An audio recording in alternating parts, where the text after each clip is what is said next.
Alrighty then. It is already that time again. Can you believe it? Well, happy patch day, everybody.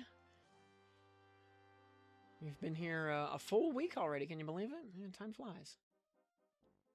It's been that long already. And speaking of patch day, we have some Natch Potes to go over. Let's see.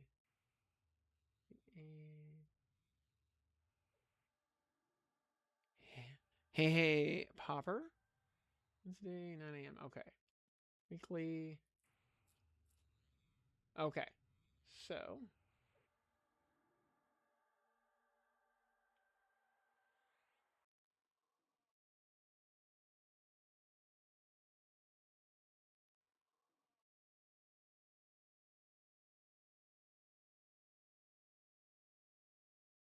Hey, Glob. Hello. Welcome to the program. A longtime Paladin player as well. Excellent. Glad to hear it.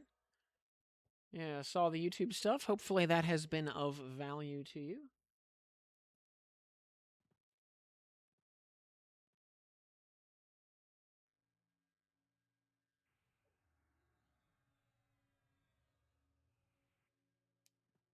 Okay, so let's see here. Let's do Natch Potes for today. Let's see here. All right. Fixed an issue that was causing instances to close prematurely. All right, handy. Issue changing to Karen resulted in textures not loading. All right, whatever. Armor ornamentations are having some problems. Oh, updated the grave marker for Eridune in East Karana. Excellent. Fixed an issue preventing auto inventory from working in certain circumstances. Okay, good. Is using Harm Touch will no longer nuke yourself. Ah. Full potential AA should now remain in effect after swapping to a letter that's not level 50. Okay, good. Let's see here. The inhabitants of Kara Isle will now consider players slaying erudites favorably. They will also celebrate in the slaying of local kobolds in the Warrens. Oh, handy. Get to, like, triple dip, our next trip to the Warrens. You try, Palbert Ench or Pal Claire Ench. Oh, yeah. Back on beta, I was using, Pal Claire Ench specifically for soloing Plane of Sky. Because there were a couple of spots in there that I really want Mez. You know, notably like Azarak Isle and and a few other joints.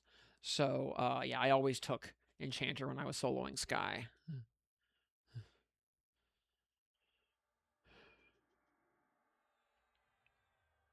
Pal Burench. I think I only really used that trio while leveling. It was great leveling though. That was one of the best times I had leveling. Because when I was just leveling other classes, just for like AAs and stuff, I would use Paladin Berserker as my chassis and just keep changing out the third slot. Because that duo, that starting duo, could basically just blast through the leveling system, no problem. Especially with all the end game gear I had. Playing on. To be fair, playing on New Game Plus with a bunch of planar and god gear, like anything works. But yeah, doing Palber inch to 50 first, then level cleric after that, yeah, makes total sense. Yeah, we will. Well, we're gonna get once we get the main trio up to 50. Next goal is going to be to finish leveling Druid and Wizard to 25, to get ports unlocked. And then it'll be Enchanter to 50 after that. Like Super Paladin, yeah, Berserker for melee, Cleric Railing. That was exactly my thought. Yep. Just just double down on the two things Paladin is trying to do. That it doesn't necessarily accomplish all that well at some points in the game, but E for effort.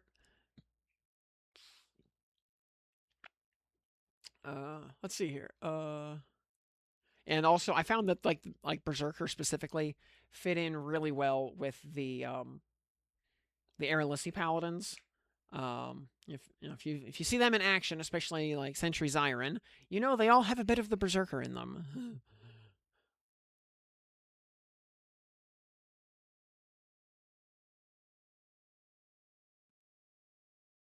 I mean, Nathaniel's cool and all, but you've probably heard me say this before, but Nathaniel's paladins know how to rescue a princess, but Aralissi's know what to do with her afterwards.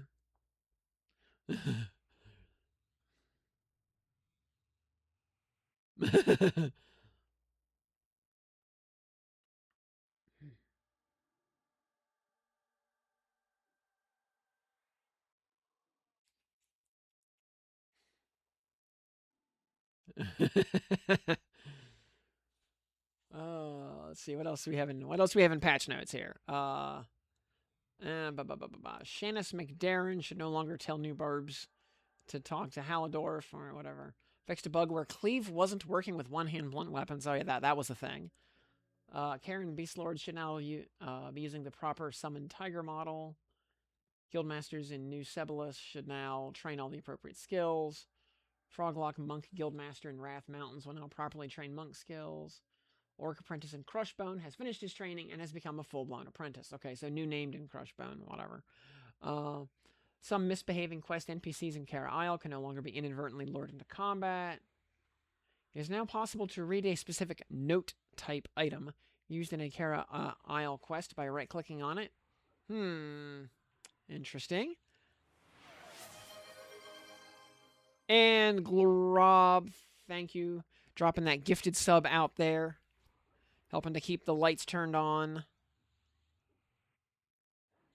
I appreciate that. And I see you dropped a follow sometime this morning. Thank you for that as well.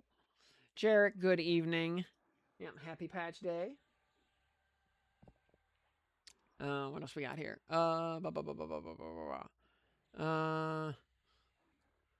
Upper Guck will no longer have placeholders for named creatures, such as the Froglock Gaz Squire and the Froglock Shinlord.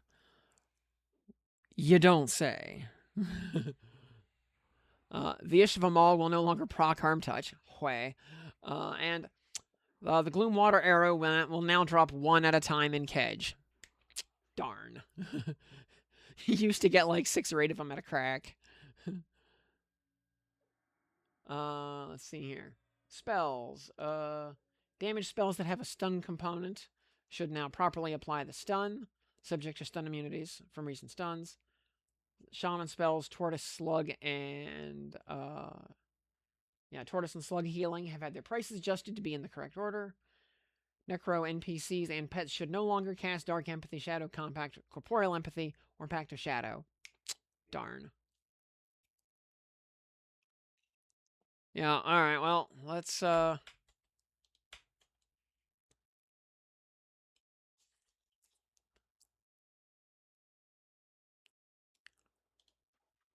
we know what we must do then. Respawning on +4.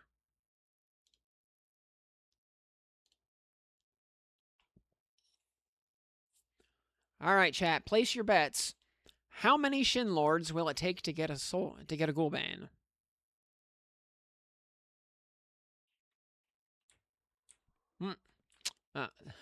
Zone didn't quite spin up yet. Enter instance.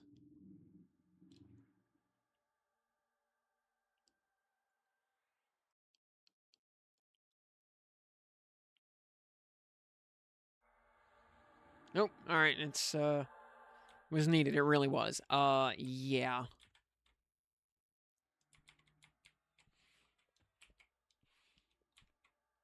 The rare to common ratio has shifted to 20 to 1 in my experience. And the Fatch, good evening. To enter, yes, I would love to enter my personal instance, please.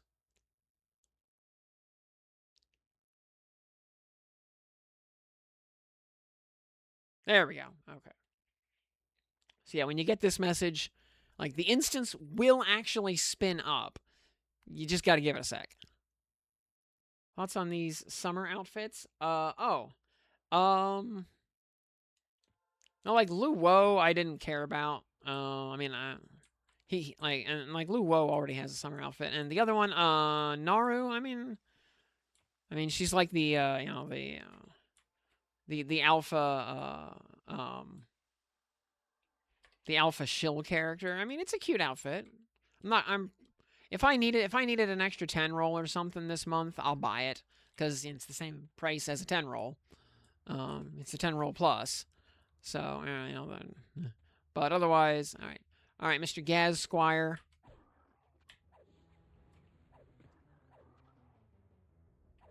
Yep. Yeah, we were just reading patch notes, as a matter of fact. And Collar of Undead Protection. Sadly, not what we were looking for from that guy. We can't actually use the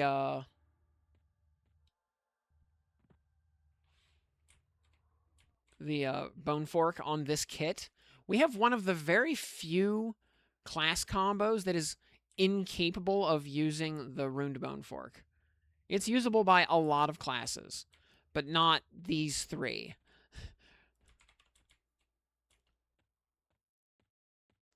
And 4 hours farming a Ghoulbane. Well, it might still take us 4 hours.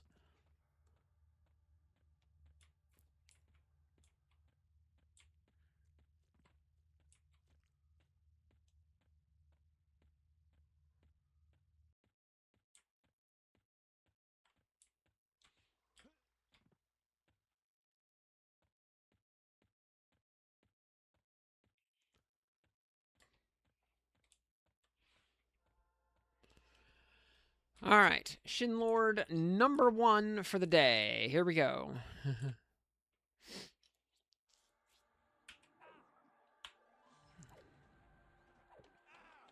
And Fardar, tinfoil hat. Good evening to both of you.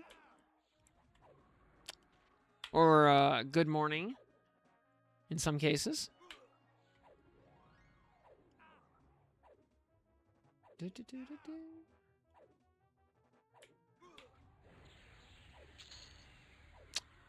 Nope.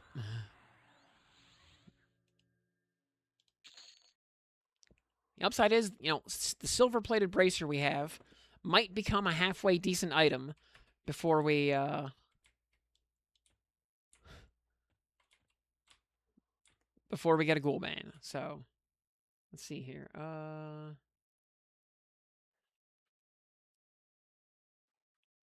let's see here. Chat. All right, let's see here. All right, let's see. Popper's betting on 10 Shinlords. All right, if anybody else wants to place a bet. It looks like void motes are going to be fixed in a hot fix tomorrow morning. So yeah, by the way, everybody, you will not get your weekly void motes if you go out and do raid bosses tonight. It'll be fixed tomorrow, though.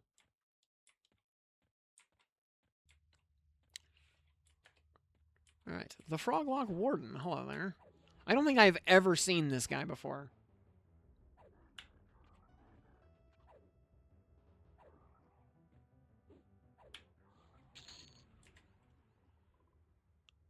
Elfhide gloves. Only, Bard Rogue usable only. Well, we shan't be needing those.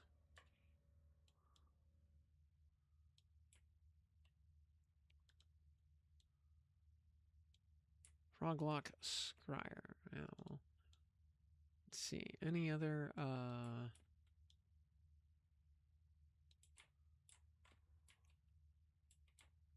just kind of looking around for some other assorted rares in the vicinity.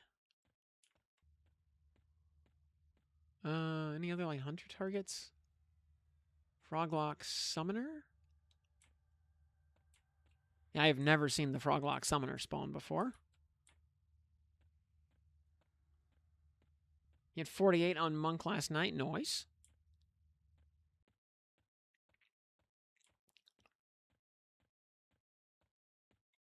Doing dailies for the 1500 crystals? Oh, absolutely. Absolutely.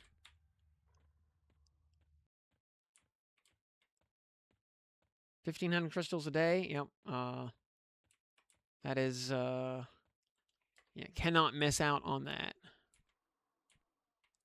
Froglock. Summoner. There he is. I have never seen this guy before. Yeah.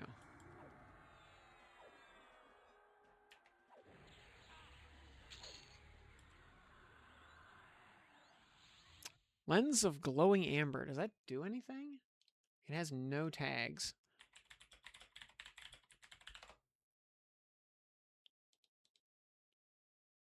Has no known uses. Okay.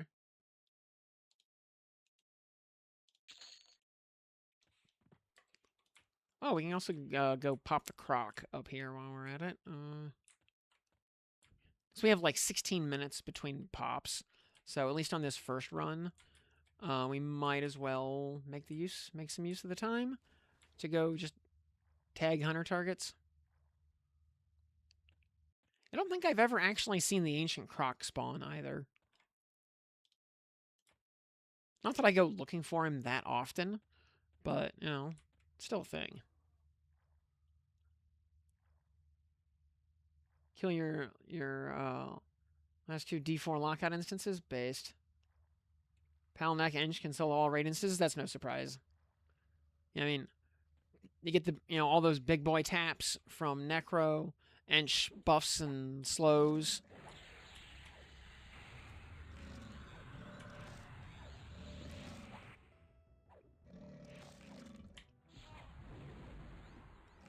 Yeah, all those dots.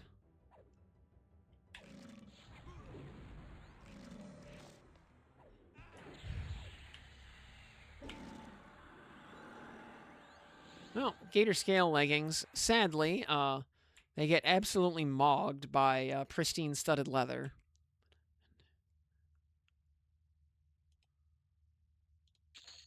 But Gator meat, we will auto store.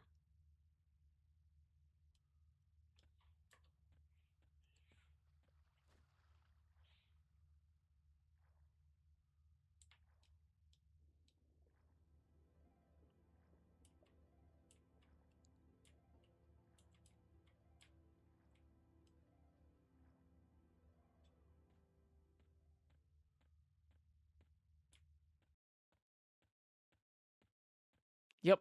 You just put all your dots up, switch to recovery stance, and there you go. Get all your mana back by the time they fall off.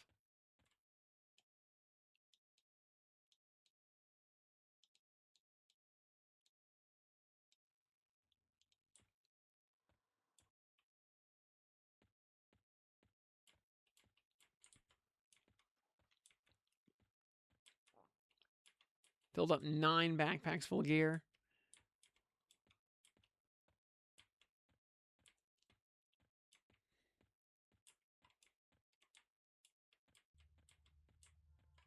Yeah, now that casters actually cast good spells, yeah, seeing wizard on a mob's class kit is a little scary. Makes you give pause a little bit there.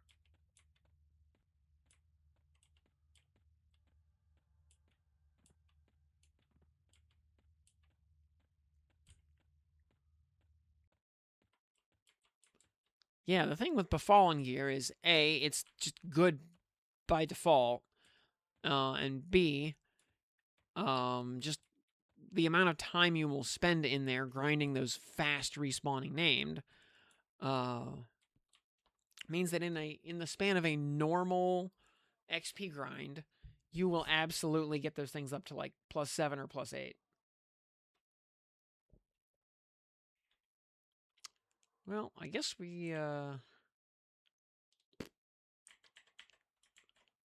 I guess now we play the waiting game, huh?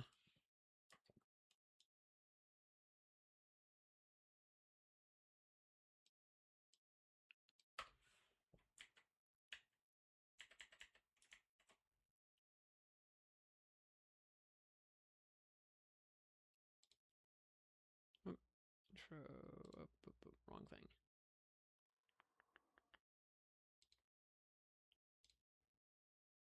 There we go. Yeah, we can kill some time with some. Speaking of dailies for crystals, yeah, we can just kill some time over here while we make sure you can actually make that a little smaller. Yeah. While we wait for our good friend the Shin Lord to show his slimy face.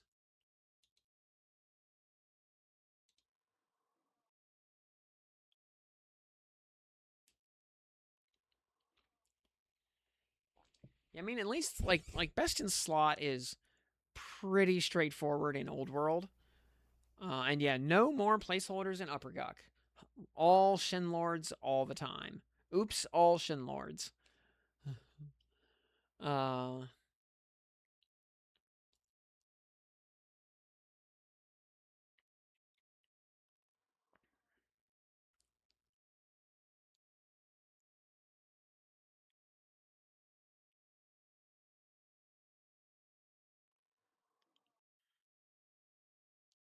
what was I saying? Yeah, I was gonna say yeah, Best in Slot is pretty straightforward because basically you're gonna be running some sort of planar class armor on all your visible slots, other than the hands. Hands are probably going to be Slime Blood of Kazakh Thul, but otherwise it's planar armor on every slot. And you've got 3 classes, so you've got 3 choices of class armor, and it's you're if one of those 3 is a plate tank, you're probably going to be picking that for most of the slots. And I say most because not necessarily all. Like for Paladin, there's like 1 or 2 slots where I actually want the cleric armor, not the Paladin armor. Yeah, monks have a little bit of extra to think about as far as worn weight goes, but Pack Rat solves a lot of that. And as you upgrade the items, they get lighter, so they become more monk friendly over time.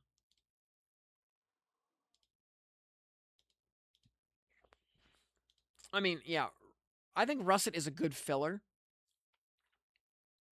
But unless you only have like chain classes and below in your kit, if you don't have any plate classes, then or I should say, if you have a plate class in your kit, Russet is probably more of a filler piece than anything else.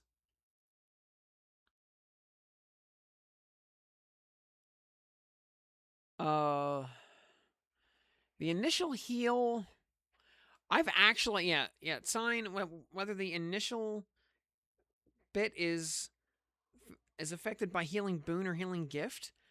I'm not sure. I've been like trying to figure that out, and I'm not sure.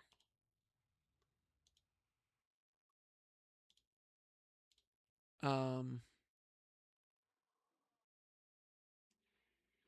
like reading the hello Shinlord. All right, here is Shinlord number 2 going in the hole.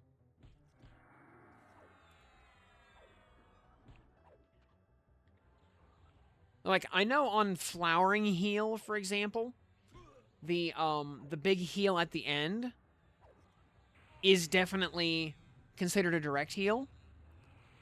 Oh, you know what? There's actually an easy way to test this.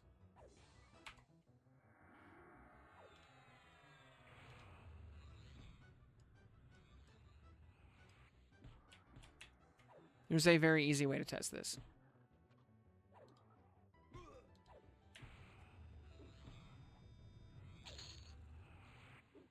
Boo.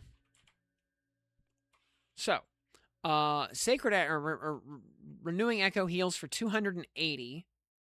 So if it heals for more than that, then it's benefiting from a healing focus and or our unbound life.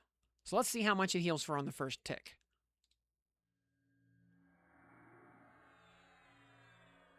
Oh, that was superior. Wrong button.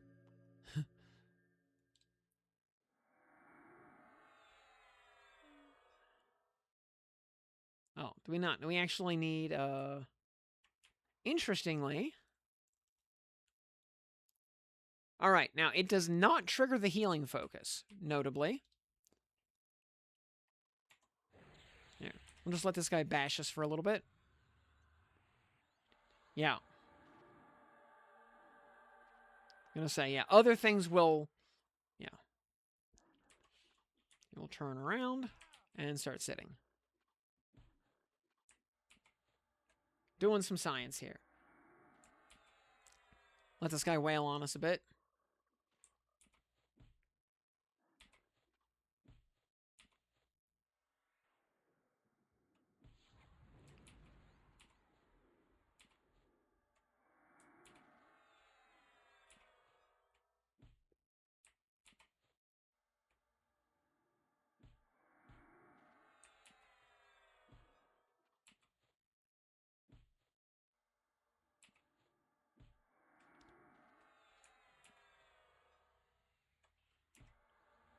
All right.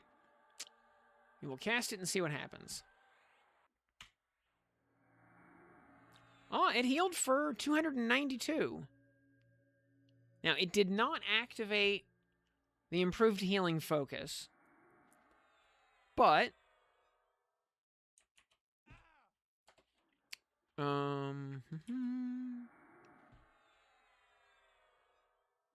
Now, Divine Healing is 5%. That's also giving us 129, which is interesting.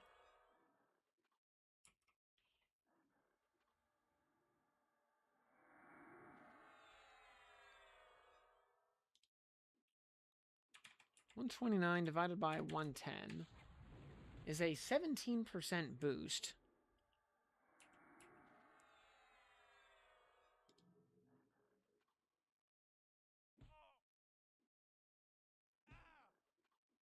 Which, yeah, Divine Healing would give us like 5%. Unbound Life give us 4%. So we're actually doing 9%. We should only be doing 9%. More?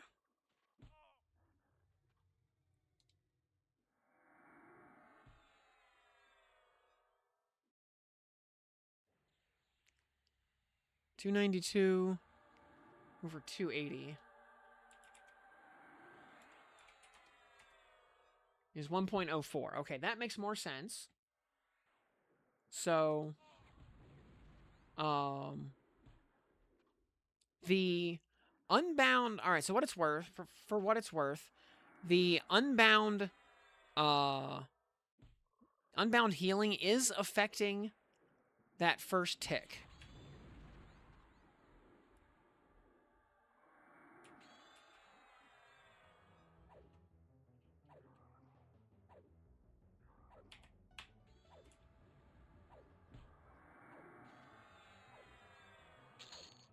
Oh wait. This is a rank 5 spell. Crap. Let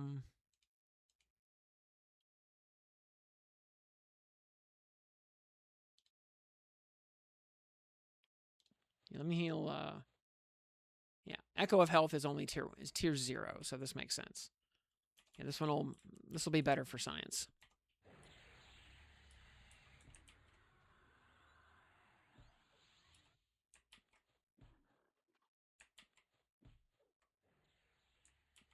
I mean, well, I'm not, because I'm not 46 yet.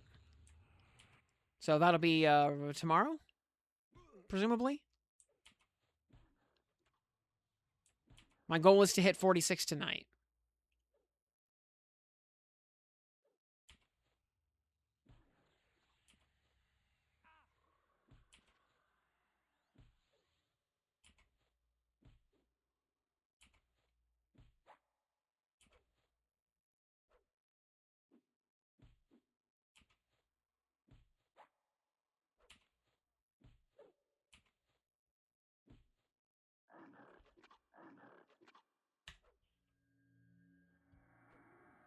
Okay.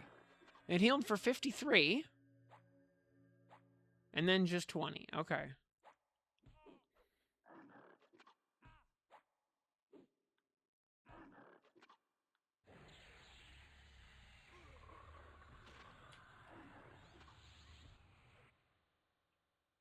I didn't get 50.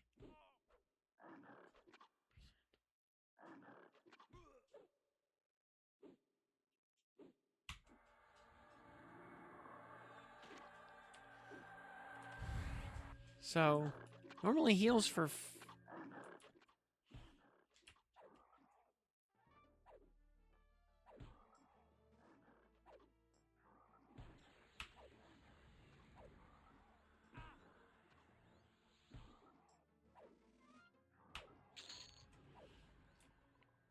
Okay, so it's kind of weird here. So we have a 5% and a 4% boost to direct to healing. So we can kind of see. So like the actual heal over time ticks of 20 are doing exactly what we expect them to do, just 20. But the initial heal is doing 53. Now what's weird? Now that leads me to think that the initial effect is affected by Cleric's 5% healing boost, innate, but not the Paladin's Unbound AA. Because the Paladin's Unbound AA right now is 4%, so that would have been exactly 2 extra points of healing, which is not what we got. We got 3. Cleric's at 5 would be 2.5, which would make sense to be rounding up to 3. So, whether the initial tick counts as a direct heal, not really, except for a couple of things where it does. I think is kind of where we're at.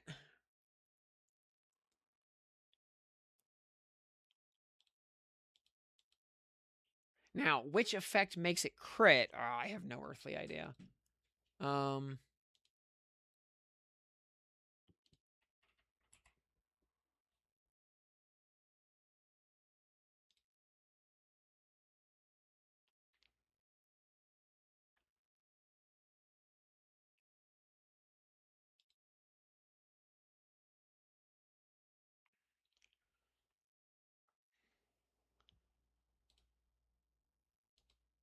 Also, what's interesting is, clerics do have a small innate healing crit chance that is not,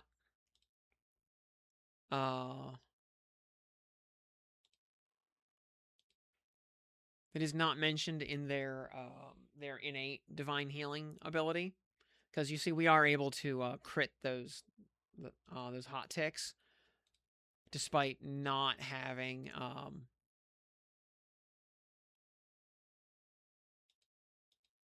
any of the healing AAs. We don't have healing boon or healing gift.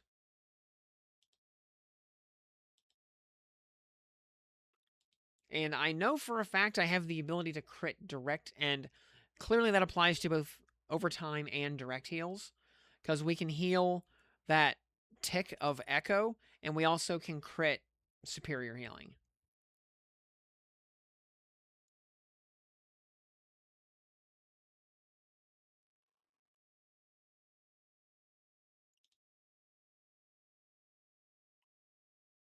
And DFO, we're 2 Shin Lords in, no luck yet.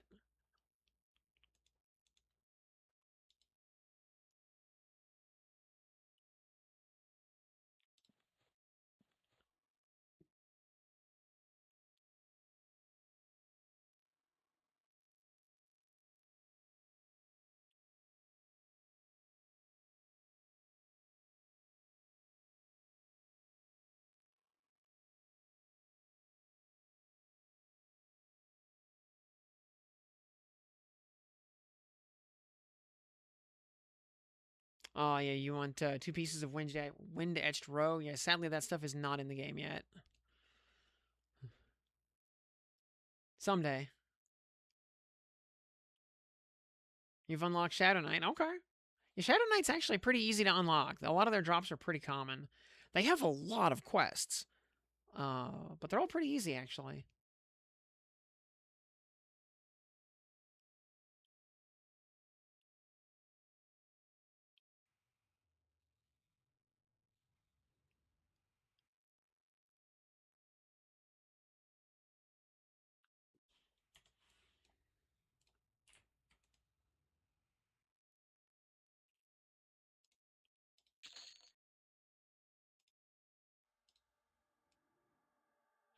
All right, Shin Lord.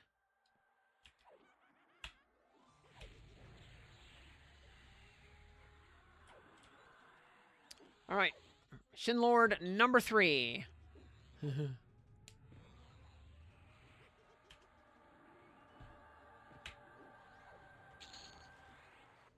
Nope.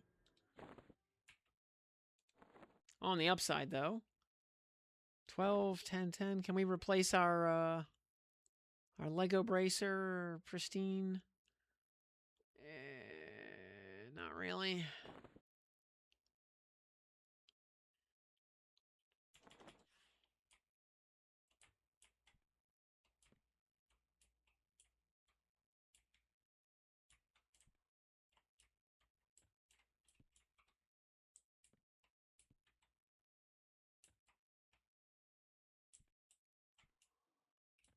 I mean, it'll probably just be like a daily,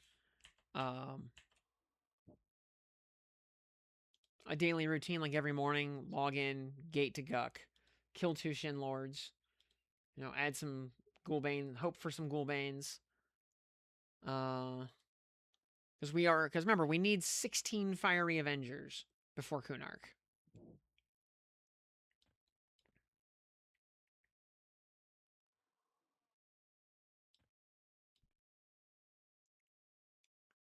And we have to moat all of them to +5. Oh, no, wait. No, we don't. No, we don't. Never mind. Because they all get upgraded into defenders. But we need about, what? You need 5, 50, 80. Well, we do need about 100 tier 5 moats. Just in the bank. Wait, why? Yeah, 16 Ghoulbanes to make 16 Fiery Avengers. So we can make 16 Fiery Defenders.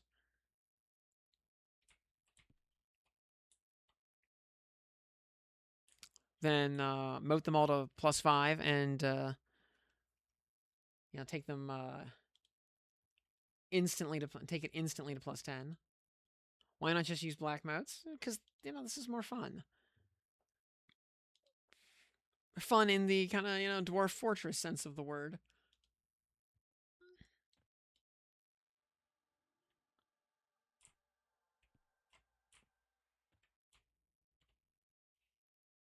Gotta save my moats for other things like a deep water breastplate and whatnot.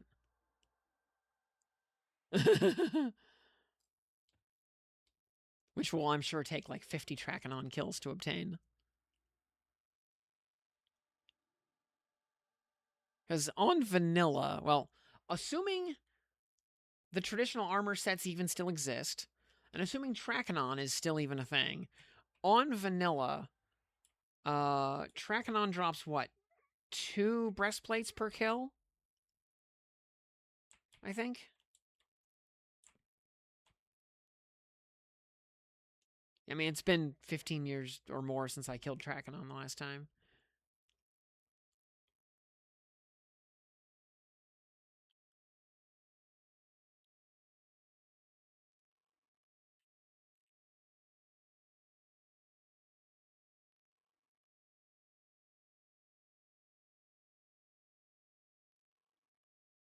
And like, yeah, 7 teeth for VP.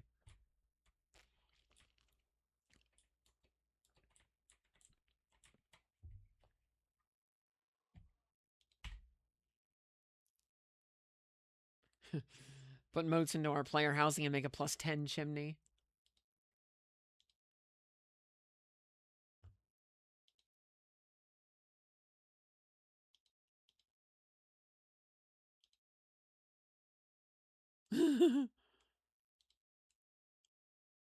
Unsubscribe. That's what you would do with a +10 chimney. Yeah, what would I,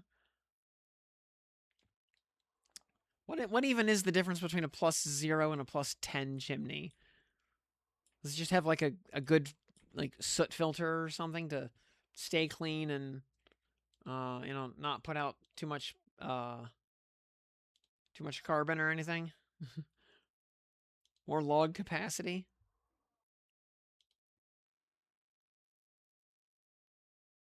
Coincidentally, more log capacity is also what you get on a +10 toilet.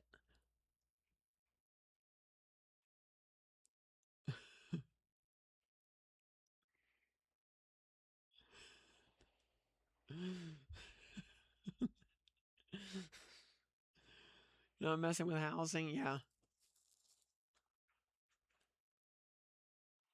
I don't know. I didn't do much with housing on live when it came out. I basically just made a little museum of the history of paladin weapons and shields, because I owned all of them.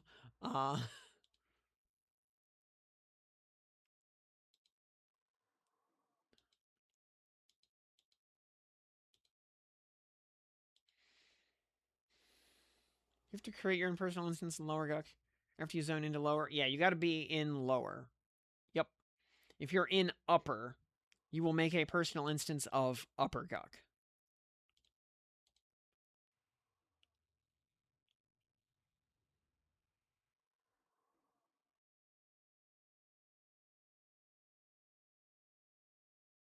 Yeah, Tortuga, good evening. Likewise, Dark Templar, good evening as well. And Slabibby and Wingspear. Everybody out there lurking.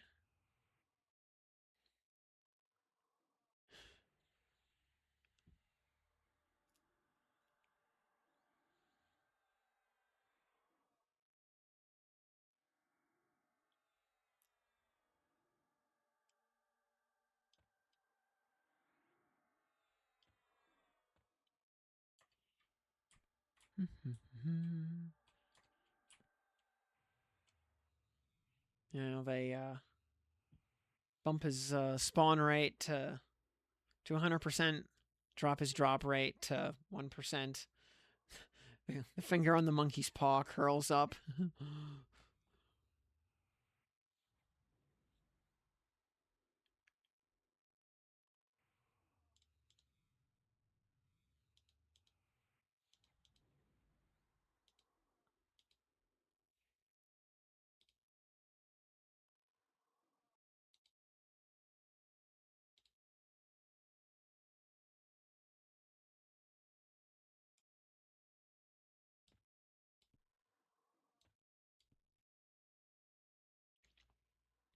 Also, by the way, on the subject of things like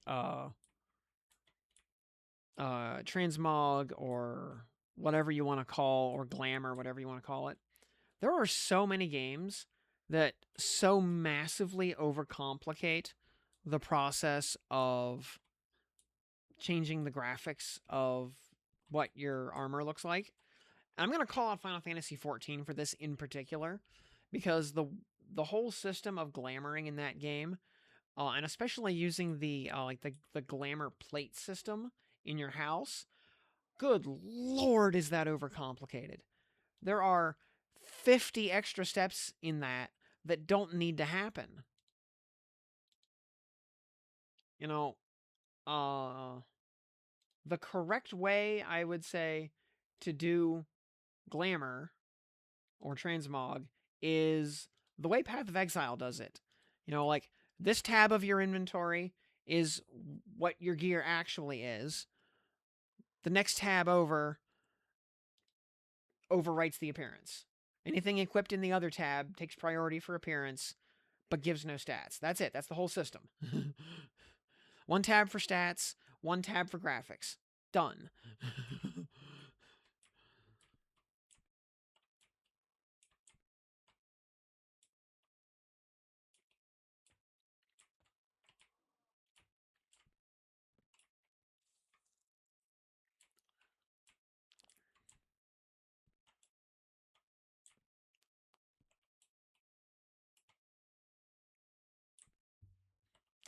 Flashed all your bags farming assassin room during meetings. Very nice. Yep. Yeah, between the supplier and the evil eye, yeah. You just get a full inventory of quality weight reduction bags. Oh, and I have another Cov Rules Mystic Pouch I need to deploy. Yeah, there it is.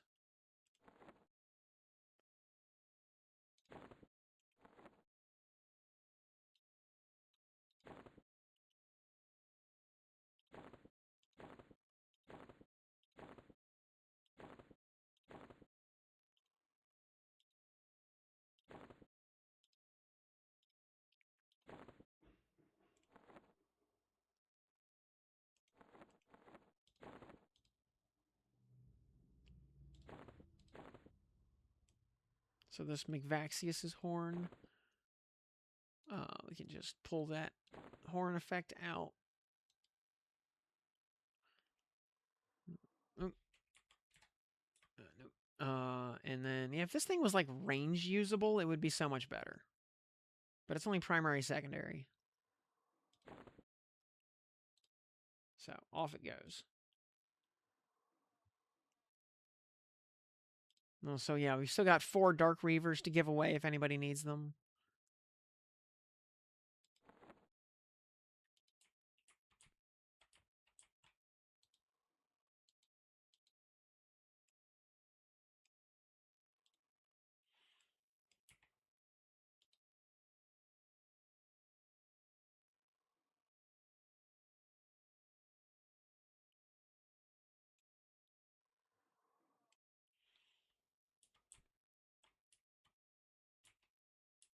Yeah, we can. Yeah, Tornado Thumper, very good. All right, number 4. Here we go. 4th time is the charm. So saith Bilbo Baggins. Surely Bilbo wouldn't lie to us, right?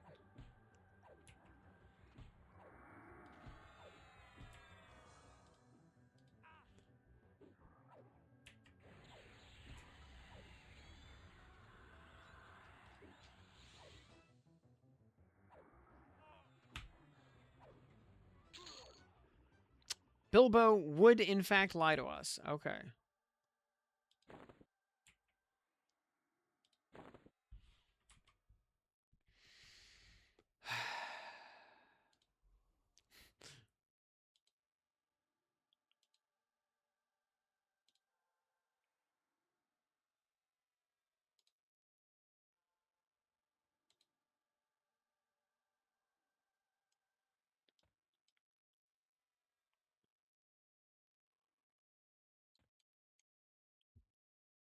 You got yours after 2nd kill. I mean, I had enough, you know, I got a Ghoulbane or 2 over the course of, like, between, like, closed and open beta by just kind of walking by, popping him on the way to lower Guck and moving on. So, you know, I'm not gonna get too upset one way or the other. You know, it is what it is.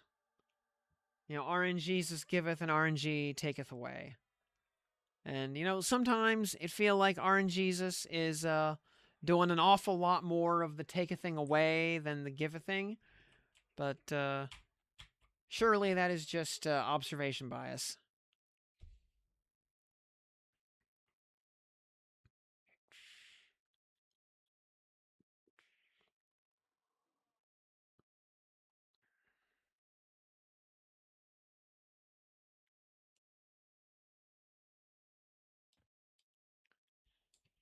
Do.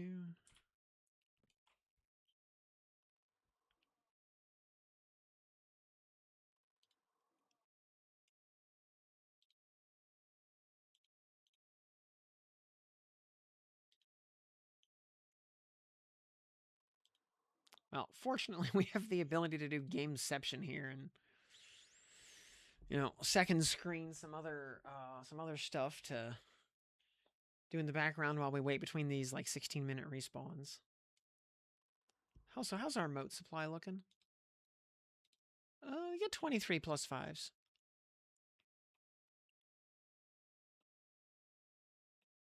8 graders, 1 superior. And Lifix 2K dropping that tier 1 sub. Thank you so much for that. Helping to keep the lights turned on as well. Thank you for that. I appreciate all the subs out there. By the way, just saying, we're 4 off of 50, which would be a nice little landmark hump to get back over.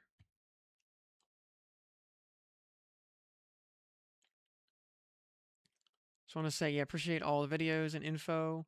And you learned a lot from watching the VODs. Oh, thank you so much. I'm very glad you're getting value out of that. Yes, happy to be of service.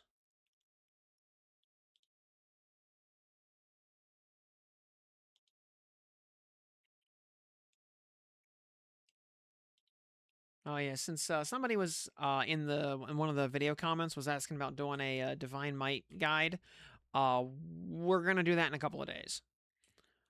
Once we get the main kit up to 50 and get Druid and Wizard to 25, because there is a lot of porting back and forth around the world to do that quest. So, yeah, we'll do it when we have ports available.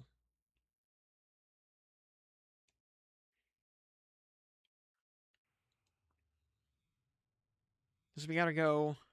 At one point in the quest, we gotta go all the way out to Unrest and the bottom of Kedge. Then, like on the way back, we gotta jump over to Mistmoor. We gotta go up to Caladim to buy some stuff off of vendor.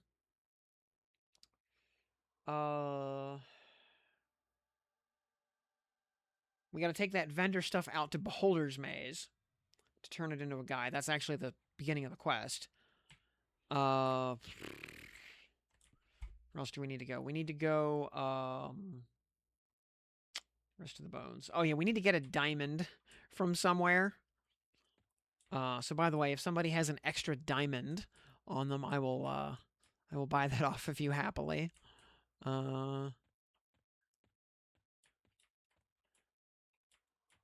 Let's see what else. Let's see. Kedge, Unrest, Mistmoor, Beholder's Maze. Where's the rest of them? There's one in Eridan on the docks. Trying to see if I can remember if I can do the rest of them from memory here.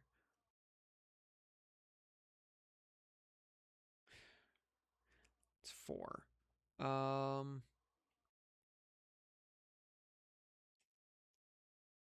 You got one in storage? Oh, thank you. Red ring, rip. So close to a gold brick, and yet so far away. Also, yeah, it needs to be a regular diamond, not a blue diamond. Where are the other ones? Trying to do them from memory here. Can't remember where the others are.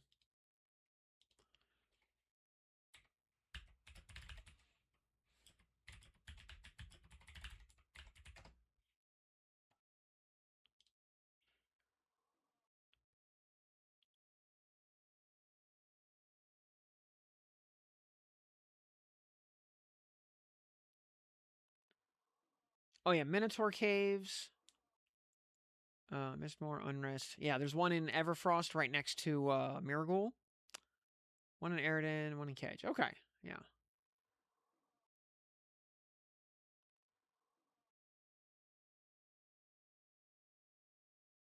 That's right. So yeah, lots of running around. At least most of it's on Fadewar.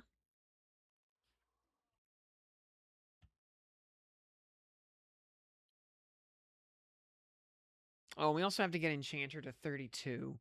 Because we need 2 enchanted bars of platinum.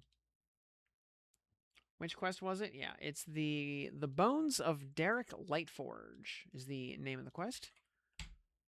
There's the actual wiki article on it. Yeah, you need to collect a bunch of gems, which all of them you can buy off of a jewelry vendor, except for the diamond that has to drop from level 51 or above mobs. And then the enchanted bars of platinum require a level 32 enchanter to make.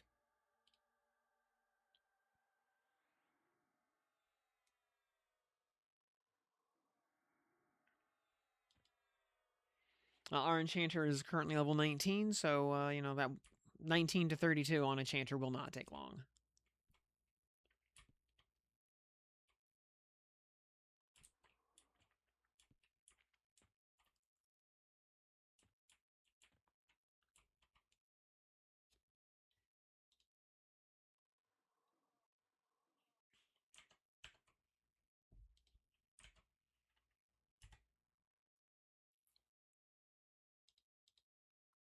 And the kind of the unfortunate part is The reward for the quest is just not very good.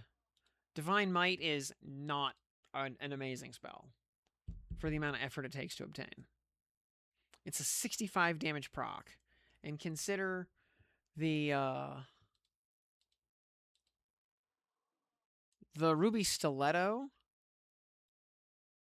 does 46.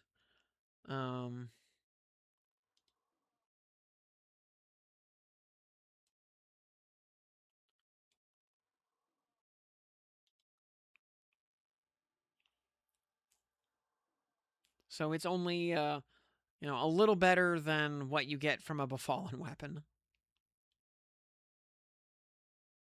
Yeah, Instrument of Knife is just so much better.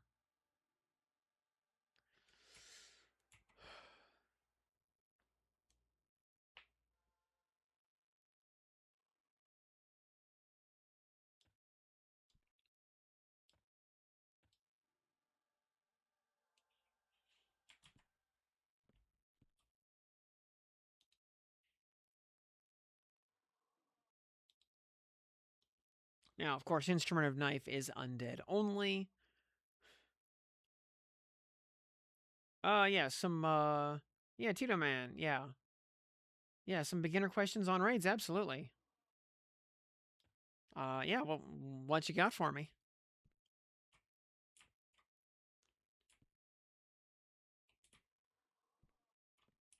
I can tell you basically any information you want to know on raids in the game, from beginner to ultra giga endgame.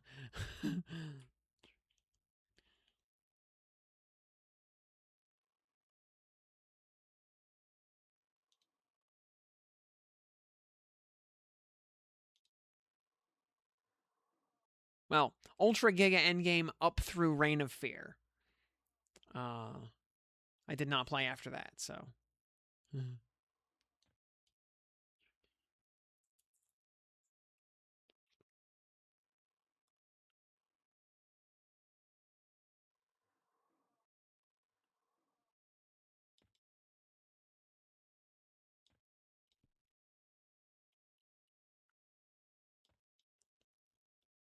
See, did two-man Nagafen and Vox last night at 40. Break the Room was interesting. Yep. That's honestly the hardest part. Let's see here. Understand. Raids are locked to daily. So I can start soloing D0s. Yep. Weekly lockout. Yeah. Also, just FYI, the weekly moat reset did not work correctly today. So that will get fixed, and moat reset for the week will actually happen tomorrow.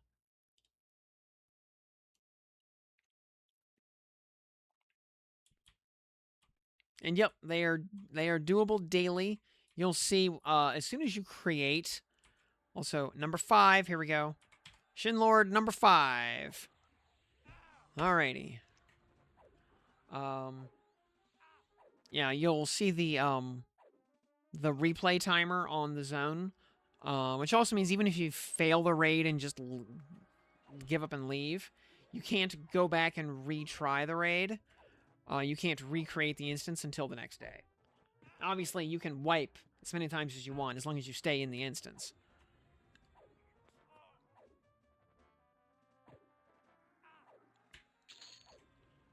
Number 5, no good. How's our frog faction looking? We're still Warmly. It's fine. So yeah, if you want to go back and do D0 every single day, yeah, you will only get 1 item per kill, but you can do that. After the weekly reset is up, you will get, which will happen on every Tuesday. Then you'll get full drops.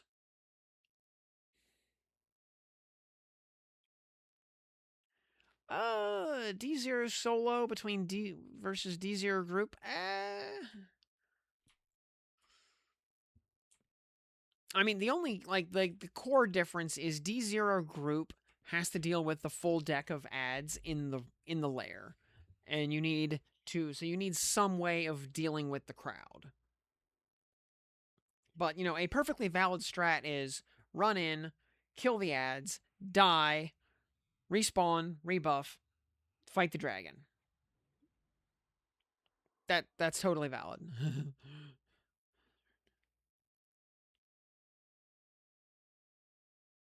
Or if you can actually split them off properly, so much the better. Yeah, solo mode does not have to deal with that nonsense.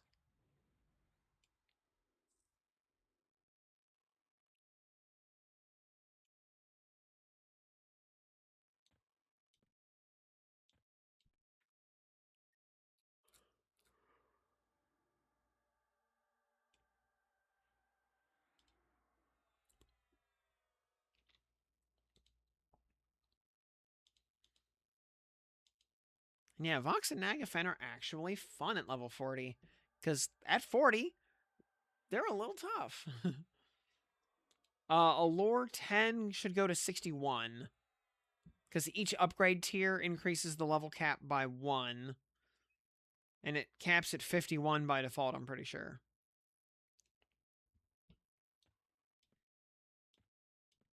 So, and 61 is already every NPC in the game except for a couple of sky bosses.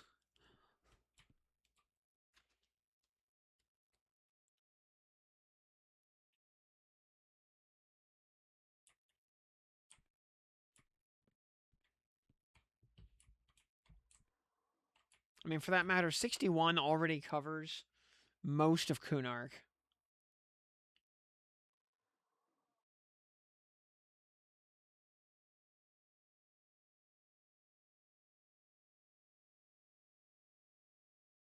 Well, yeah, I mean, like, Allure does 51 by default, right?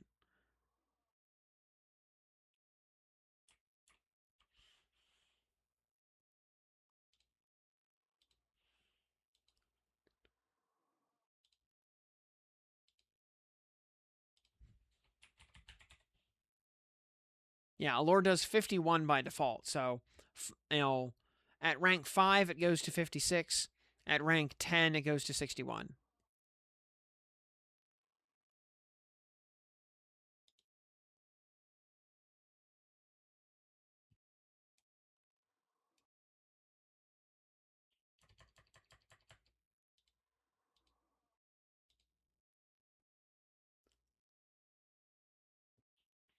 Now, if it were me, I think it should be 1 level per 2 ranks.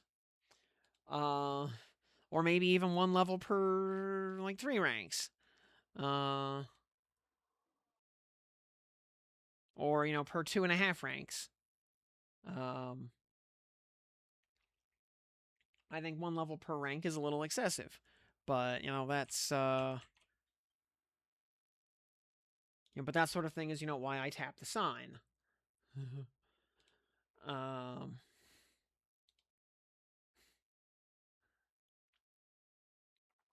but it is actually 1 per 1.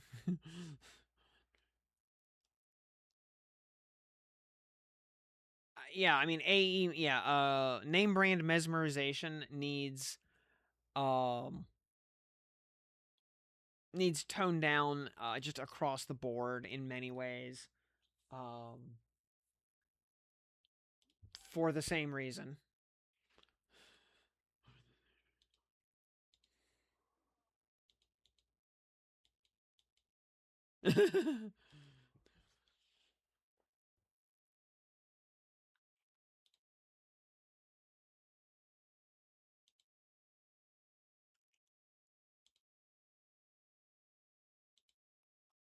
That's your line. I mean, like I think a lot of people. Well, I still contend that it would be totally appropriate to simply lower the level cap on Mez, basically have it line up with the pacify line.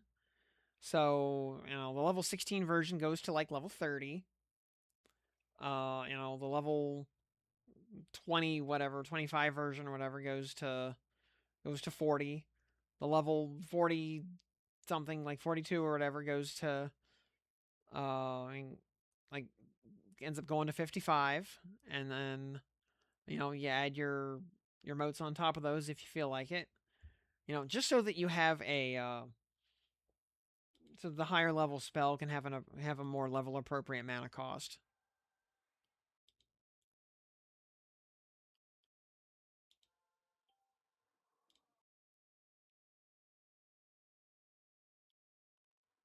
Yeah, I mean, yeah, Whirl Till You Hurl was absolutely a bizarre outlier.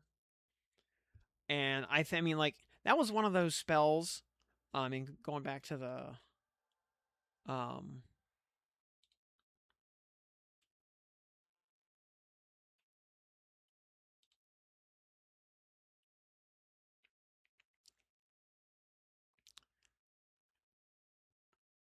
yeah, this spell was just such a bizarre outlier. I mean, I mean, by default, its stats are just upside down. The fact that it's a 6-second reuse with a 7.5-second stun, already that's upside down. And then you add some upgrades to bring down the cooldown, improve the magic resist, up the level cap that it works on. I mean, it's all now also it's all it's a level 9 spell that works up to level 55. And also then you add something like inversion so you can cast it basically instantly. Um yeah. Am I not allowed to chain stun a mob anymore? I know, I miss that too. Yeah, I think yeah, I am yeah, I'm not a big fan of the stun changes. Like I think it would have been better to just target nerf a few of the weird outliers.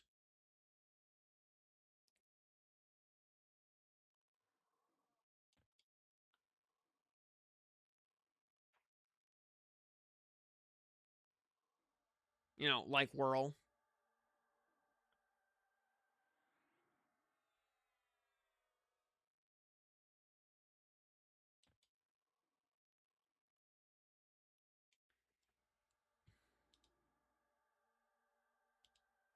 Paladin stuns traditionally were limited by the fact that you just didn't get that many. You got stun at 28, you got Holy Might at like 46, and that was it. Cease and desist also are very, very short duration stuns. They're like half a second to a second. So they don't really mitigate mob damage. They mostly just interrupt casting.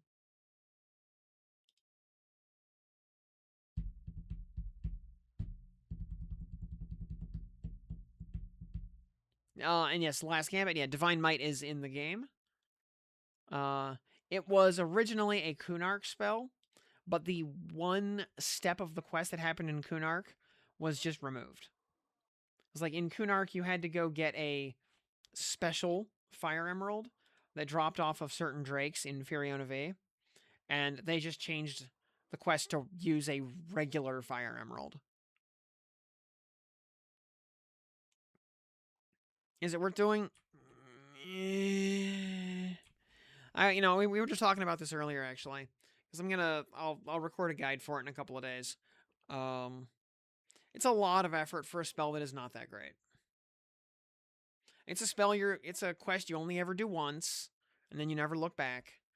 So if you got like an hour, probably if you got like 2 or 3 hours to kill, then go for it. Although I would make sure you definitely level up druid and or wizard first, because you will be going on a world tour. There's a lot of travel involved, so if you don't have ports available, it'll take forever.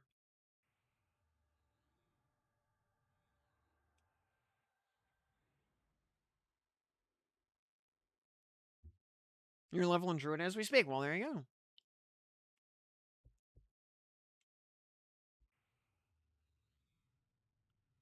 Then if using divine might to pull, I think you're thinking of holy might, which is the damage stun.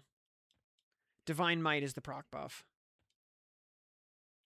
That hits for a whopping 65 damage. Oh boy. Yeah, or Flame of Light, the most overpowered spell in the game.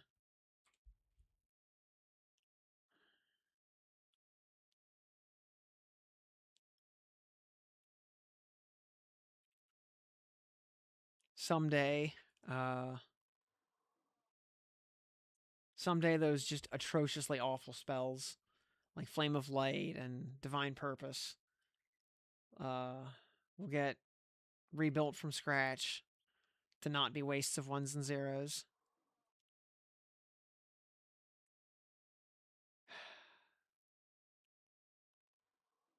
But it is not this day.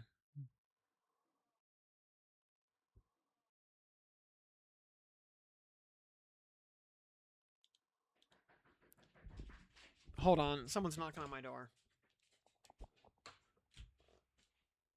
And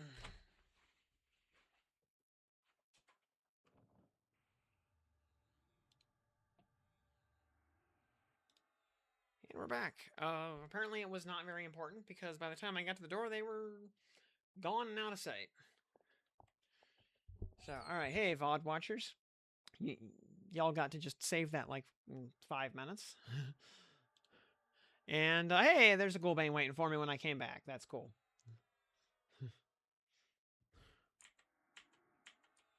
So, I don't know who that was. They may have been inadvertently a good luck charm or something. I don't know. And that was number 6, by the way. So 6 kills to get that Ghoulbane. Yeah, you know what? That seems within the realm of normality, like reasonably average. Paladining harder than ever before. A little bit. Yeah, leaving the keyboard is the ultimate loot hack. Just killing while AFK. So, alright, well, first thing we do, we pull that out. Replace our Yak proc. And exaltations. Boop. Yeah, we will. Alright, and we'll just sit on that. You know, 0.618 ratio at +4 is like totally valid.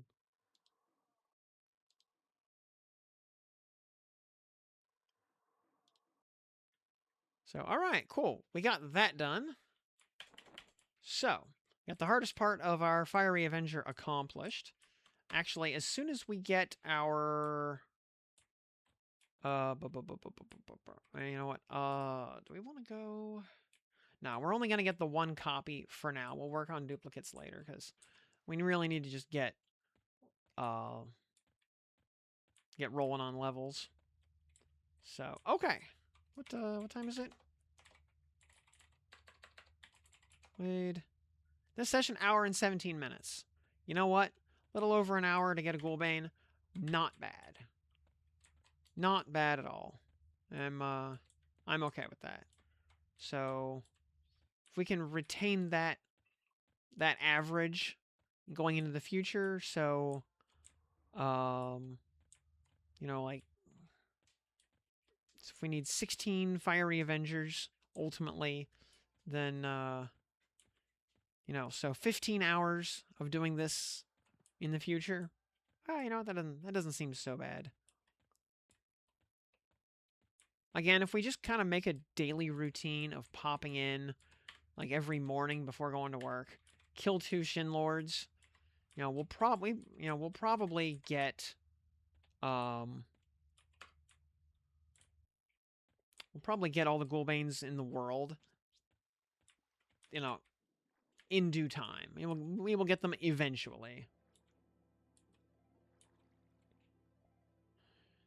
Would you recommend getting ports before doing Soulfire, Fiery Avenger? You know what? Soulfire doesn't really require that much travel. You know, the first part of the quest is all Freeport and East Commons. You do need to go out to Mistmoor to do Zacatl. That's just 1 trip out to Fadeware, no big deal. And then you come back, and you need to go to High Keep, which is not that far of a run, honestly. And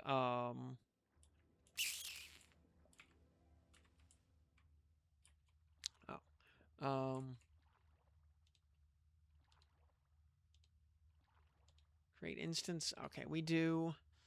Is it worth it doing it on +3?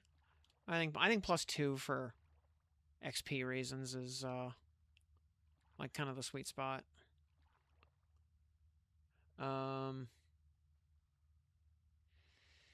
Yeah, so You go to High Keep. You get your letter.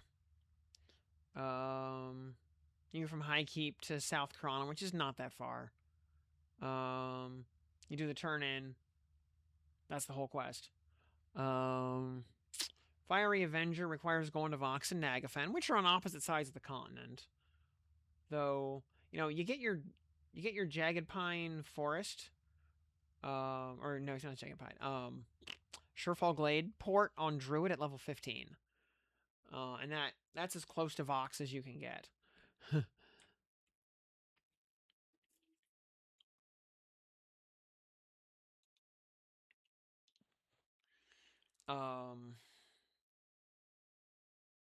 You do that. You kill Vox and Nag. Again, then you got to go to either Kinos or Neriok to make the Book of Scale. Then you got to go to Ocean of Tears to get Marigold's Phylactery. Then you got to go back to Everfrost to fight Marigold. And then you got to go to Plane of Sky, which is Freeport. So, a little bit of running around, a little bit of back and forth. Although, if your origin point or bind point is in Freeport, that saves a lot of effort.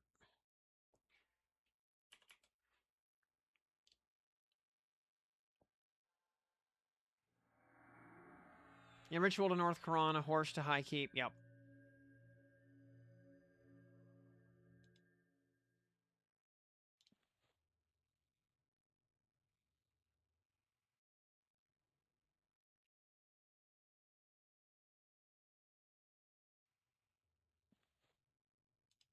I think we're going to ditch Celestial Health at this point and plug in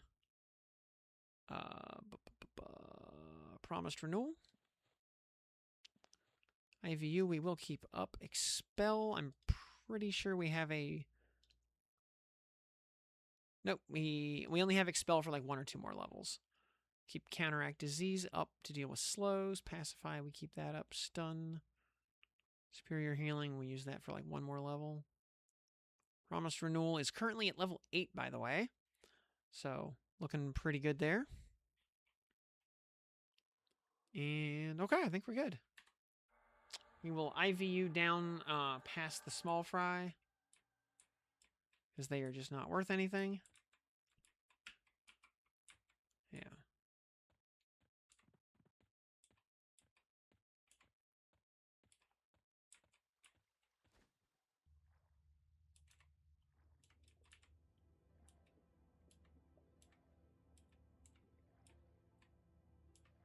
Oh, yeah, because not to mention you end up picking up a good chunk of AA in the process. Yeah, it's just so valuable. Oh, I don't want to be going through spiders, actually. I want to... Actually, Vampire Bats.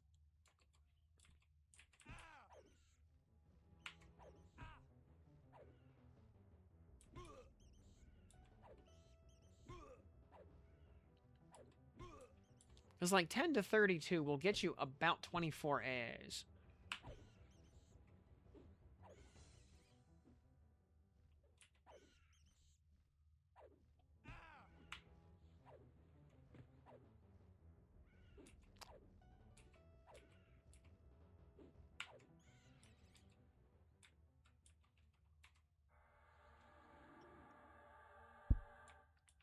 Thinking I want to actually go do a quick trip to live side.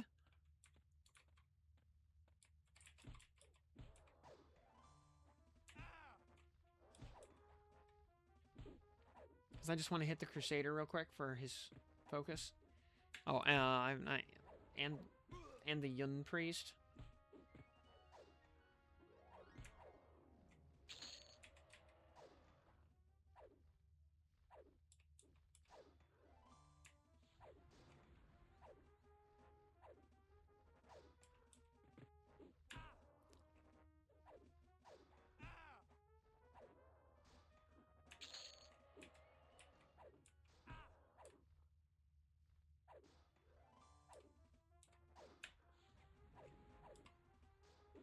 Druid also, excuse me, Wizard levels really quickly because it just does so much damage. Especially if you're running a bunch of New Game Plus gear. So you just have like a bottomless mana pool and you can just nuke all day. Oh yeah, we can also hit the Evil Eye while we're down here.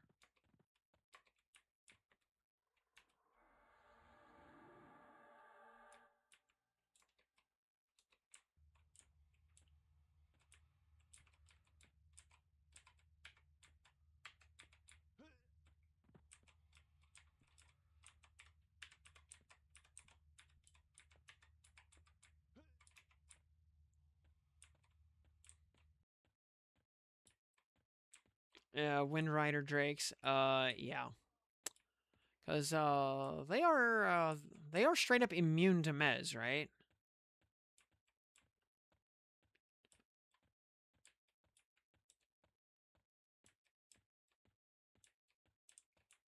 Yeah. They are, although with upgraded stuns though, they are now stunnable, right? They're not flagged immune, right?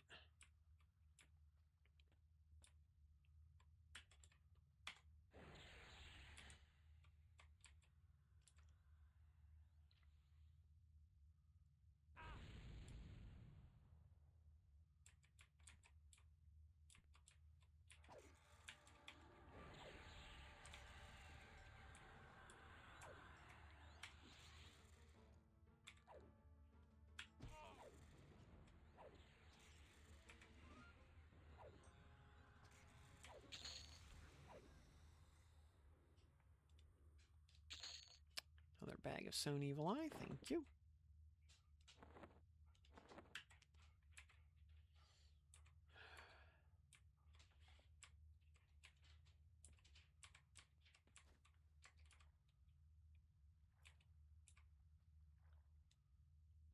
Yeah, the occasional lost Drake that just shows up in completely random places.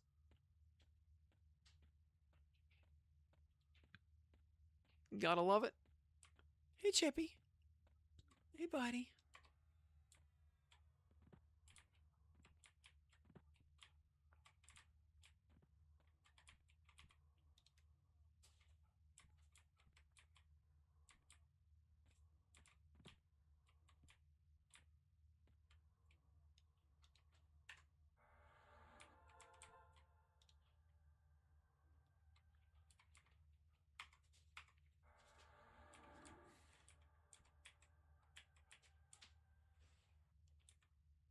Drake decided to join your EOV fight. Oof.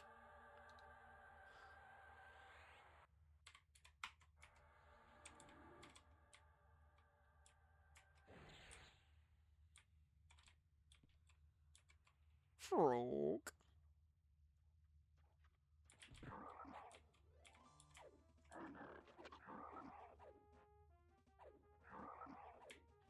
Like run an inch for POW. Don't like the charm. Just enjoy. You slows, haste, mana regen. No, that's totally legit. Like, a charm pet has, a bunch of administrative overhead associated with it. And enchanter animation pets are actually good now. So, if you want to just chill and vibe, just use an animation pet. And Mesh Mask. Really? Really? Oh, because he dropped silver-plated leggings again. Does Froglock Yun Priest, does he actually drop anything besides those? I don't remember.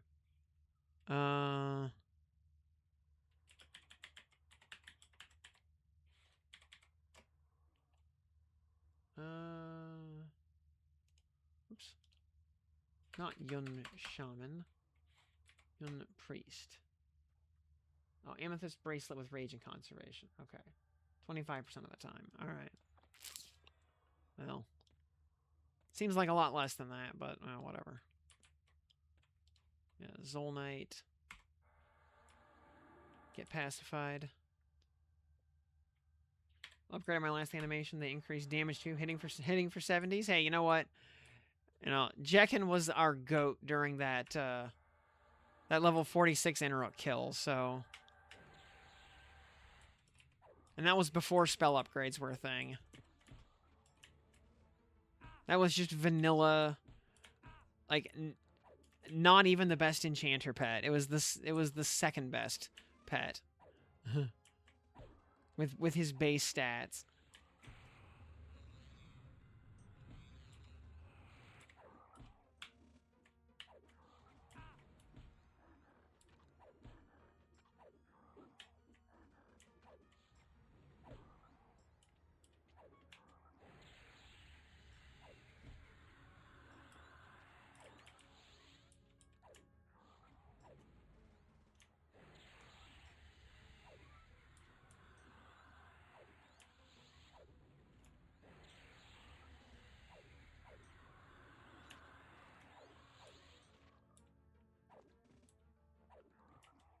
Oh yeah, slightly funny thing.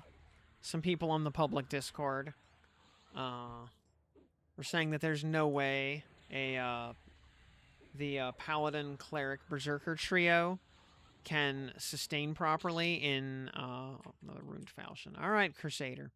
Can sustain in top tier raids. And I just had to be like, guys, I soloed every boss in the game as a dual class Paladin Cleric. Like, you don't need slow.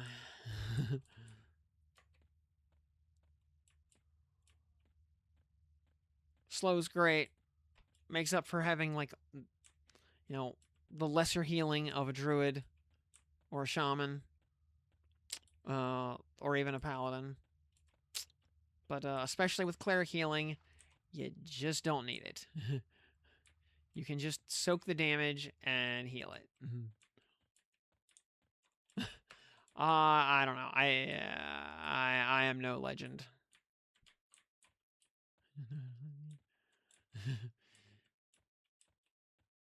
As much as I appreciate the glaze,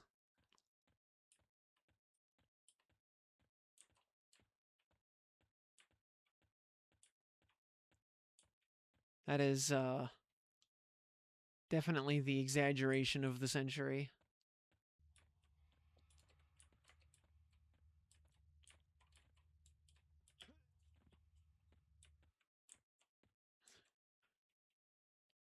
There isn't a general melee plate class wearable like fine plate style set. I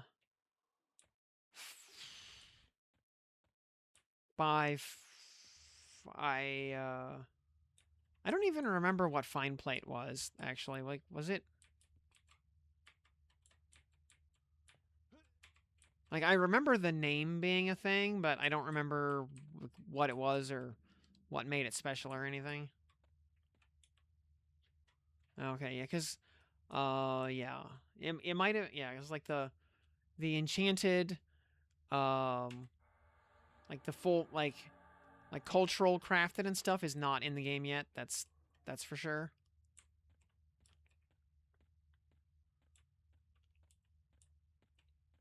Yeah, the plate version of Banded. It might be.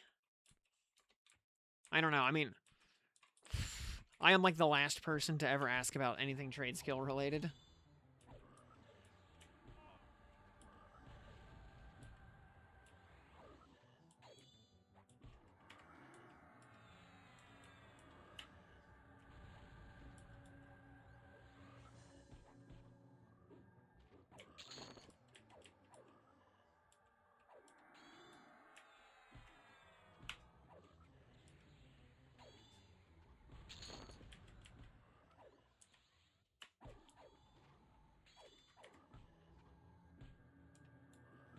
Yeah. Like, Grok probably knows way more about EverQuest trade skills than I do.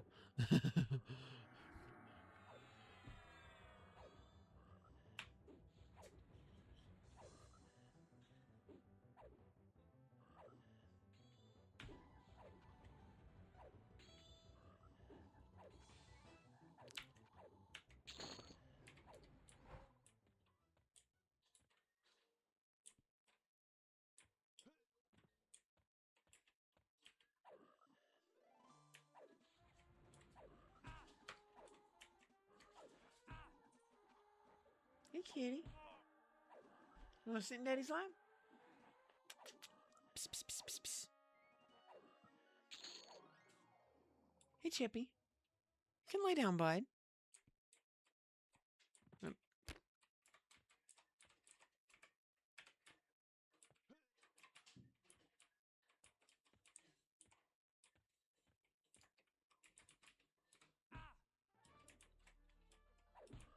All right, so what time is it, by the way? It's already 8:20.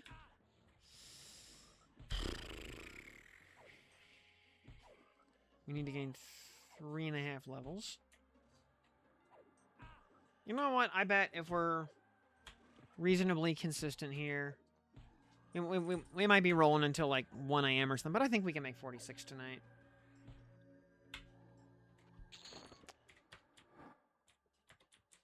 That's very much the goal, by the way.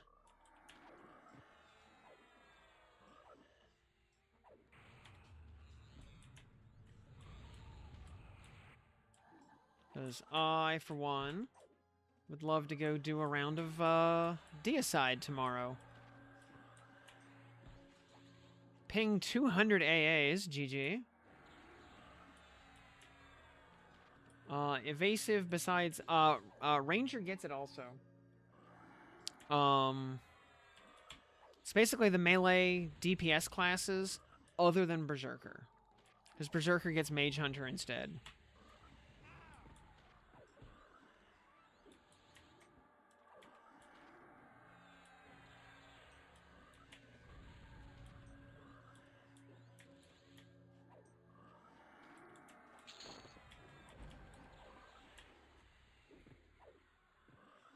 Yeah, D4 Hate Farm would be great too. Oh, yeah, for sure.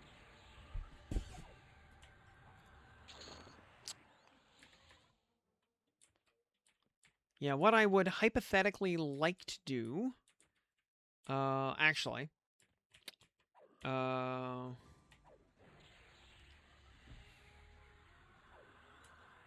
If I can make 46 tonight, then,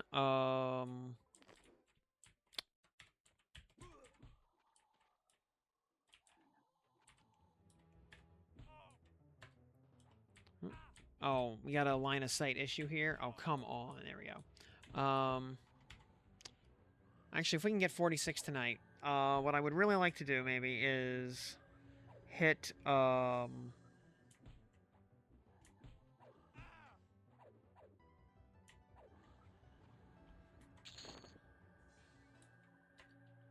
maybe actually do a couple of Nagafens first to get some books. Do the legwork on Fiery Avenger. Go get some Sky Keys. Real quick, at least up to like, you know, yeah, just like a key run. Do the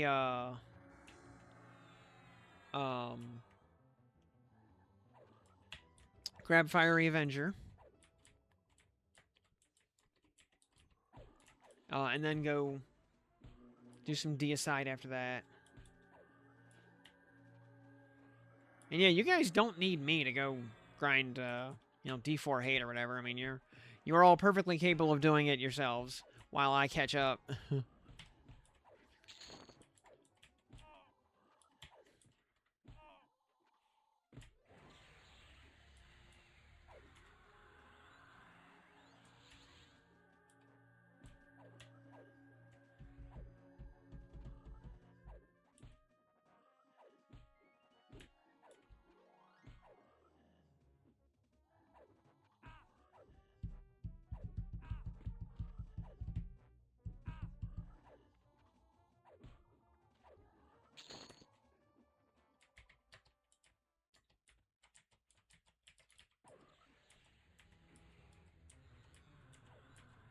Part of the crew.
In no rush at all. Yeah.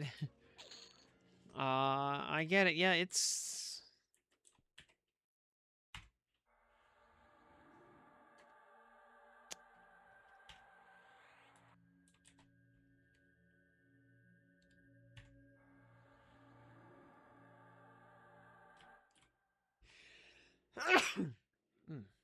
Excuse me.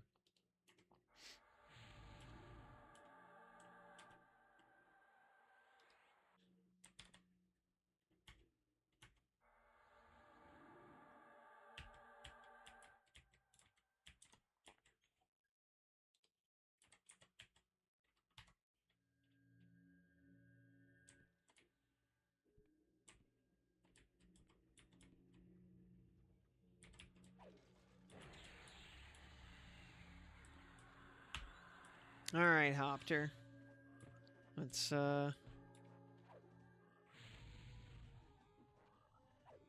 Okay, good. You can actually see harm touch damage happening now. Can you still auto-merge stuff in the bank? I don't think so. In equipment storage, yes, you can. Interestingly, stuff sitting in equipment storage can be auto-merged, but not manually merged. Like, if I wanted to merge my yak right here manually, I'd have to pull it out, drop it in my regular inventory, and then do the merge. But I can auto-merge. Also, this Elvish Tapestry, I can just get rid of this. I will never use this again.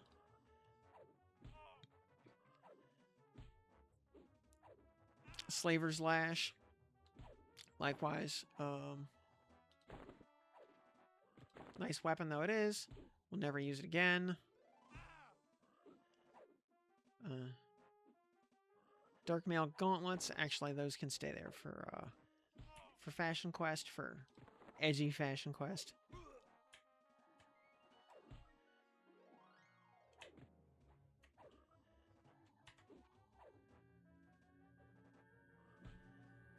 Ugh, yeah, the 44 to 46 hell levels.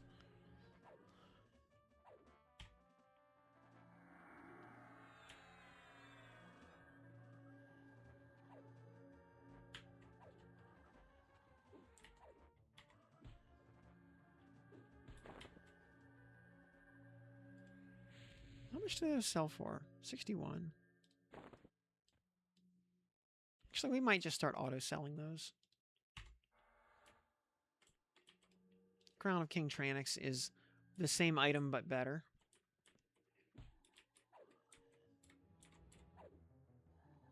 Yep. And, like, Indicolite armor in particular also is pretty much best in slot pet gear. So it's always worth storing a full deck of Indicolite.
And there's a ping.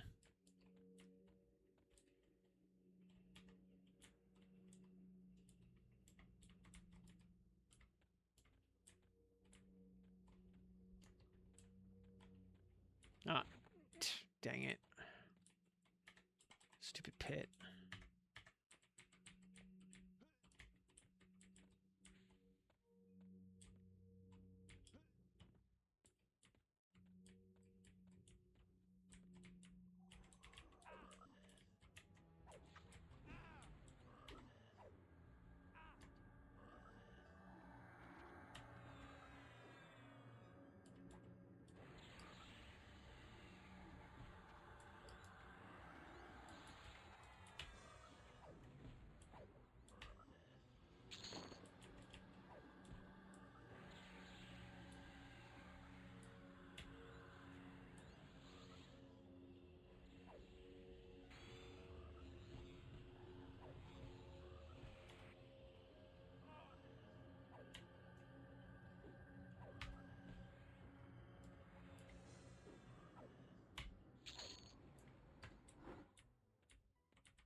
Wow, 890 Frenzy Slay there. That's nice.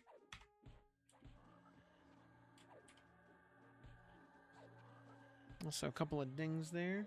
Oh, who's who all is? Oh,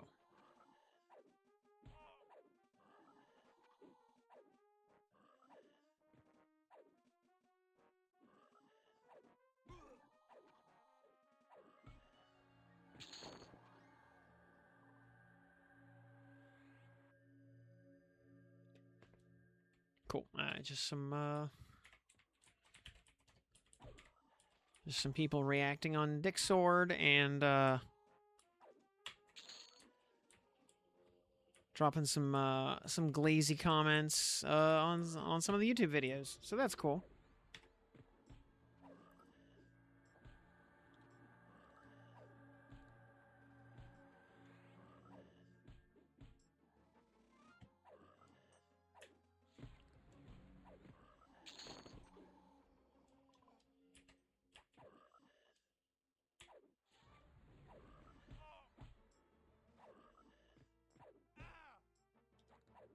That's the...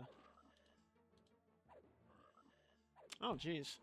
Oh, the AA video is up to 6,800 views. Let's see, Paladin Cleric spell comparisons over just over 5,000. Moat video is about to hit 5,000. It's at 4938. Soulfire and Fiery Avenger Guide, 3,300.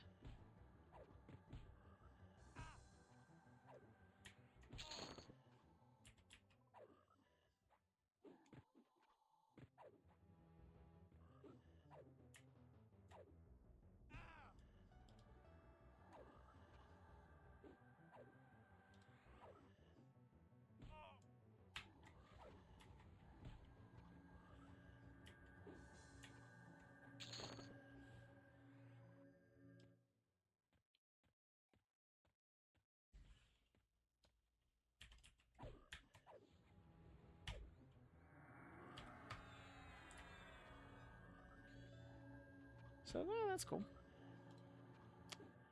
See what the channel analytics look like these days.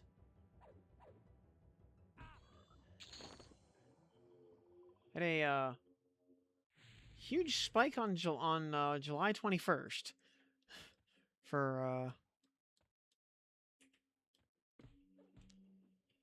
so I guess is when beta ended. So people started looking to YouTube to just get their fix. So I guess that tracks. It spiked up and then kind of coasted downwards until the 28th, and then kind of ebbed and flowed after that.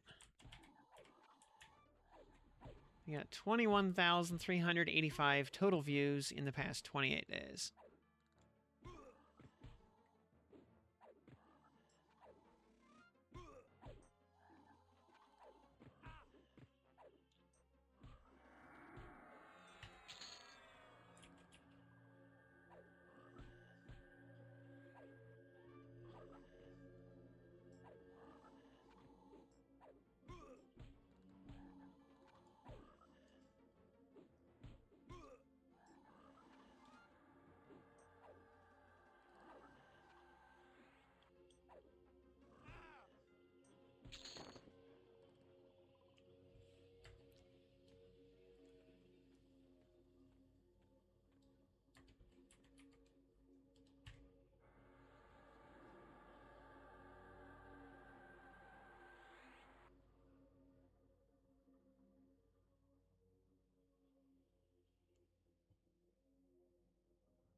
And oh hey, see the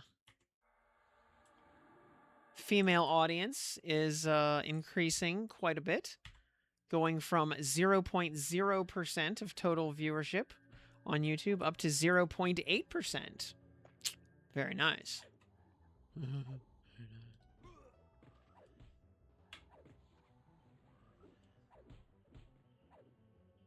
Gotta head to bed. And just start to smash buttons again.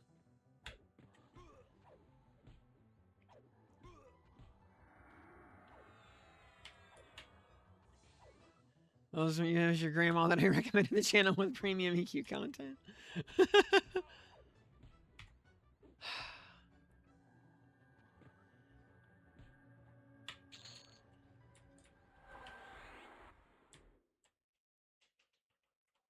Well, if she wants premium EQ content, what's she doing here?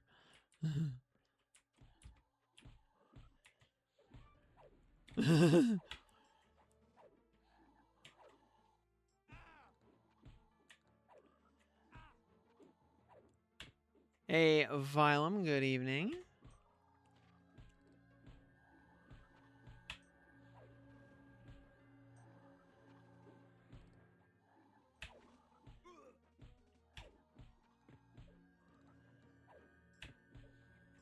Oh, let's see. Well, we just got our Ghoulbane a little while ago, so now we're trying to grind to level 46. That is the goal for tonight. It took 6 Shin Lords, by the way, to get that Ghoulbane. So, pretty average. The chicken wings. Oh, there's an FBSS that we don't need, but I guess we can give it to our pet or something. Yeah, the chicken wings were quite nice. Had a bunch of wings. Bunch of broccoli. So it was pretty good.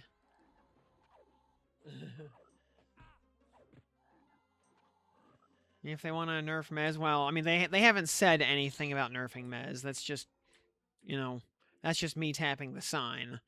Get your Uldren to +8, noise, and your brass knuckles. Oh yeah. Yeah, to make your Woo's fist. Yeehaw. Now, do you have your Nebula Sapphire though? Because like brass knuckles are easy. Nebula Sapphire, not so much. Oh, and you got that? Oh, very nice. So you are in business then. You got, yeah, you did. And you got your Sapphire in less than 100 kills? Yeah, you got lucky.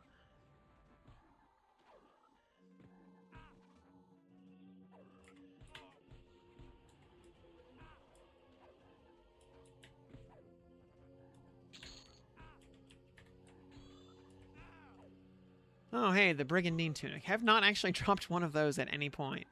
Why is this only worth 5 platinum? Also, would that... I don't think that would fade into, like, any slots or anything. No, it would not. So long, Brigandine Tunic.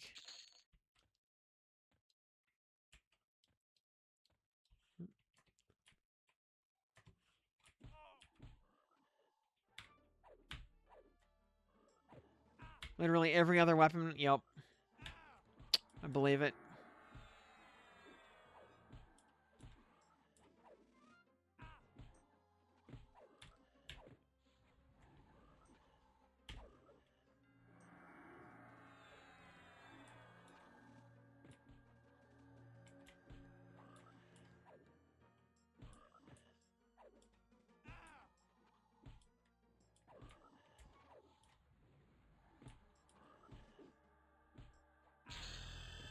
Ding! 43. Oh, we get some good spells at 43. Yeah, we get Banish Undead. Huzzah. Resist Magic. Very nice. And Sacred Echo. Yeehaw.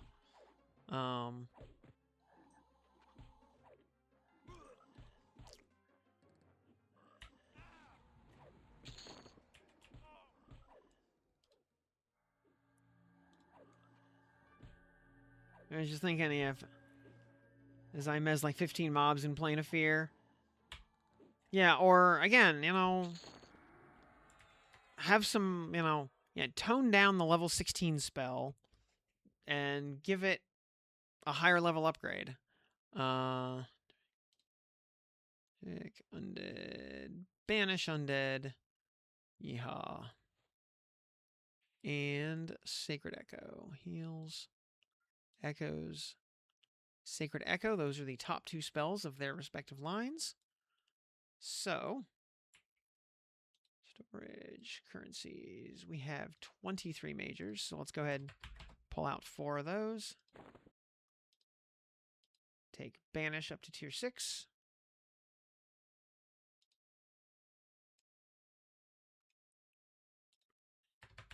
Four of those. Echo up to tier 6.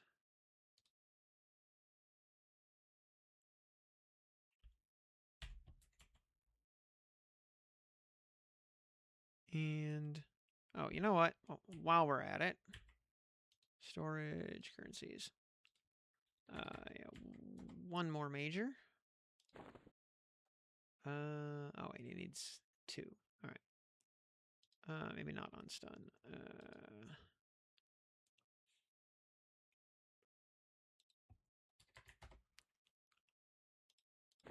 2 5s to take it to take that to 6. Because that should bring the reuse down, yeah, by 1 second. Very important. And withdraw 2 majors to tier 6. Ooh. 1 second off the cooldown. Big upgrade. Yeah, we'll... let's see. Anything else that, like, really needs to go?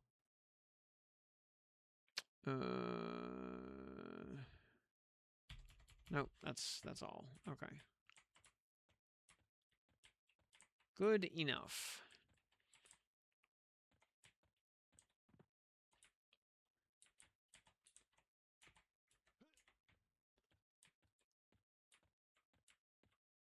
You think of Tord Corruptor? I think it's pretty cool. I've actually been on closed Discord, or closed beta Discord. Some of the myself and some of the other people who were solving the quest back on beta were chatting with Moth today, because he was one of the principal designers of the quest. And chatting with him about it, and just other like just kind of the lore of the quest and thoughts, thoughts going into the quest, and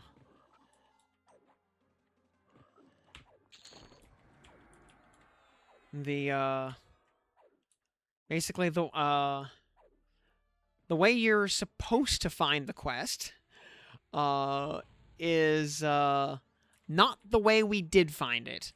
And he is he thought it was very funny that the way the quest was discovered was by just killing Inte instead of the organic way you were supposed to find it.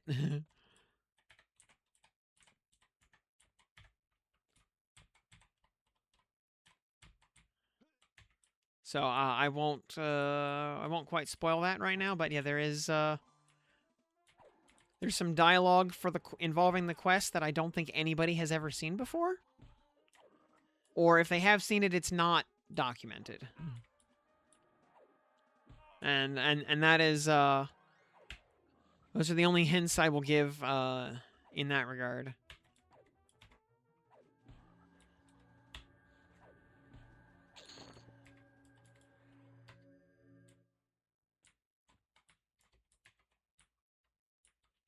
Oh,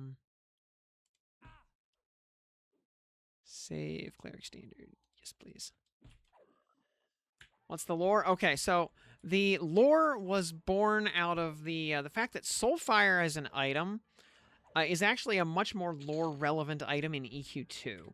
A big part of the backstory of EQ2 is that somewhere along the way, the Avatar of War got hold of Soulfire. Lucan Delir killed the Avatar of War and looted Soulfire off his corpse. And his possession of Soulfire is what he uses as proof of rightful rulership over Freeport.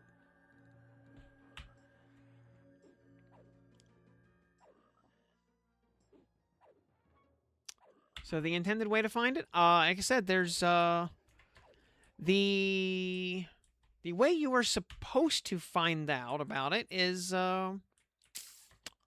I don't think anybody actually has discovered it organically yet, so I'm not gonna give out the spoilers. Like I know how I got it from the horse's mouth as to how you were supposed to get the hint to do the thing. But it hasn't been documented yet, so I'm not gonna spoil it. I will let somebody discover it organically.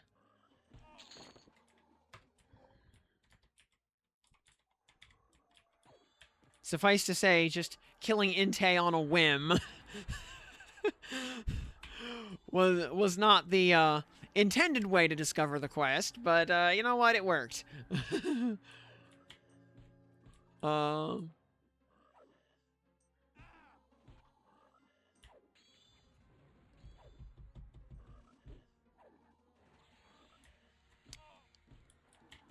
Yeah, how did Lucan beat Avatar of War? You know what? Your guess is as good as mine. Maybe, I mean, he's immortal, so or at least ageless. So and undead. So, he had plenty of time to level up, between EQ1 and EQ2.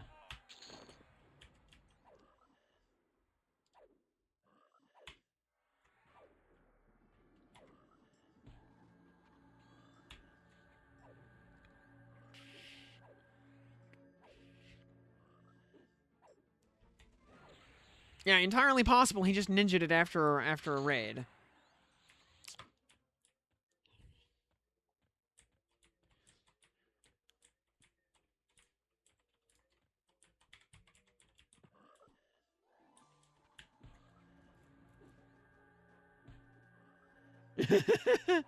Had the DKP after years of being Rampage tank.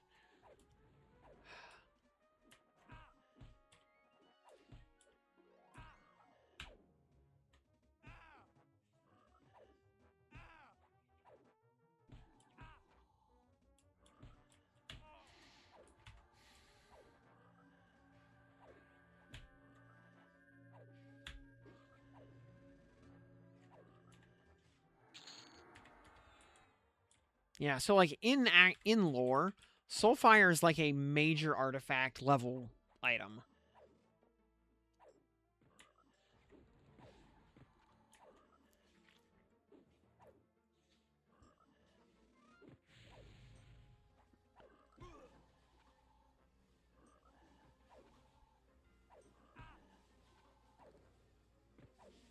Two Shin Lords. No Ghoulbane yet.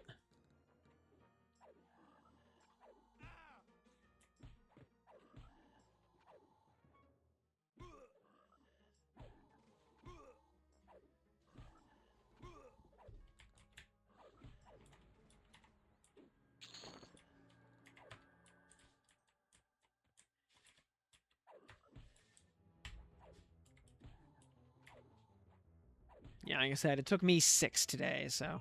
But hey, 100% spawn rate. So, it's not that bad.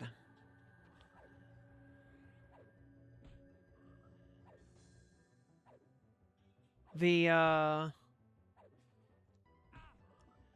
server logs, can probably pull up that kind of data. Now, I've seen far more detailed data than that, be shown in random, like, for fun news posts on other games. Plus, that kind of, metric tracking is really useful in any kind of live service game, just to understand how people are actually playing your game for real.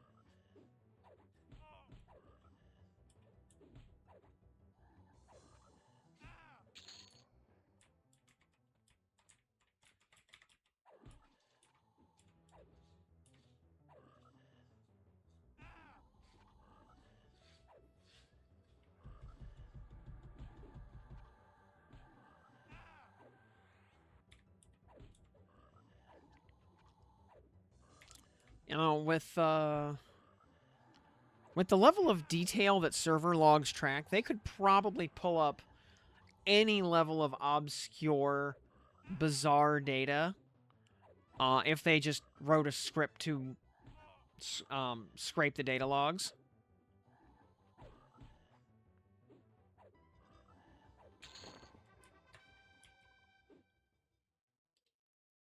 Another rank of combat fury. Yes, please.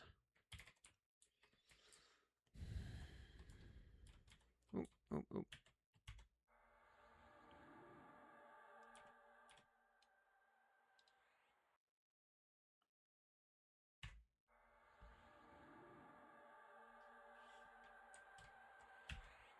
And his pet.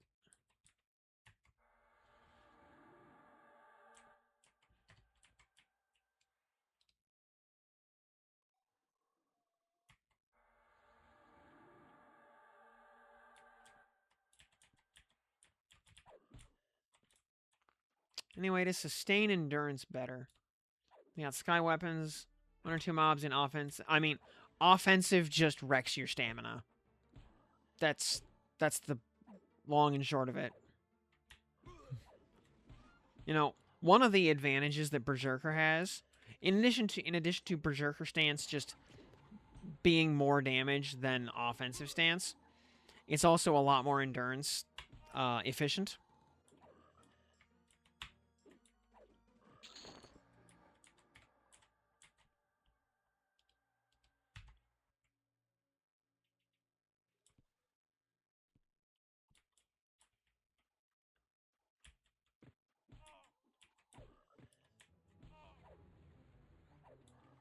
Yeah.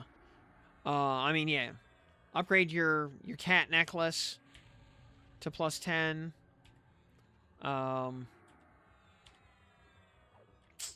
Get circular breathing as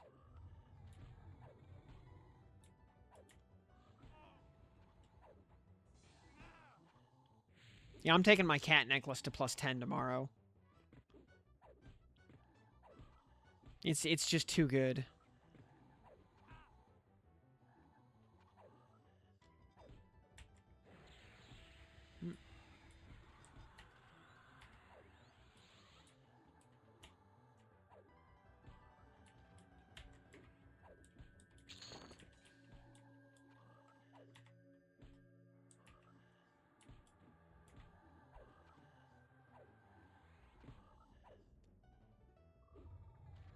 We're doing 512 quests, doing notes.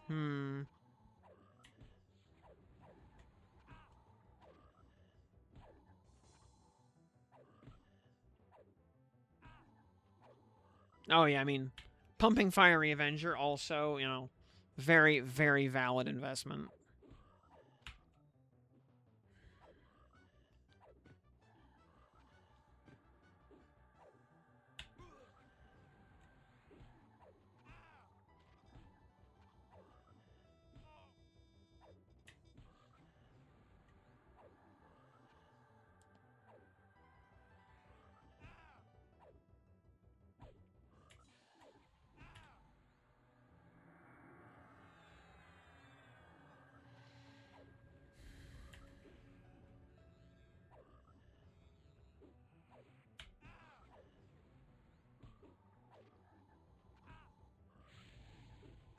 Though, as far as weaponry goes, I would like to save my motes more for Baton of the Sky, since that is my targeted actual endgame weapon.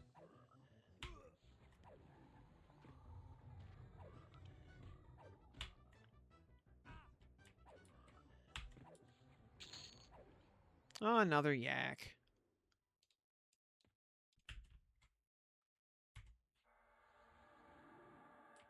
Actually, I should be... I should be selling those. Those are money.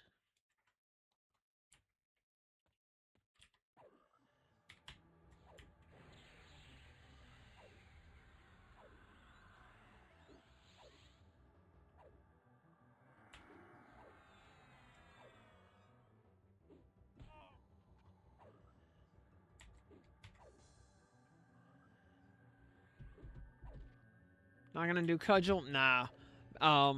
Baton of the Sky has a slightly inferior ratio to Cudgel, but it has a monstrous pile of stats. And access to some just goofy procs. Notably, Thurgist and Dawnfire.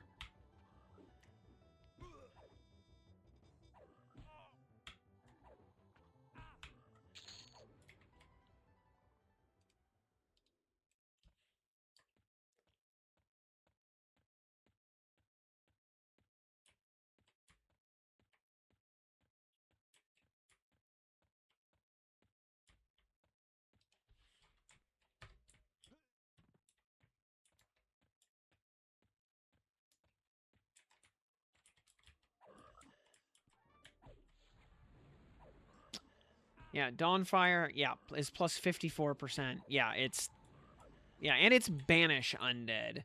It's everything Ghoulbane wants to be. It's everything Thelvorn wants to be.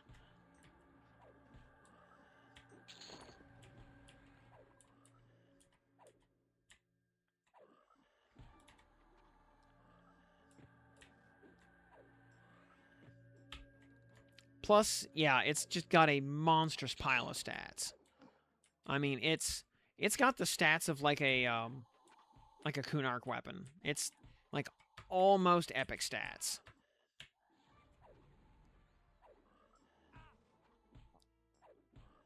Not the least of which is 25 AC. Which, you know, fully upgraded will become 50.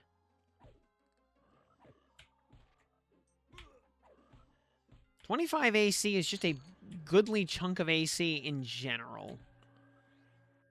You know, especially on any slot that isn't chest or shield.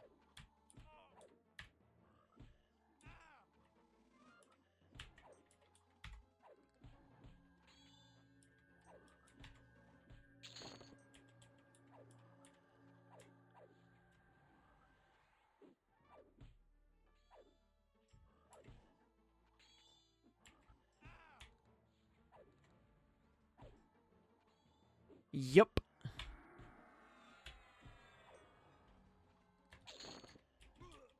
Also a huge pile of mana and stats.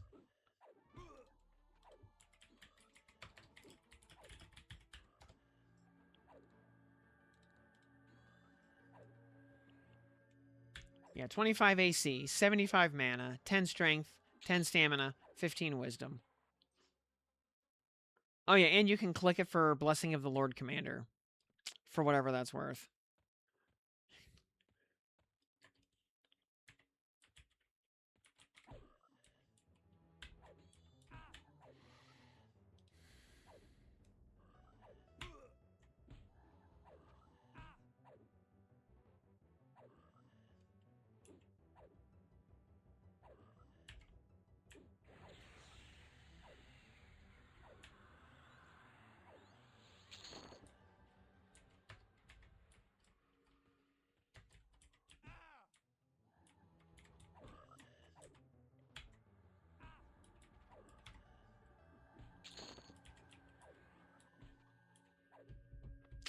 Here, a Swin Diesel, yeah. Pal Burr Shad. I'm curious, what's better if there isn't a big difference between... I mean, hypothetically, dual wield is just straight up better.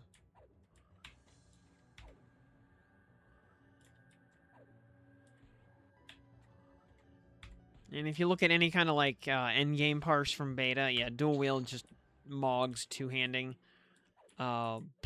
in every scenario.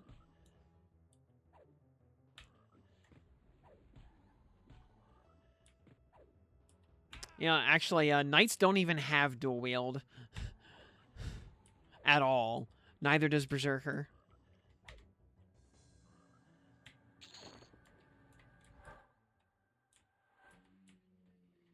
That was actually why knights got preferential itemization on live, because they couldn't dual wield. Oh yeah, and also yeah, knight dual wield or double attack skill is kind of low, but Berserker makes up for it.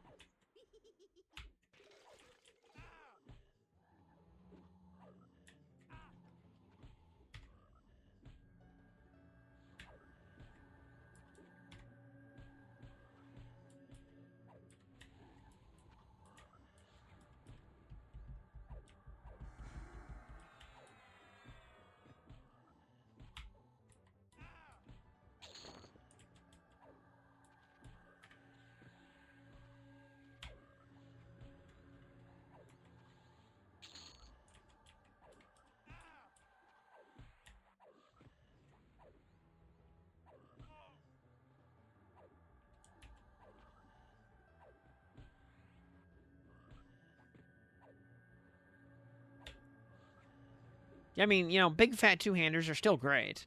Especially, yeah, some of the endgame weaponry like Fiery Avenger or Cudgel of the Fool, Torrid Corruptor, Baton of the Sky.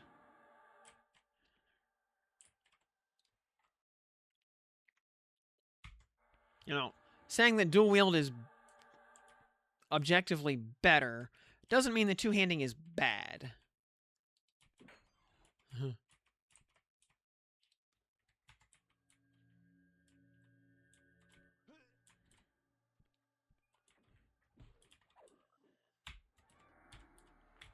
I think the big thing is that two-handers don't actually have any AA support right now, the way, you know, dual wielding has ambidexterity. You know, there's no, you know, so as more AAs get added, especially class AAs, and especially for Knights and Berserkers, two-handers will have their day. The problem right now is that in the interest of everything playing nicely with each other, all the Berserker abilities work with dual wielding. So, like, you know, Berserker is, like, better backing up a dual wield class, like Monk.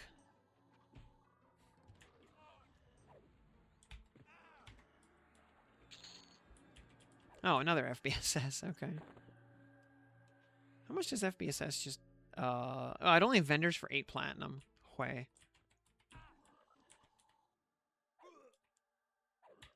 I mean, yes, it'll get better. Like I said, you know, when Berserker gets, like, more flurry ranks or more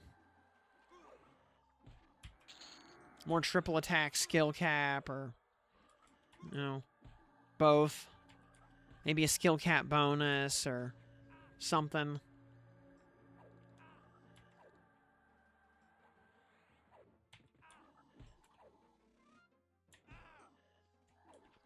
Yeah, the funny thing is, because monks have higher blunt skills, giggity, dude, Weed Lamau, higher blunt skills than anybody else, monks are actually better at using Cudgel of the Fool than Berserkers are.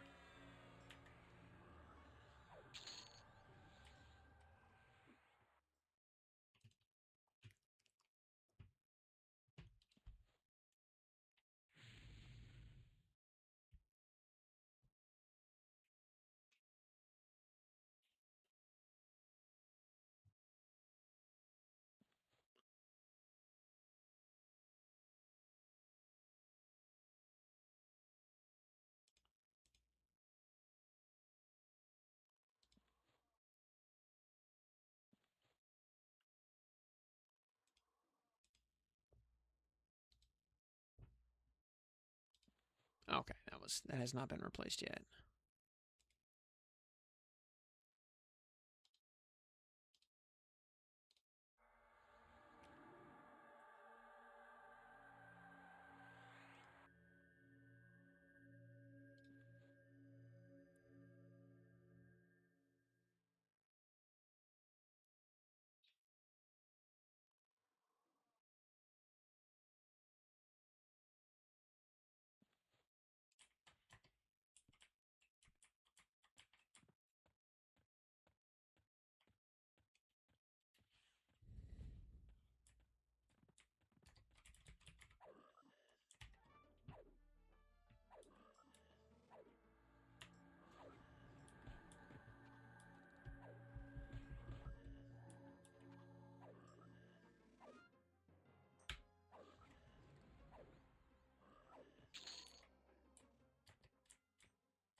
Eshi, what you playing with, baby?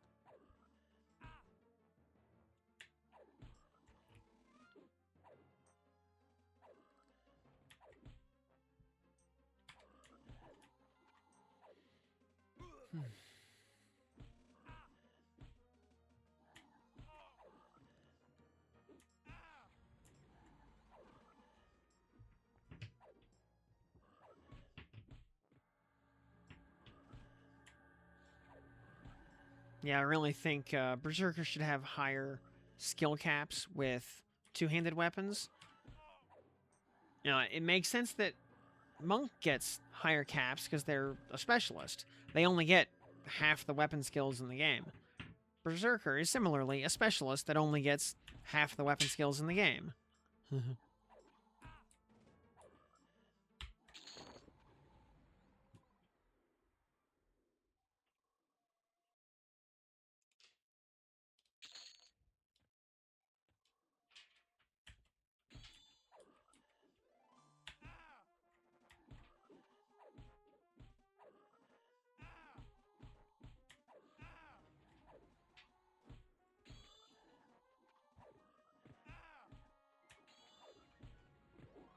But yeah, like Berserker needs some like two-hand specific AAs so it can do better work with two-handers without those same features just becoming more multiplicative bonuses on dual wield.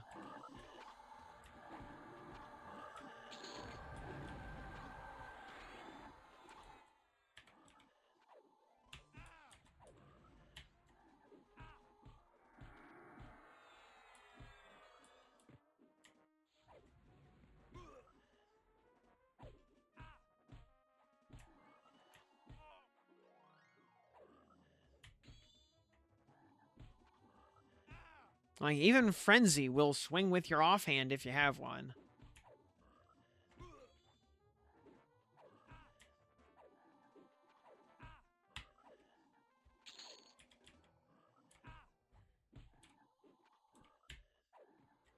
You know, Monk Berserker with two Wu's Fist is just straight up Fist of the North Star.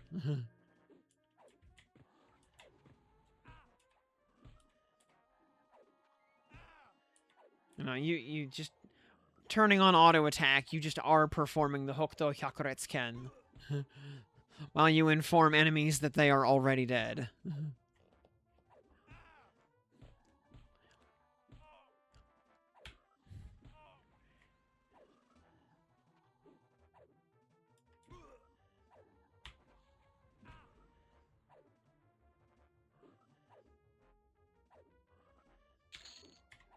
Yep, with no dual wield skill, your offhand is just a it's just a stat stick that is not a shield. Though, as we've seen, putting a big beefy shield in your offhand while you're just in Zerk stance, you know, bash gets good. Although now you can just bash from your any slot anyway, so well, you can bash from your any slot if you buy improved bash.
Hey, bye.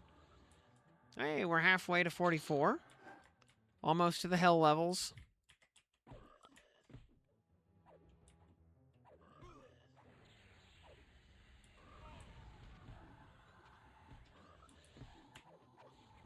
Well, you can't get ambidexterity unless you're on a class that has dual wield as a skill. It's like, look at my AA list here. I do not have ambidexterity up here.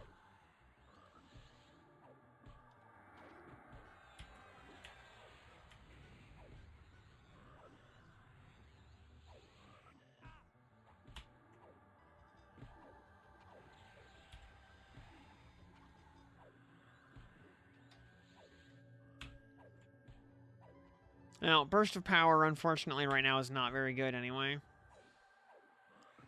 Because triple attack caps are so low. Like, you hardly ever triple attack in the first place. So, there are just not that many chances for burst of power to activate.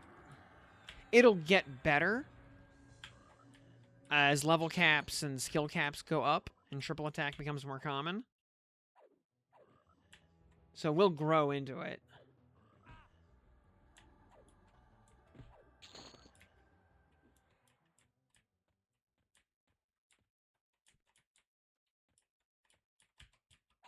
Yeah, I don't think I would ever want to level my first trio as a bard.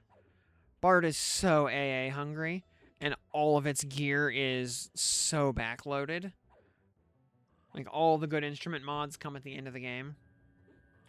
You can buy, like, the basic mods off of vendors, but, you know, they don't account for much. But especially the fact that you need so many AAs. Also, so many of the good bard songs are backloaded. As many hybrid spells are. You know, that's not out of line for the typical hybrid experience.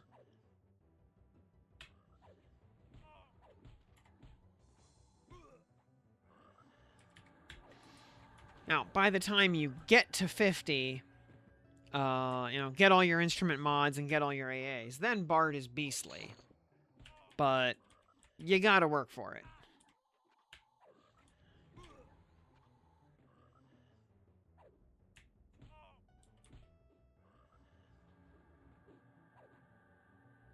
Yep.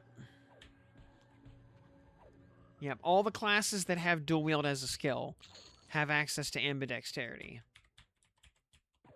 But the Knights and Berserker do not.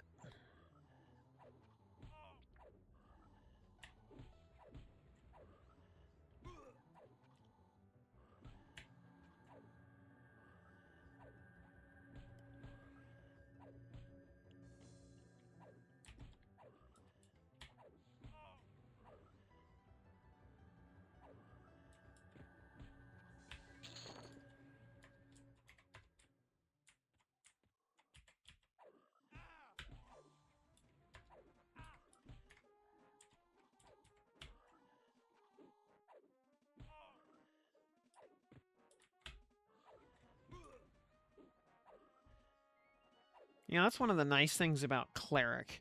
You get all the best heals as fast as possible. Cleric works right out of the box, starting at level 1. Kind of like Berserker. The only class feature that matters is Berserk Stance, and you get that right out of the box at level 1.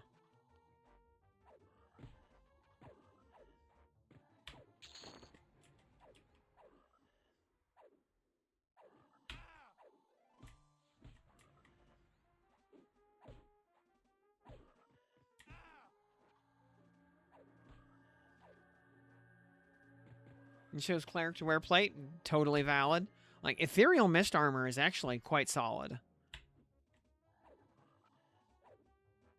You know, it's not quite as good as the Knight armor, but it's not that far behind.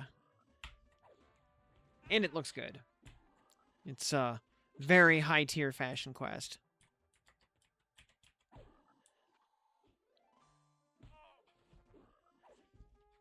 I'm usually wearing my, you know, Ethereal Mist shirt here, as you can see.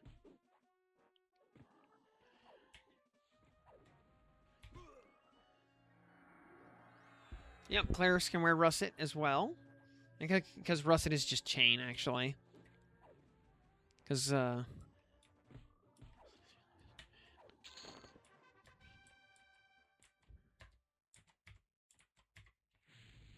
oops.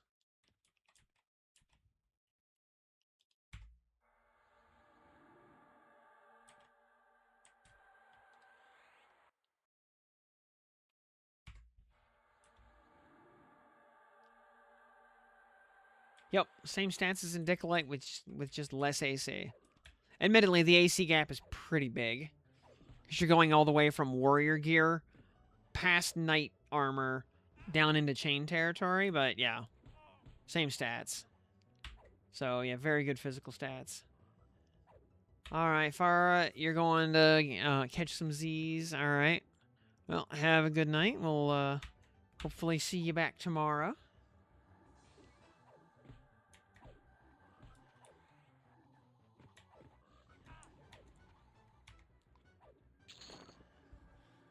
Yeah, I've said this before, but I guess it probably bears repeating for people who have missed me saying it other times.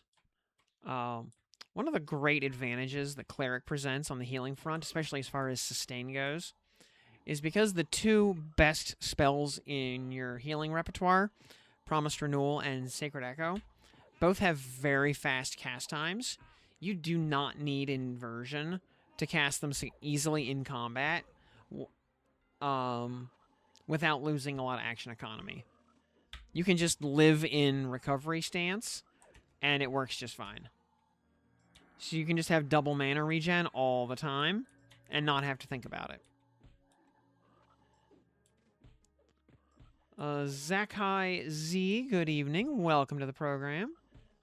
How do I get to Kara Island from Freeport? Well, first you need to, from Freeport, you can take the gnome teleporter on the docks, or walk, depending on your choice, to Kinos. It is a long walk, but, you know, it's your choice. Yeah, or the gnome on the dock can just send you there straight away. From Kinos, you get on, you take the gnome teleporter, or the boat, your choice, to Arid's Crossing. From Arid's Crossing, to Eridan. Eridan out to Toxulia Forest.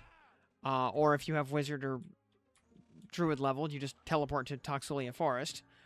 And then on the west side of Toxulia Forest is Kara Isle.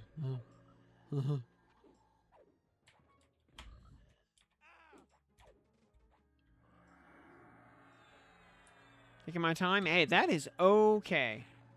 Yeah, just learning as you go. That's okay. Yeah, there is no rush.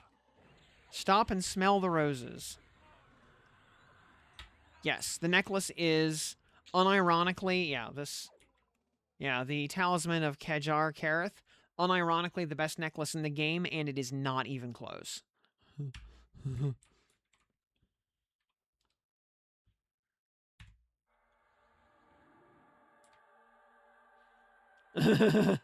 Handed in 36 various sky quests. Oh, I don't need to. Still no paladin one-hander. Oof. So you should max it out. I would strongly recommend at your level. It's very level appropriate. The quest is easy to do at level 10, and there's only really 2 mobs you need to kill. And the highest of the 2 is like level 10 or 11.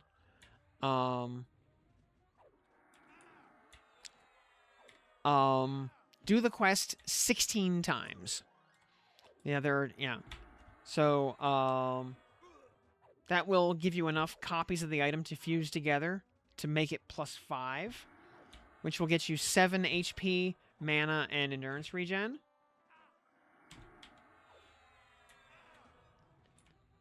And that will probably take you about an hour to an hour and a half.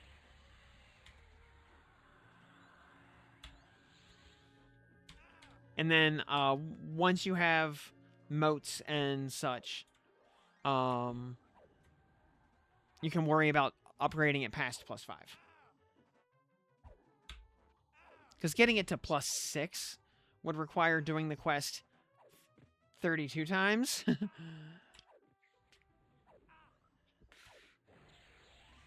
So suddenly you're spending another hour and a half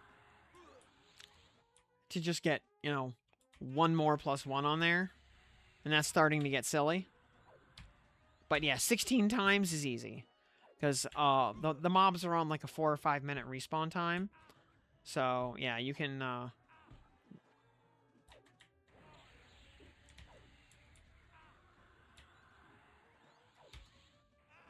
Yes, 16 iterations is easy. Just don't fall in the tiger pit. The tigers are mean.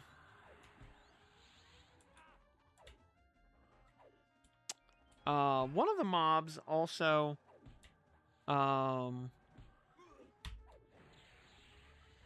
name mob that drops the second item for the quest, also rarely drops a pretty decent one-handed weapon, like a whip. That, yeah, is actually pretty good for the level.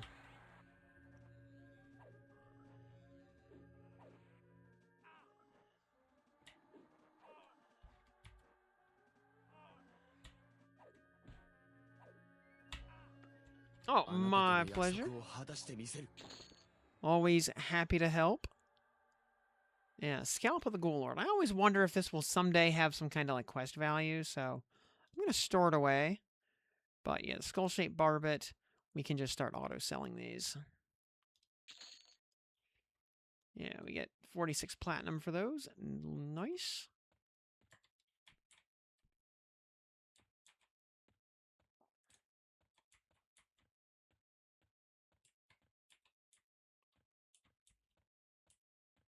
Yeah, plus killing the evil cats gives you some good faction boosts, so that's helpful as well.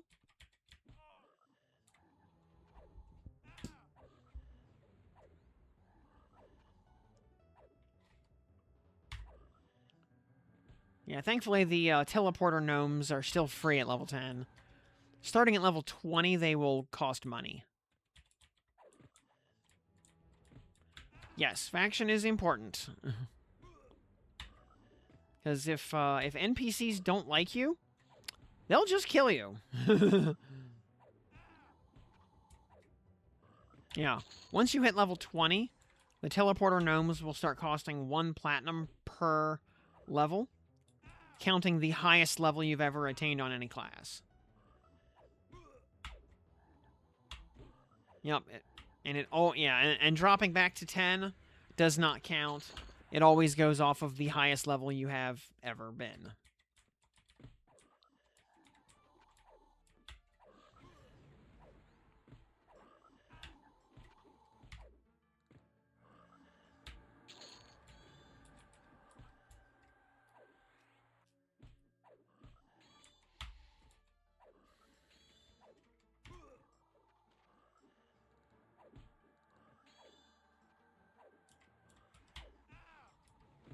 Like, platinum matters for spells when you're starting out on your first trio. And then not really ever again. Until you get into trade skills.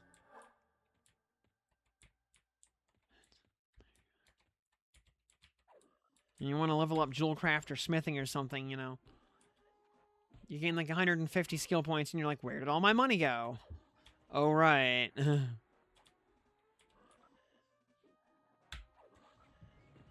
And yeah, this is why it is so valuable to level Druid and Wizard up. I'm pretty sure you can buy mounts. They cost like 120,000 plat. But you can buy them.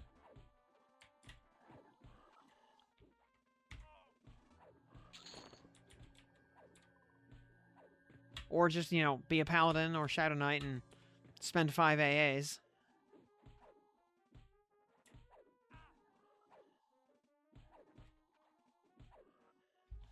Yeah, like, you could do something like, you know, slash, you know, spell set, buffs, you know, delay 60, slash usability quick buff, slash, you know, spell set normal.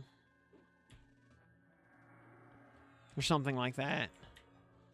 But I find that level of optimization or automation just completely unnecessary.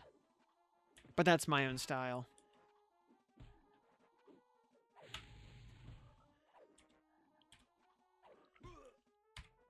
Just like in one of the on the public Discord, there was a thread about using Smite, and you know, and people having trouble sustaining Smite, and I said, well, you know, Smite is the one ability I don't auto skill because it becomes unsustainable. Because it, in most scenarios, because it just blows up your mana too fast, especially at Berserker speed. You know, if you have Enchanter and not Berserker, then you can basically sustain it forever, probably, depending on what other stuff you're casting at the same time. So, you know, it becomes much more hypothetically sustainable in the long term. But yeah, and I can pull up the thread. Because I can just read what I wrote.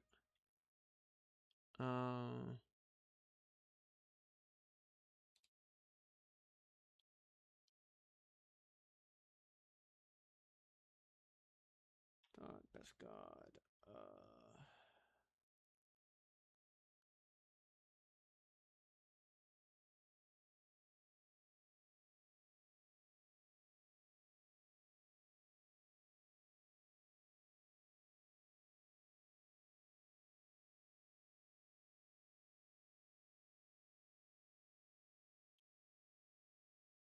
Okay. And One Morning Coffee, welcome. Thank you for the raid. Hello, raiders. Welcome, welcome.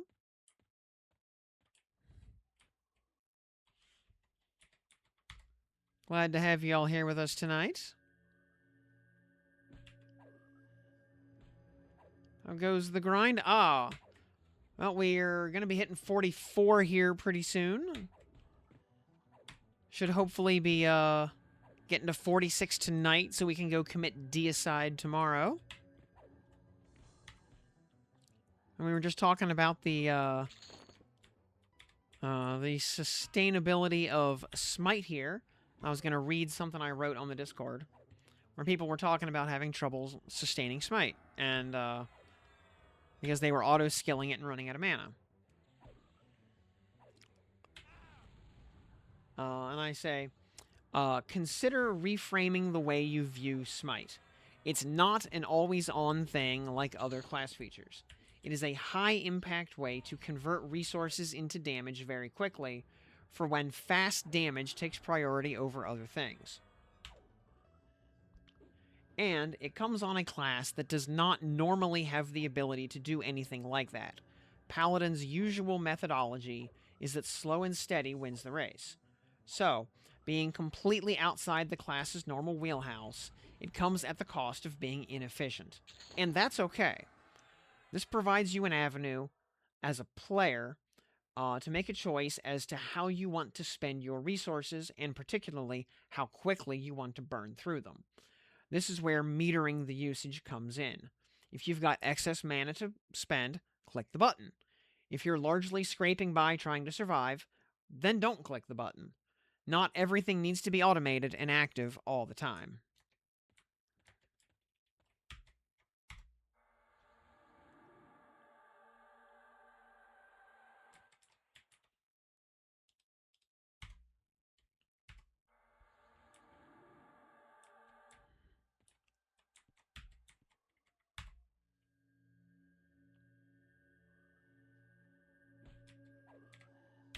Yes, its damage is based off of how much mana you have. So with 2572 mana, it does 179 damage.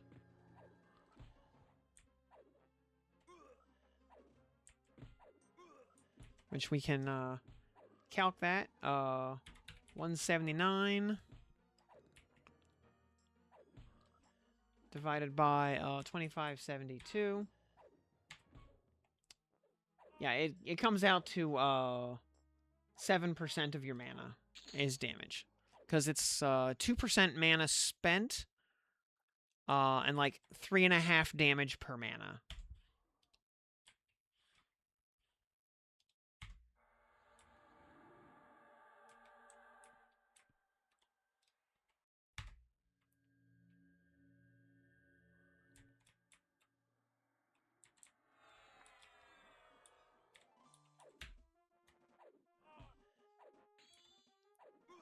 Oh yeah, on closed beta I was around like 6,500 mana by the end.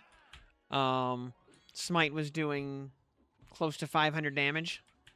Yeah, it was very nice.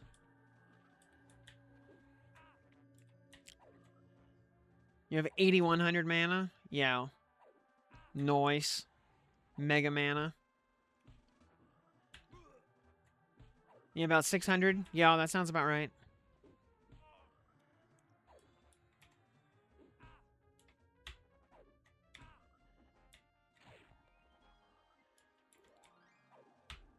Yeah, with Enchanter in the kit,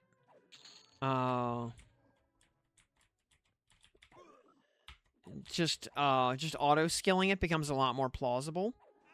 But if you don't have Enchanter, and especially if you do have Berserker, the mana burn becomes unsustainable in the long term. Especially if you're casting any kind of spells in addition.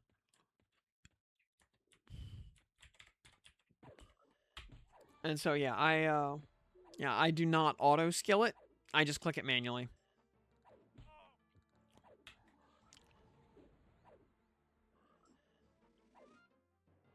Everything else generally gets auto skilled, but not that.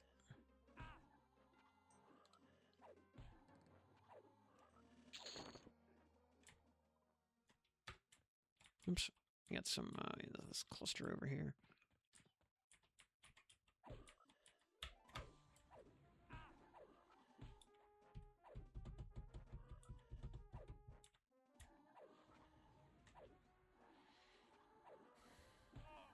Other thing to consider, by the way.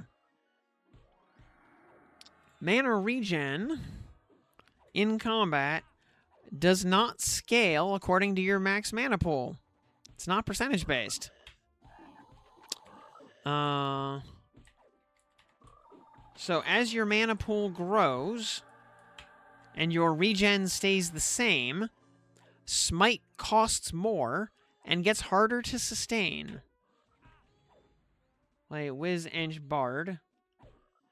So you get extra mana from things like Familiar. Yep. Yeah, depending on which class you drop for that. Although Improved Familiar is so good.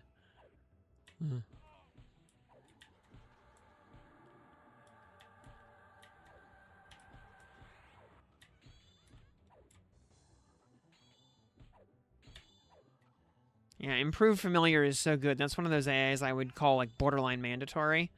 Like just have the AAs banked, and as soon as you get to that level, just buy it.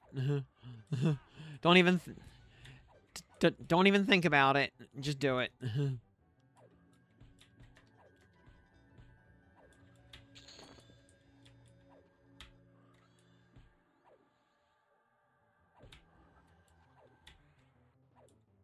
Yeah, Wiz Cleric or Wiz Enchanter Bard is just like such an omnicaster. Plus, you know, triple. Actually, does Bard count for Arcane Mastery?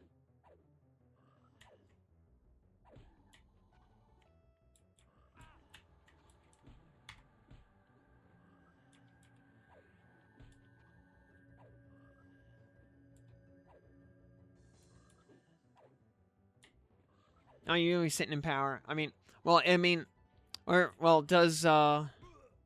does Bard get Arcane Mastery is the question. Because if it gets it, then it counts for it. If it doesn't get it, then it doesn't count for it. Because, you know, maxed out Arcane Mastery is no joke. But, like, Bard is such an oddball class. Like, Bard does not get Spellblade, despite being a hybrid.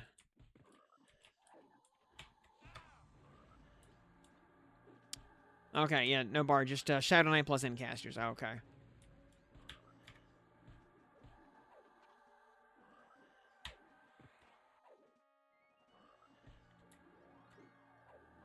Yeah, I've seen some people running like Shadow Knight Necro Wizard for just Giga Crits on their taps and such, and maxed out Arcane Mastery and having very good success with it.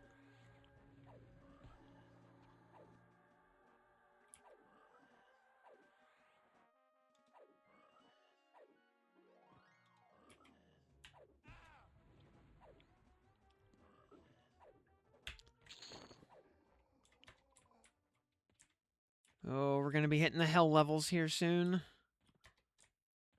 Oh, dang it.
How would something like SK Necro Wiz do Sky, though? Brute Force.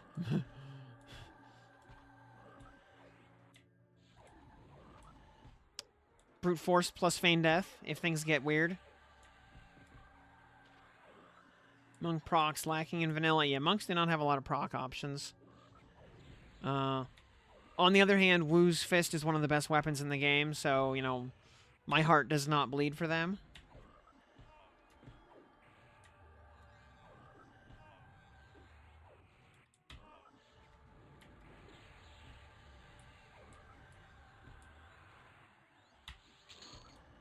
Yeah, plus you can always just overchannel. Even without, even if your spells aren't super upgraded. Like, even rank 5 spells will land pretty consistently on most things, other than maybe EOV. But that's what overchannel is for.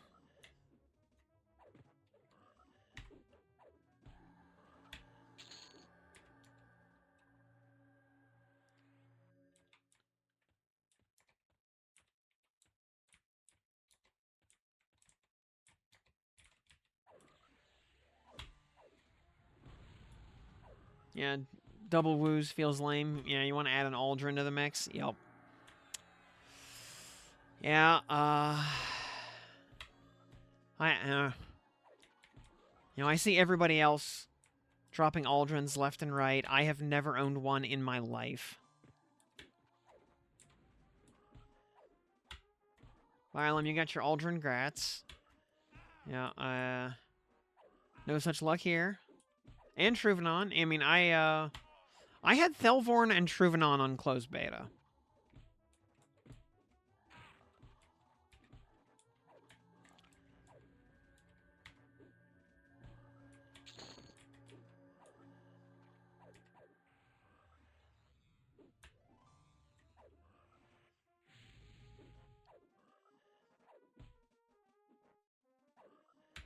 Yeah, I have never seen that dumb Bixie sword ever drop before.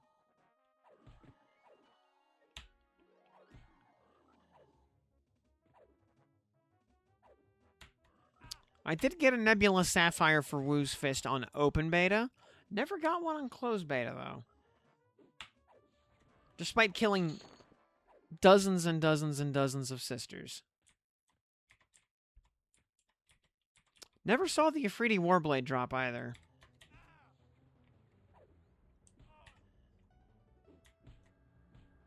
So never owned a Dagos or... Yeah.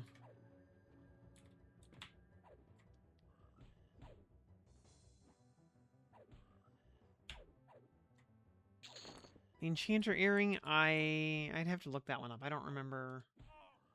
I want to say I had that on beta.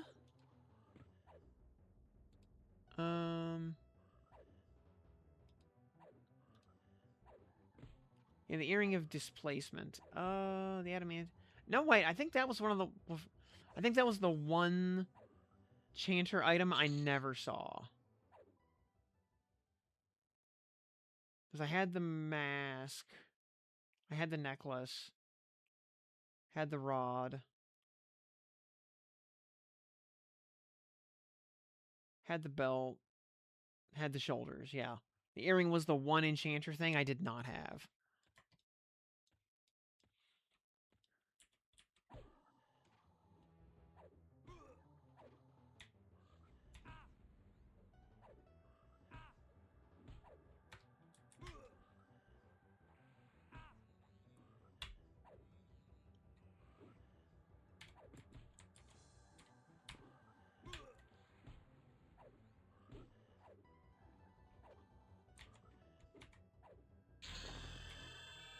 Alright, ding 44.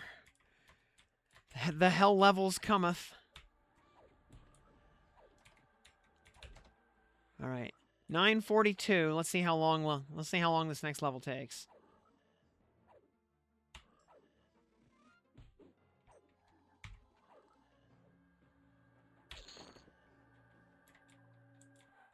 In fact, let's actually set a timer.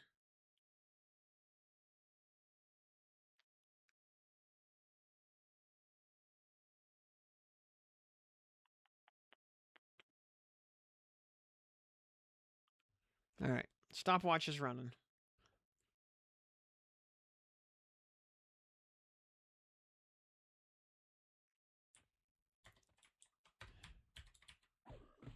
I think this level should take about an hour.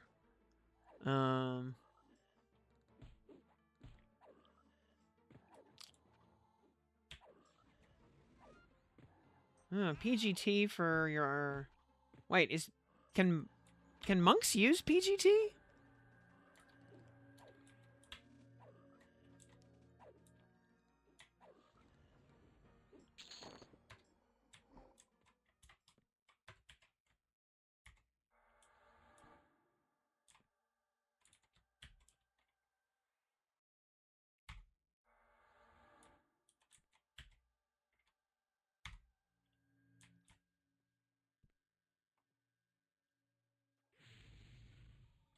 Okay, yeah, I was gonna say.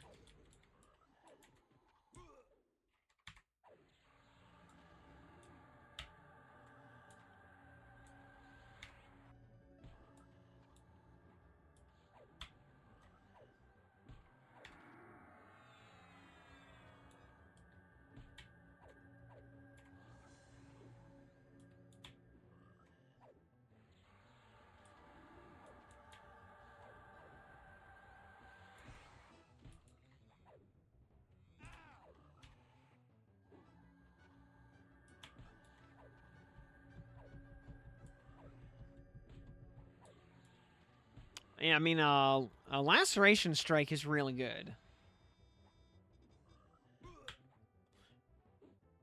Burn is not so good, but it is technically better than nothing. Oh yeah, you can also get the yeah, this is off the Tornir Thumper. Yeah, for main hand, yeah, you can get the stun off of that. Yeah, the Tornir Thumper Exaltation. Yeah, that's a good choice for your main hand at least.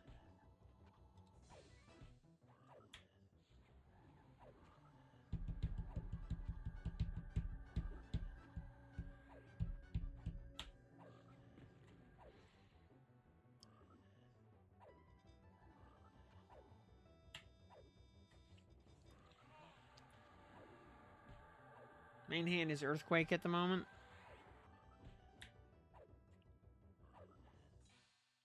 Oh yeah, Tord Corruptor proc is so good.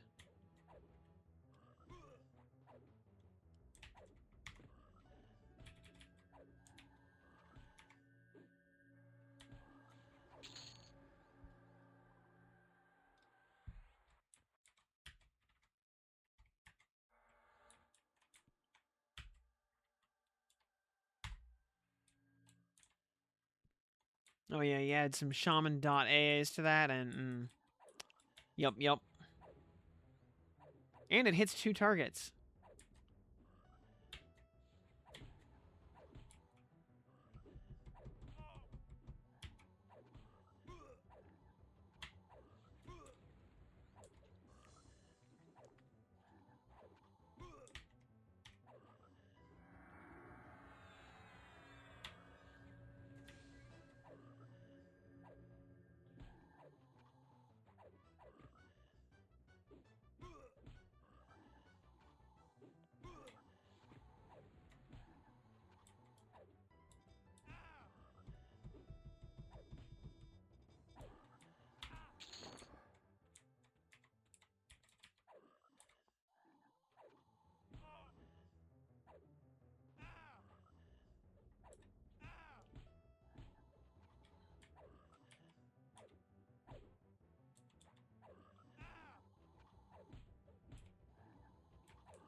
Yeah, like, I will totally put a, Toward Corruptor proc in my Fiery Avenger.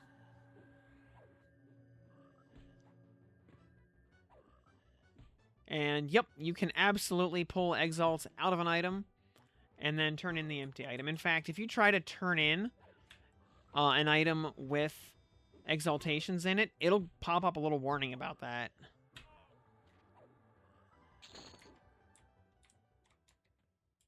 But yeah, like, the first thing I did with my Ghoulbane was pull the exaltation out of it.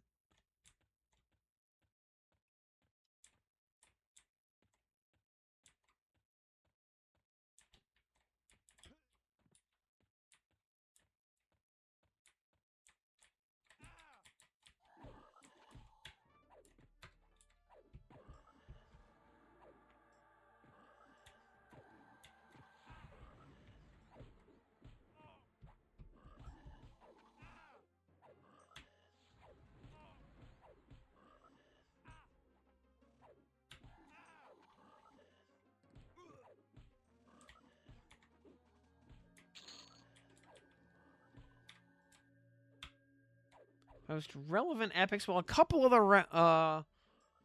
the epics are gonna have to be totally retooled, like Cleric. So, you know,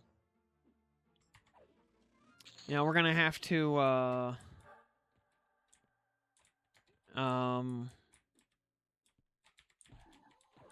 so we'll set Cleric aside because that's gonna be totally different.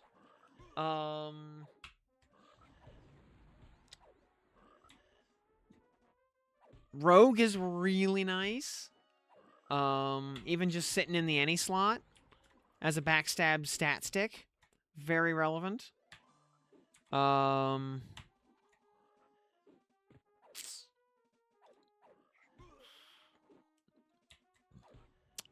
Mage Epic, because it's just a pet.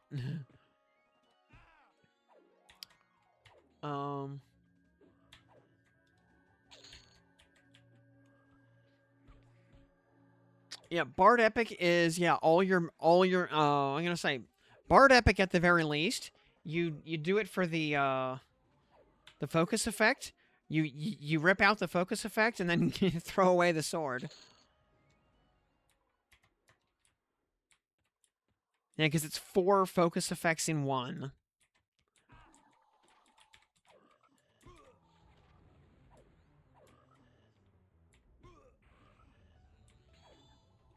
I mean, pet weapons work pretty much the same way they do for players, with the notable exception that if a pet's natural attack ratio is better than the weapon you're giving it, it'll just ignore the weapon.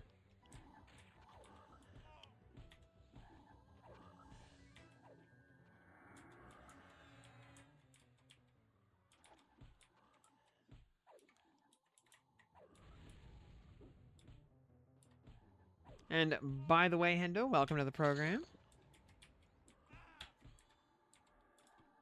I'll do,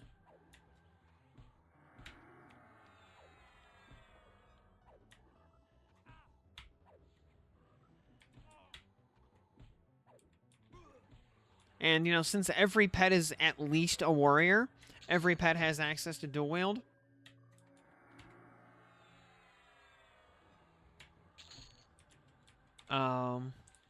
Also, remember, your pet can use whatever it can use based on its own classes, plus all of your classes. So, Enchanter pets can all use Fiery Avengers, among other things.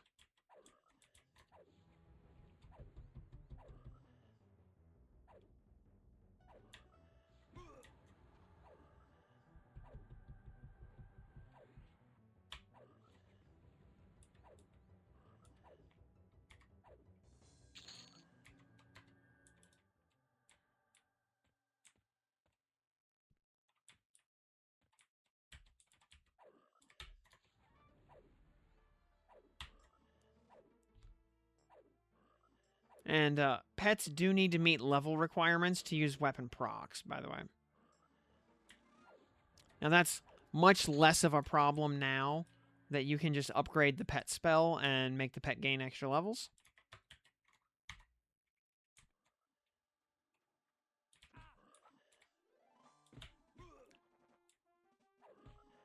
Oh, the stun proc Coffee was talking about? Yeah, the Torn Ear Thumper from Split Paw. Drops off the Brute.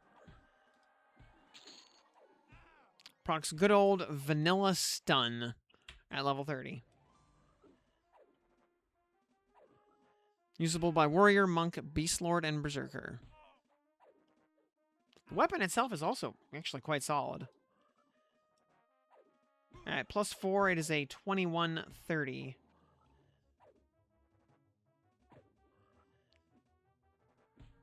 Does Berserker? It does. It is the, what, Axe of Telosian Rage, I think. So it's going to need to be complete. The quest is going to have to be totally reinvented. Because there's a couple of steps that just won't be possible. I'm pretty sure. Because I'm pretty sure the quest requires you to go to Telosia at some point for something.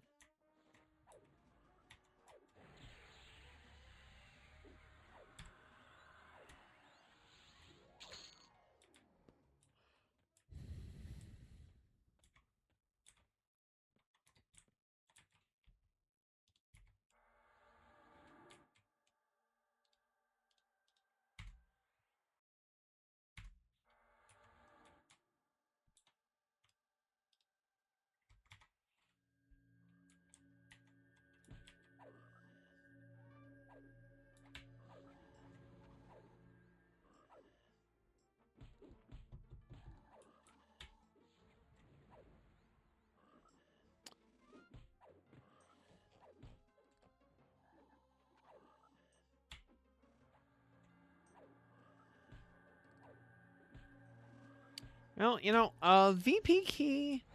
Well, you know, there were a couple of alternative VP key quests added on live after the fact.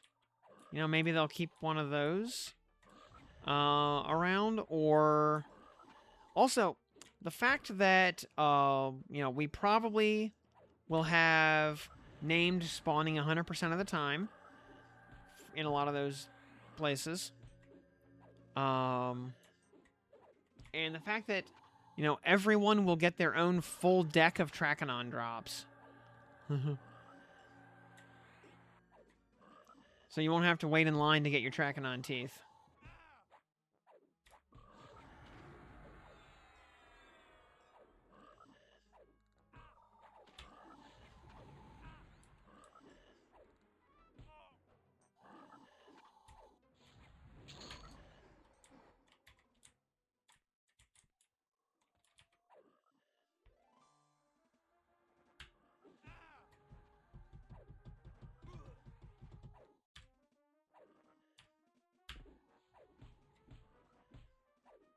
God, I spent so many hours in the Carnor's basement trying to get that piece.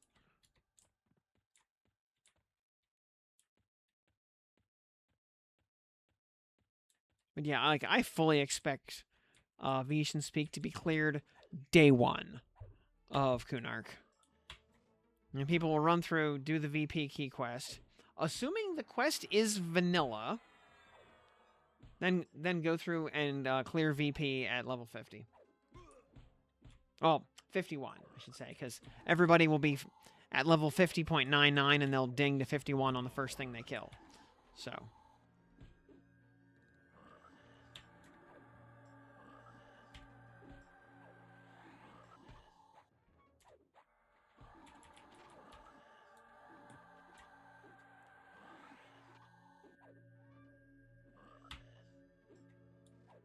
Yeah, like, the problem with VP, like, in era, on live, is most of that juice is just not worth the squeeze. If you've got maxed out planar gear, VP doesn't have a lot for you, other than maybe a couple of utility clicks. You know, Robe of the Azure Sky, Shield of the Elders. That's about it. You know, the So Katana is always nice. And Ornery Old Gamer, good evening. Welcome to the program.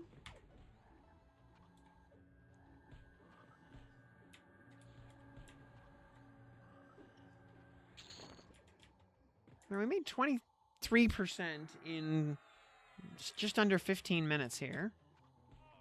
So...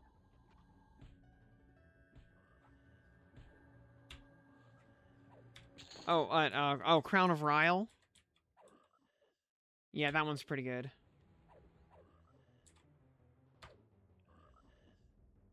Though consider, with as much re-itemization as is going on through the game, I fully expect VP to not suck. Or, the endgame zone could be something entirely different. Remember, it's going to be an entirely new Kunark. And we do need to check a certain amount of our preconceived notions at the door. Remember, we're also going to be getting some kind of new raid, new entirely original endgame raid, sometime before Kunark, just here in the old world. So who knows what that's going to look like.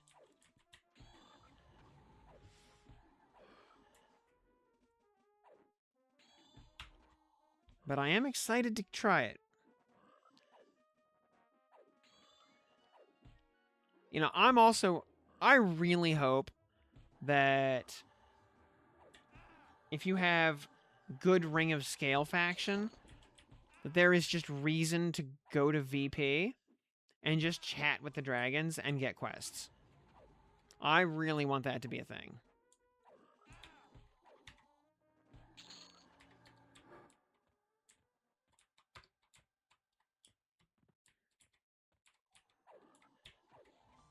You know, they hate XRs. I hate XRs. We should be friends.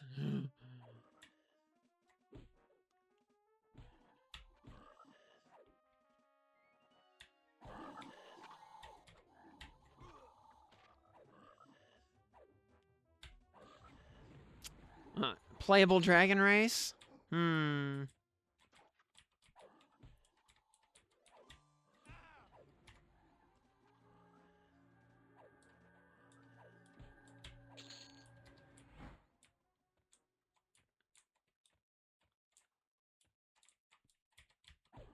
I mean, maybe if we had something like the Draconians from Dragonlance, instead of the filthy Draken. I don't know anybody who actually likes Draken as a race.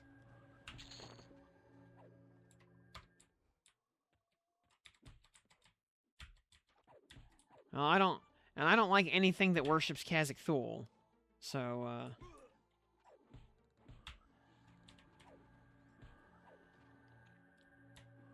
remember, when your enemies are ontologically evil, no action taken against them could ever be considered immoral.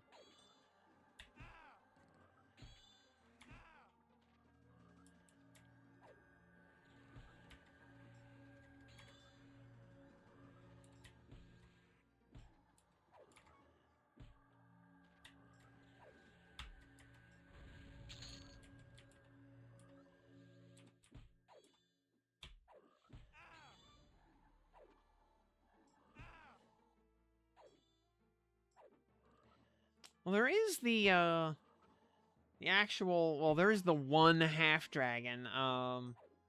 The one dude from Ashengate. But he was an abomination.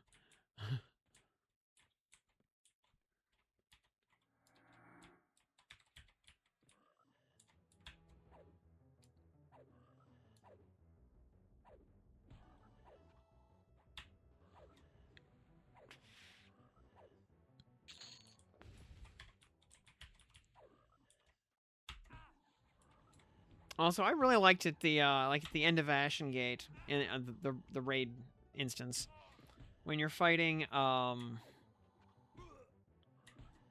whatever the black dragon's name was, like Dagathar or something. I don't remember exactly. But Lendiniara shows up, and at first she's like, well, you know, You know, he was bad to me, but, you know, he only hit me because he loved me. So I'm going to help him out here against you, you dumb humans. And then as the raid progresses, the Dagathar, whatever his name is, says something about how, you know, how Lendiniara bored him and he had way more fun banging his elf mistress.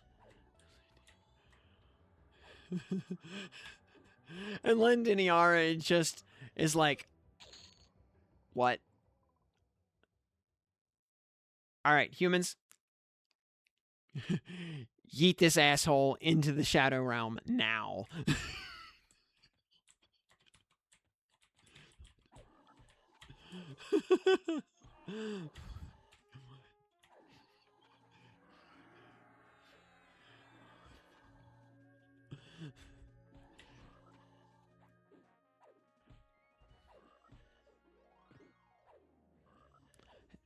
Truly, hell hath no fury like Lendiniara scorned.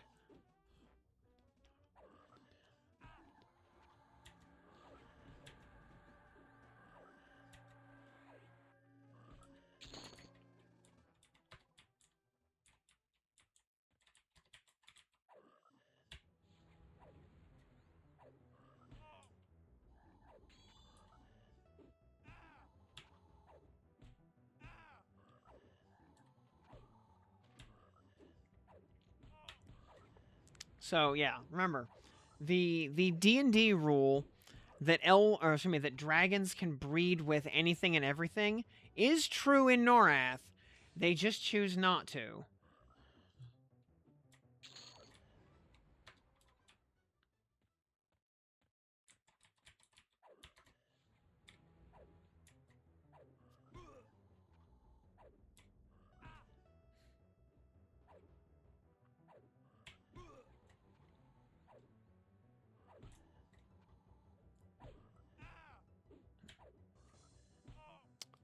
I had a bit of a love-hate relationship with TSS as a raider, because as a paladin specifically, what I was doing on most raids was just kiting all day. And to me, that was just boring and stupid. Like, there were a couple of fights that were fun, but overall, for the most part, I did not have a lot of fun with a lot of those raids.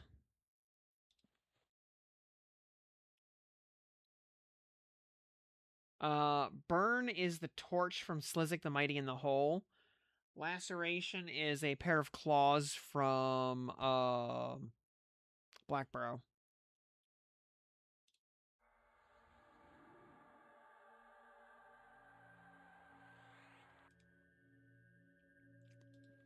Also, burn does like 14 damage.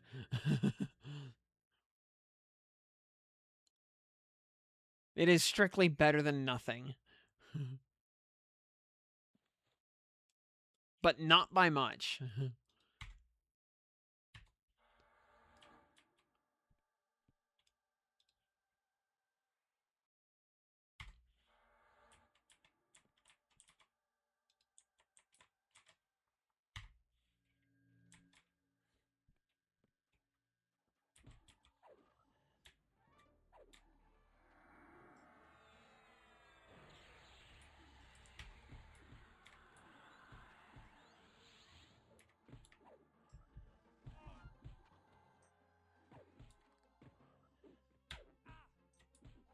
Ooh, 1560 Slay, not bad. I've seen better, but still, you love to see it.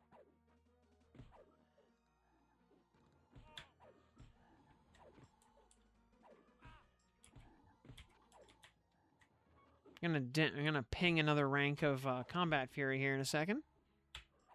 Probably off of Hopter.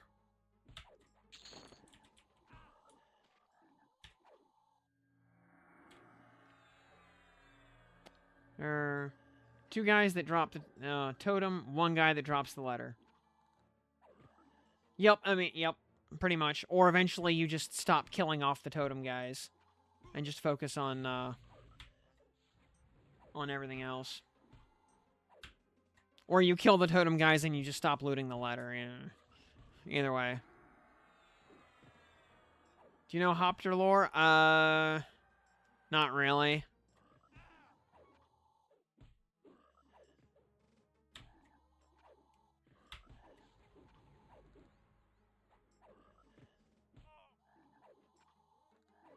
So yeah, if you if you do know Hopter's deep lore, by all means, I would actually be interested to know.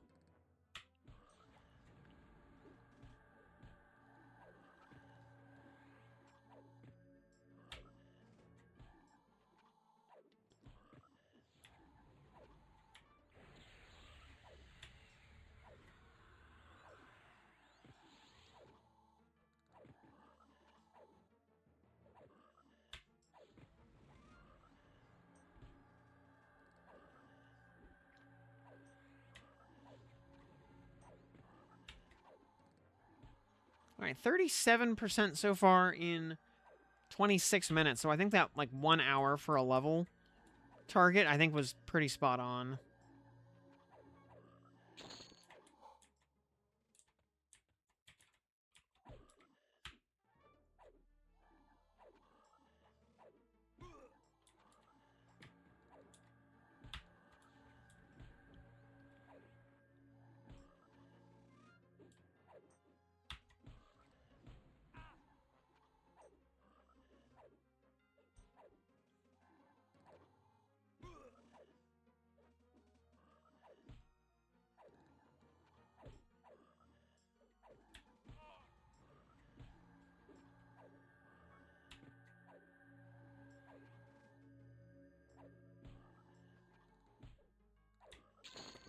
There we go.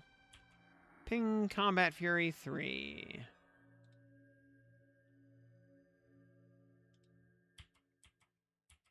We need 4 points, which is... Ah, that was A number 90. Huzzah.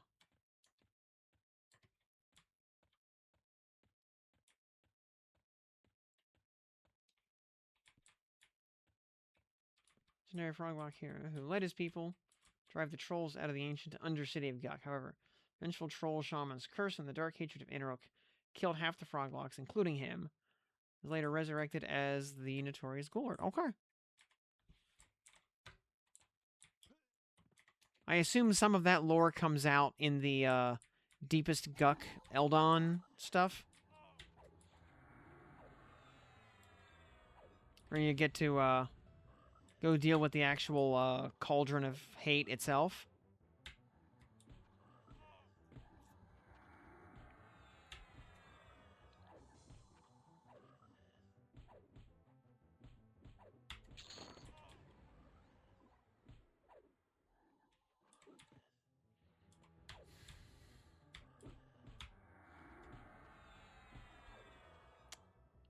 If I get close to 11 without changing race or locking.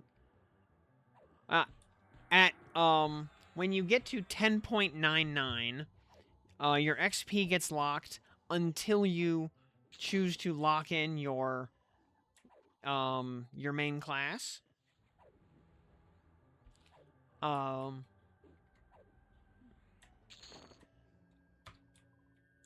your second and third class can still be changed freely in town. It's just your main class that will be locked in. Yeah. When you would ding up to 11, it'll pop up a little message box explaining all this. And you can choose to ignore it, but you will not gain AA, or you won't gain XP until you choose to lock in. But you are allowed to just click off the box, go change to the class you want to main, and then you just go get 1 point of XP from something. The box will pop up again, and you can lock in. Oh, don't worry about being a noob. We were all noobs at one point.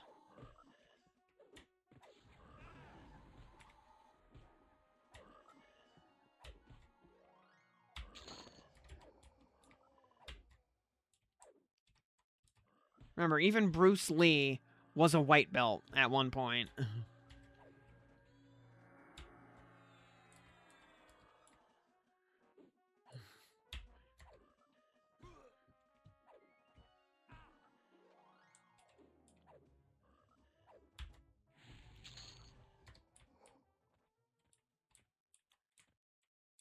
You know, the only way to learn is to ask and do.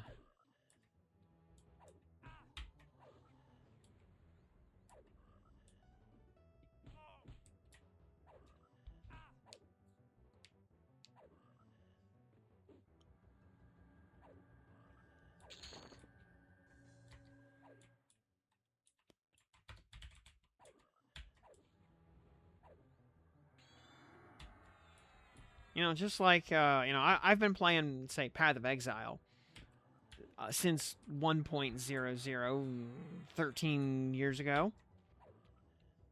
And almost 14 years ago, yeah, I guess.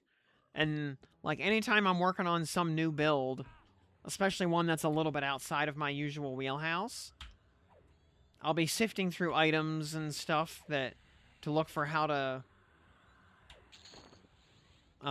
build that out, and I'll find stuff I had no idea existed.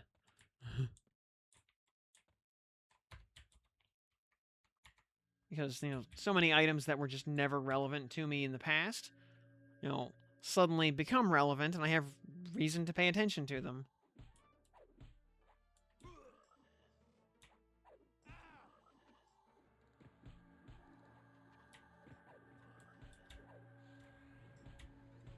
You're hitting the hay? Alright, Popper. Yep, get some actual sleep in. Yeah, I'm glad I actually slept for real last night, because I haven't done that in so long.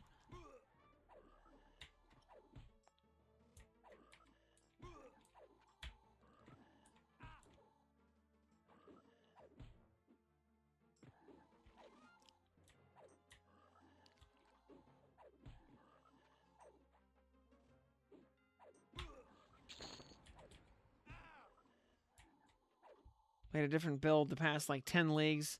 Still feel like you've barely scratched the surface? Yeah, because the game just has that much depth and breadth. Yeah, this league... Now, I only played All Flame for a couple of days.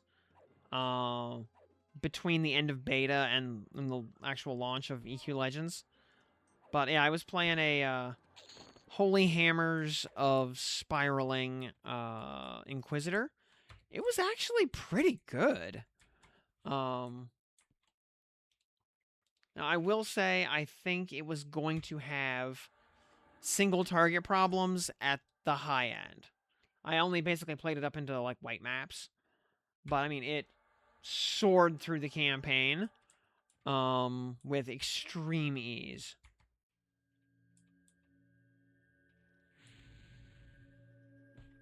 One of the cleanest campaign runs I've had in a long time.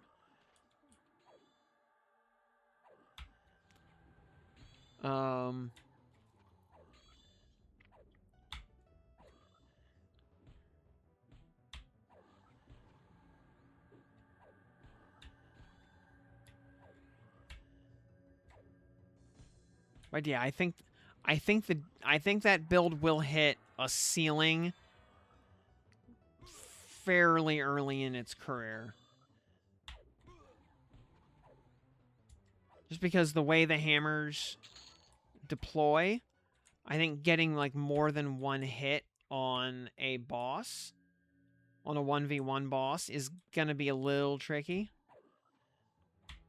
Unless you have a gargantuan amount of power charges.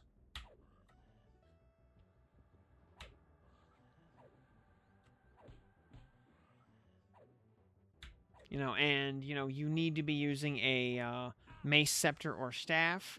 So, rip void battery.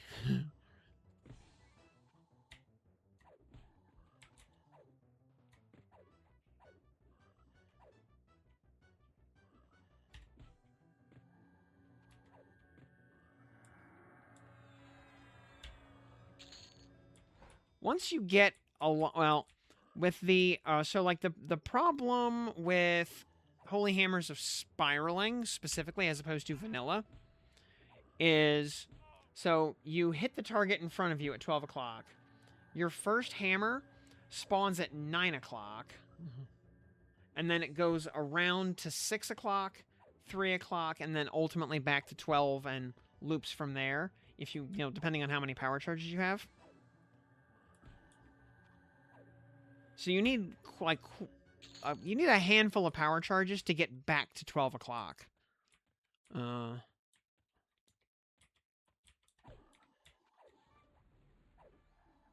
if it's a huge target and you have a lot of AoE, then it's a different story. But for like a normal human-sized enemy, or even, let's say,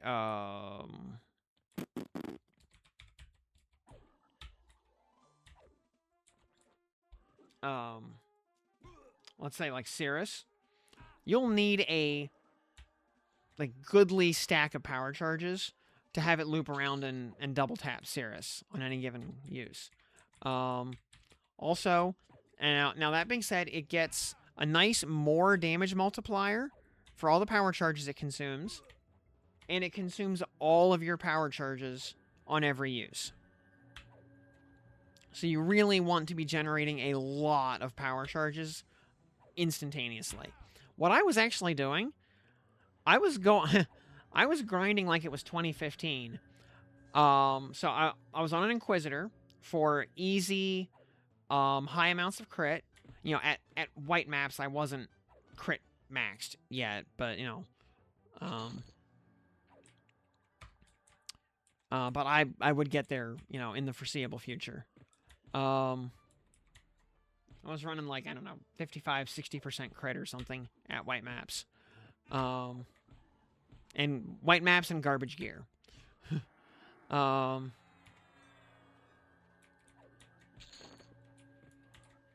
But yeah, so check this out. I was, again, like it was 2015, I was running Vol's Protector and Vol's Devotion.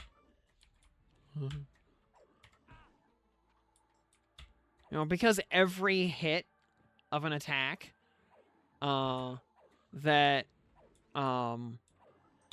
is a crit will give you a power charge with Vol's Devotion, unlike normal power charge on crit that will only give you 1 per attack, per full attack usage. So if you hit 3 mobs with 1 crit, you get 3 power charges with Vol's Devotion. And it's 100% power charge on crit on every hit. And then, with Vol's that's with Vol's Protector. And then Vol's Devotion, every time you lose a power charge, you gain an endurance charge. So we have infinite power charges, which means we have infinite endurance charges, which is cool, because endurance charges are amazing. And we get them for free. And if we wanted to burn them on, like, Immortal Call or something, we totally could, because we'll get them right back in a second or two.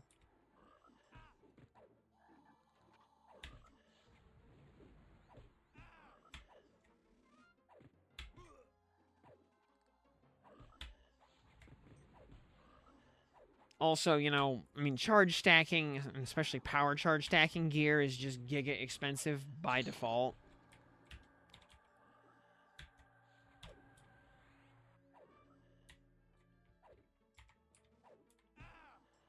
But I will say, I got a very nearly perfect Legacy of the Rose for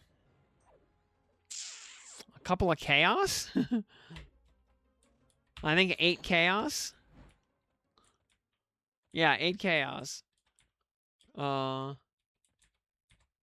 Which was pretty glorious. Hey, get back here. And, getting, free Eldritch Battery on that. And 5 Spell Gem levels.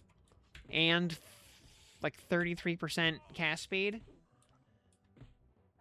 Just, on top of almost perfect damage. A perfect roll has 300% increased damage. Mine came with 297.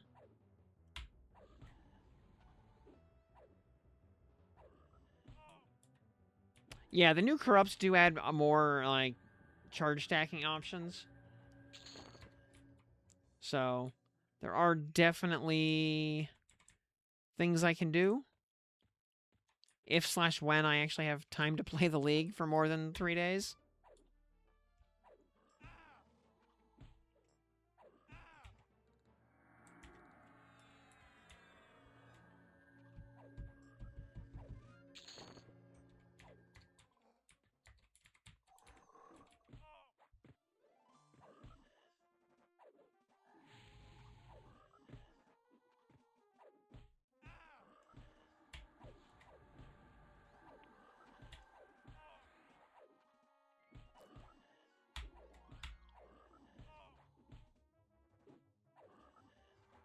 Now, sadly, though, there are only so many hours in the day.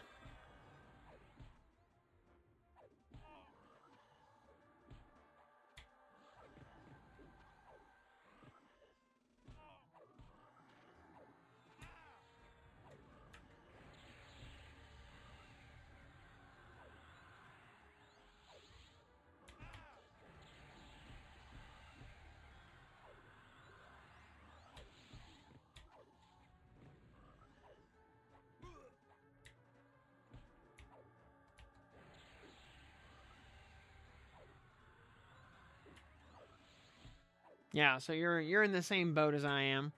And I mean literally, because it is Boat League.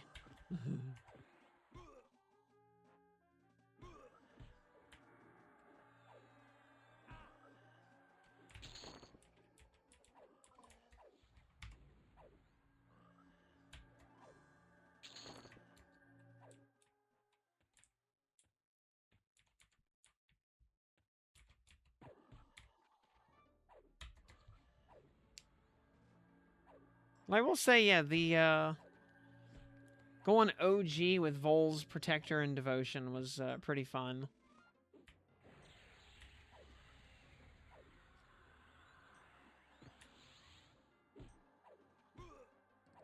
I even got to thinking maybe I could start like hard casting Discharge or something.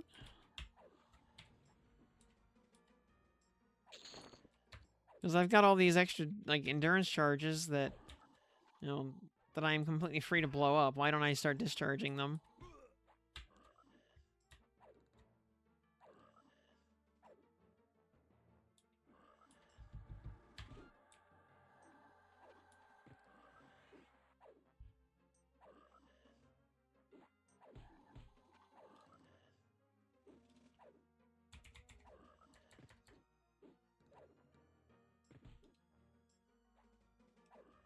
Vox killed your charm pet? Rip.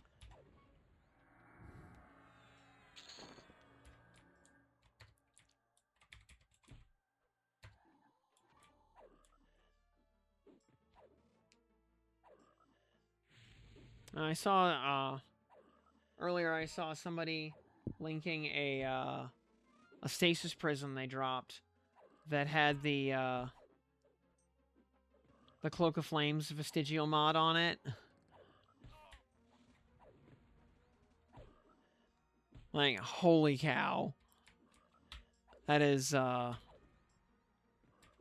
thing.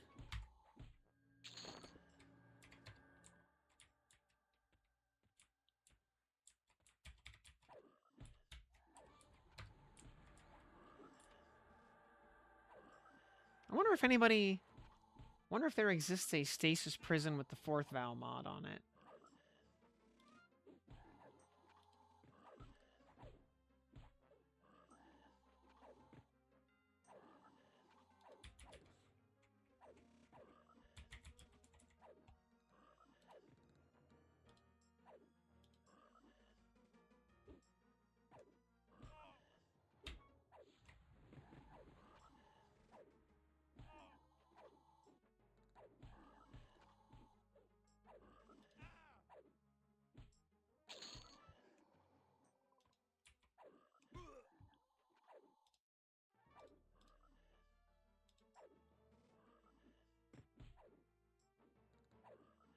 Let's see. There's one with 18% of armor.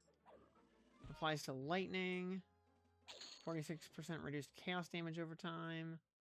Level 15 blood offering. Ooh. Good lord. Plus 4 to level of socketed curse gems. Plus 58% to chaos res.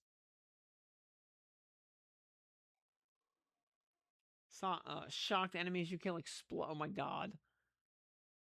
Freaking impulses mod on a stasis prison. Are you kidding? You have lesser brutal shrine effect. Whoa. 47% of physical damage from hits taken as lightning damage. Yeah, freaking lightning coil mod on a stasis prison. Good lord. Plus 4 to level of socketed ore gems. 6% additional physical damage reduction while stationary. Oh wait, that's corrupted. Impulses again. Evasion rating is increased by overcapped cold. Good lord. +1 block chance per 50 strength. Yeah. 50% of fizz taken as lightning. 40% of fizz taken as fire. Blood offering. 49% increased AoE.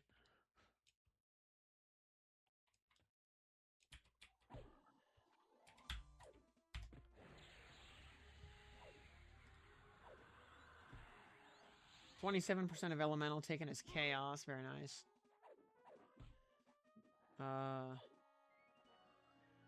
36% increased max life. Oh, there we go. 30% of elemental taken as chaos. Good lord. What about like a Vol's protector? Wonder if, because I know there is a ooh. Now this could be interesting. Because I know there's a div card that creates a Matryoshka that gives you a vestigial unique. This might be spicy. Let's see. 100% increased recovery from life leech. 20% of fizz taken as fire. Ooh. 20% of fizz taken as fire. Wow, I could get a Cloak of Flames Vols for nothing. It's actually quite common. 25 taken as lightning. 25% of fizz taken. Yeah. Yeah, those mods are actually quite common. Plus 200 life. Zealot's Oath. Actually pretty interesting on that item.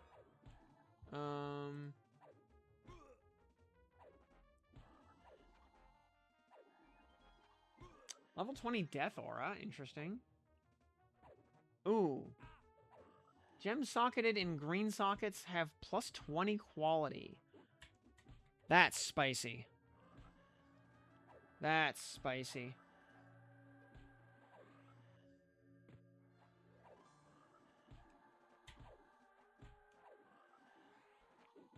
Gain max life instead of ES from equipped armor at 50% of value, so that's apostate. 50% of chaos damage taken from mana before life. That's pretty good. You know, for mom enjoyers.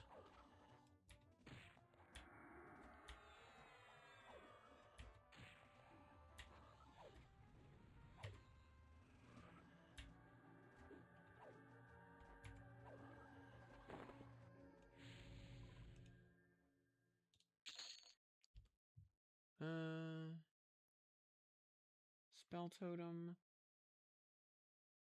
Supported by level 17 added cold? 1% damage per 15 dex. You have lesser massive shrine. Ooh. That's hot. Oh, there's one with impulses for only... Ooh. That...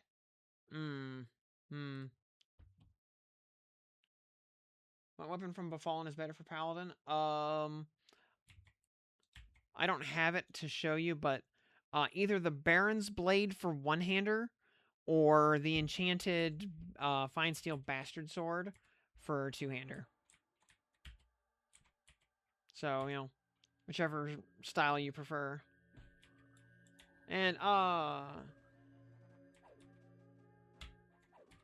Celestine, yeah, we're, it's just a Soulfire. Though we did get a Ghoulbane earlier, so Fiery Avenger is soon. You got a Cloak of Flames? Grats.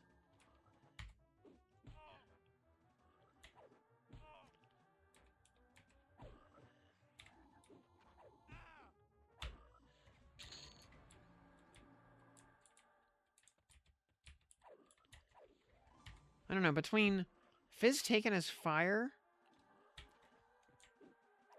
and impulses.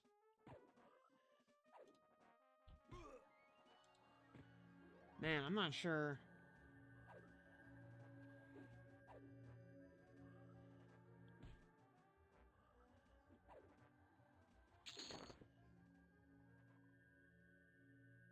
Death Aura. Lesser Brutal Shrine. Also nice. 150 max mana.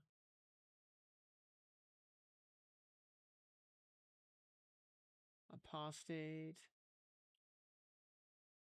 15% of elemental damage taken as chaos. Plus 40 to all attributes.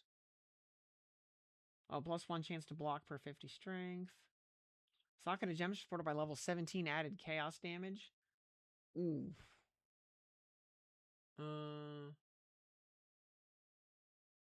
All damage can freeze. Ooh, wow. Ooh, that's hot. All the, yeah.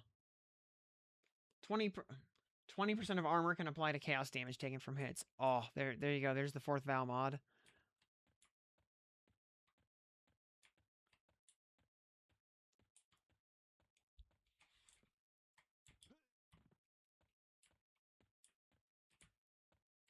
Which is incredibly strong in combination with something like Divine Flesh.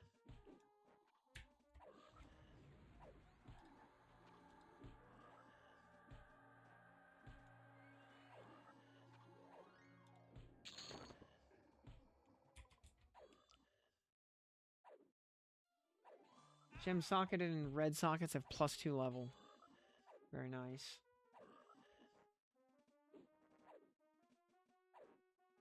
Take no damage from crits. That's hot. So yeah, there's lots of options.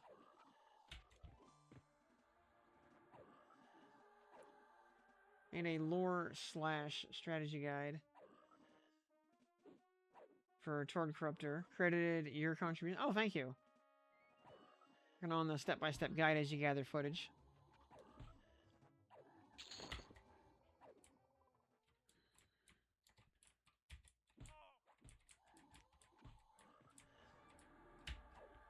Yeah, I'll be getting my Fiery Avenger and Tord Corruptor both pretty much simultaneously here. In the next day or two. I might need to go farm up a couple 100 bone chips.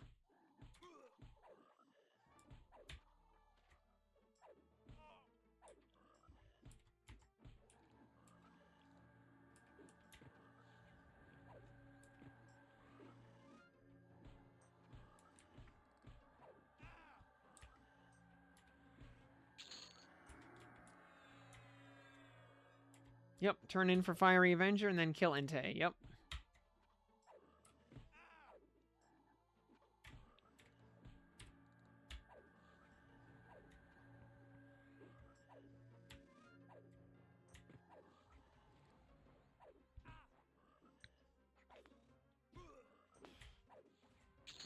You know, I need to get my Heretics faction back up a bit. So I gotta go do some Warren's War Crimes. And, then I will need to turn in, copious bone chips to fix my Dismal Rage faction. Unless I just do the milk quest.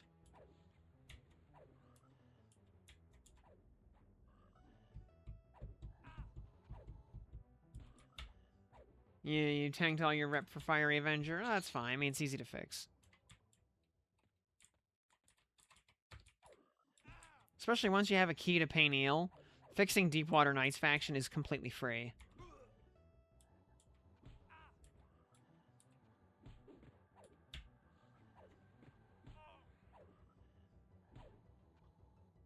Yeah, or just lockpick.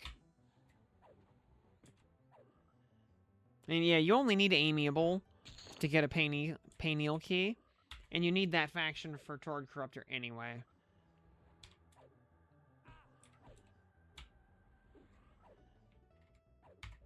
Yeah, I need to get a second Fiery Avenger.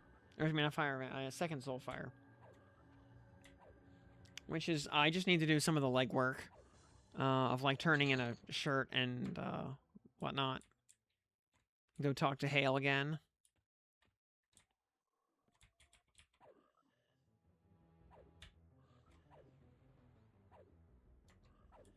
Yeah, well, I remember the I did the full rundown video on Fiery Avenger and Soulfire, including faction grinding, and then we accidentally discovered Torrid Corruptor at the end.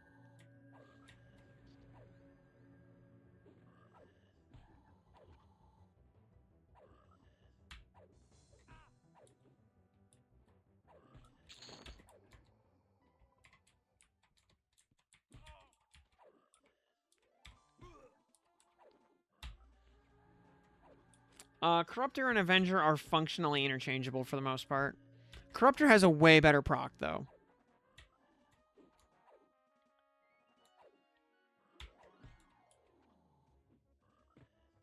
He was there for that when you killed Inte. Yep. That was good times. Definitely one of the highlights of beta for me.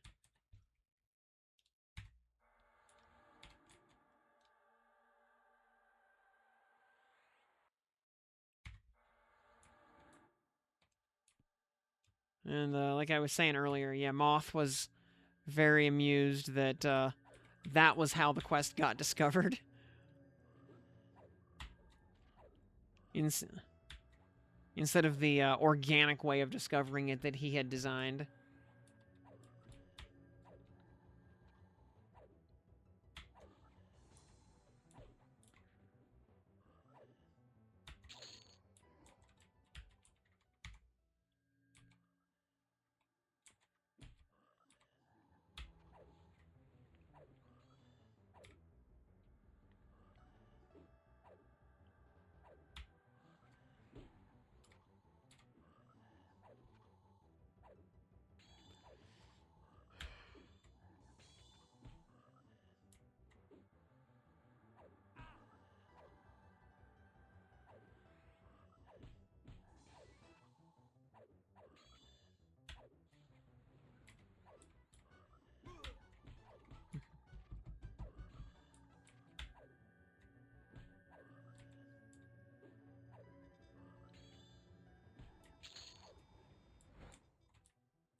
Yeah, balancing Priests of Life and Blood Sabers is a little bit of a pain. Especially since when you go and kill Lord Grimrot, you completely obliterate your Blood Sabers faction.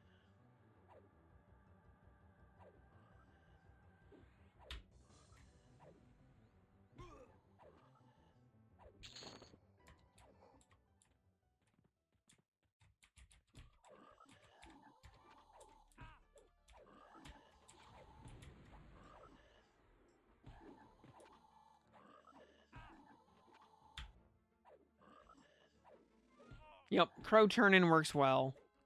Yeah, that is definitely the quickest way to fix Blood Saber faction.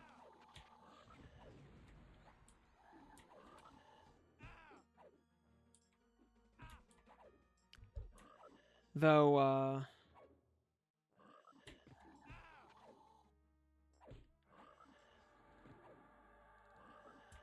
yeah, and I think it only has like a minus 12 Priests of Life hit in the process.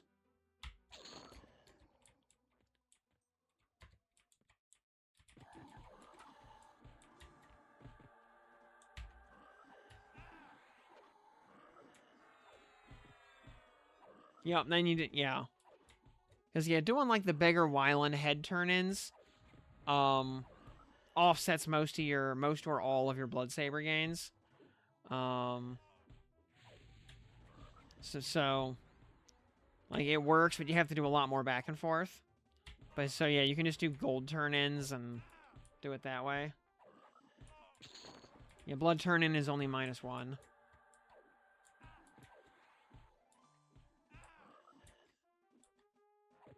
So yeah, versus Beggar Wyland head turn-ins. I'll have a bigger offset, so there's a little bit of tedium, and then you're going back and forth, you know, raising and lowering to get them both up to the point of being good enough. But at least you don't get carpal tunnel in the process. So, you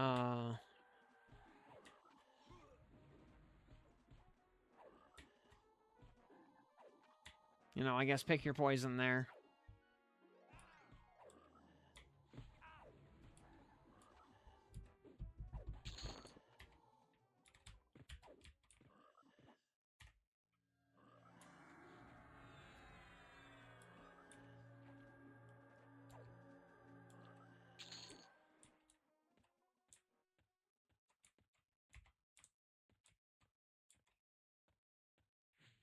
At least,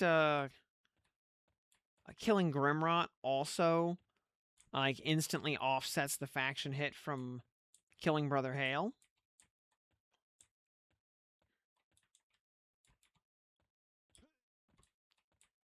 But yeah, also just completely nukes your Blood Saber faction.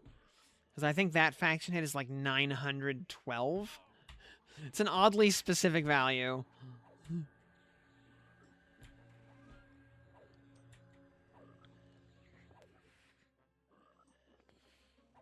As opposed to killing Lucan, that's just a flat 1,000-point hit to Freeport Militia.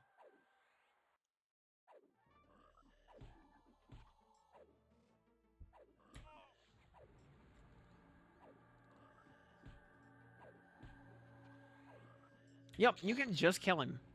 But keep in mind, you do need a Soulfire to do the final turn-in. So now, if you have a Soulfire already, and you just want to go... But you need to go just get a soul after the fact, yeah, you can just do that.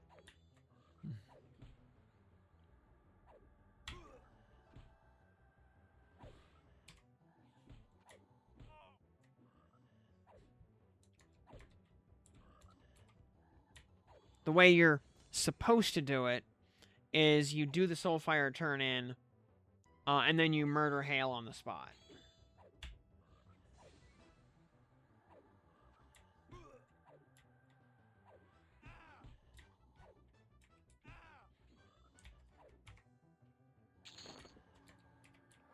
But that's purely a lore thing. You can absolutely just go kill him whenever you feel like it to get his soul.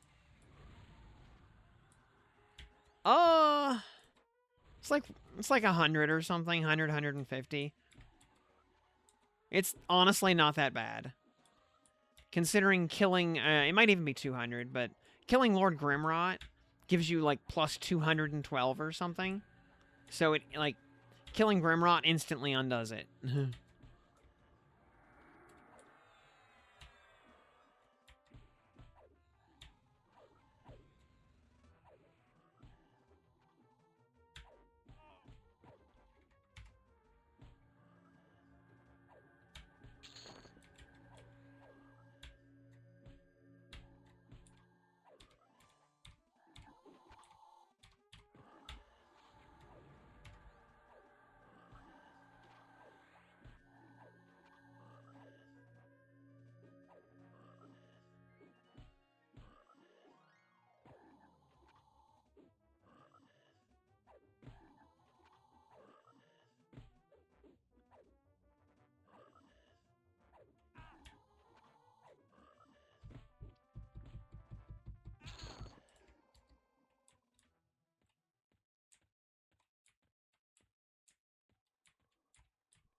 might ding off this frog.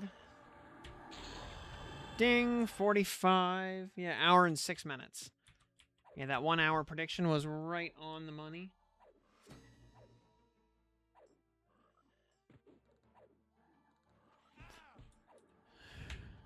Alright. Second hell level. It's not quite 11. We might actually be done by midnight.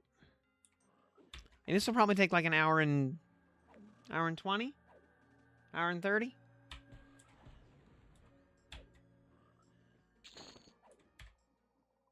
Oh, actually, we got a +4 mode off that guy. Weird. Also... 45. We get Shield of Words, Word of Healing, and Healing Light. Okay, that's cool. Getting close. Yep.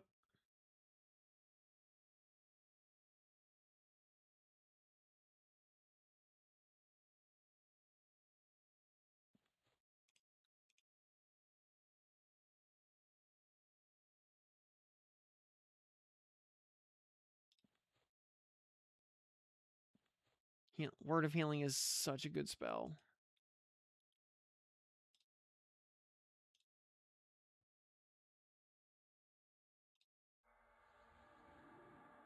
Up to 32 major modes. Yeehaw.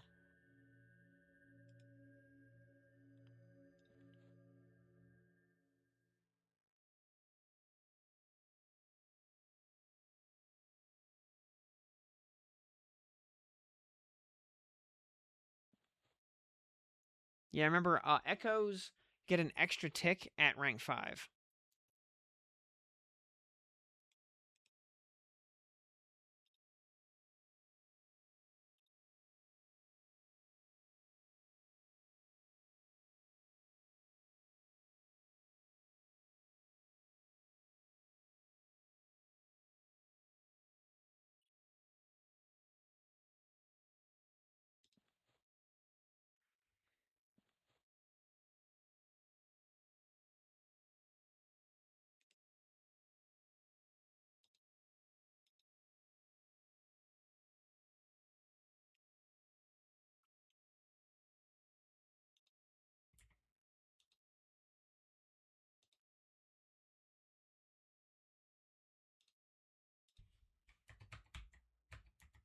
Let's use 6 of these.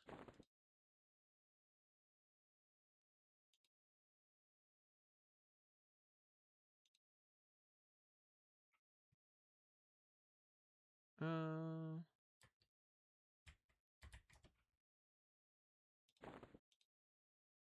2 more. Boop. Alright, Healing Light 5. Looks pretty good.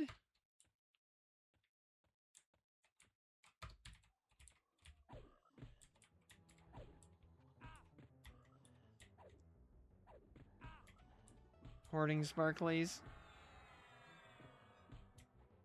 Yeah, with max duration, so it gets to 18 seconds. Yeah, very nice.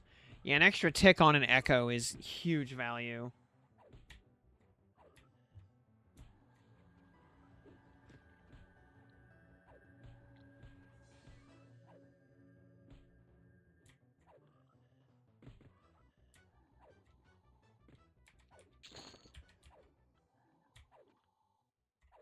Not to mention extended duration, getting you, I think, another bonus tick on top of that.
Oh, this guy's a wizard. Let's actually focus fire this guy. Oh, he's out of mana anyway, so it doesn't matter, but...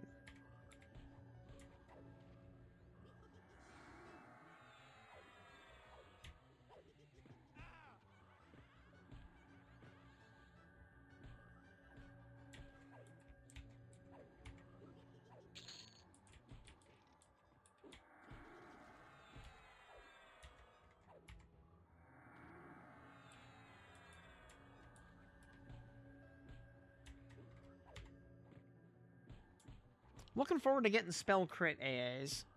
That'll be a little bit down the road, but it'll be nice when we get them.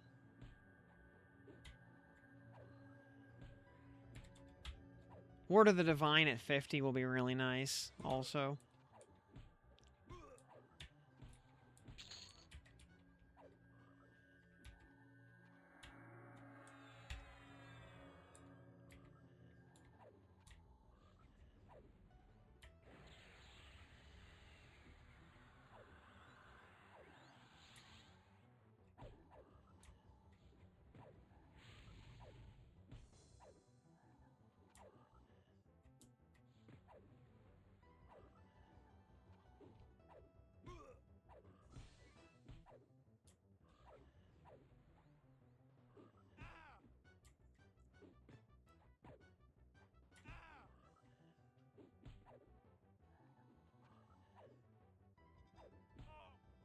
Oh, yeah, it does a ton of damage. Yeah, 207. A click? Yeah, very nice. And it's free passive damage. And since the mana you spent on it was spent out of combat, yeah, the mana cost is functionally 0.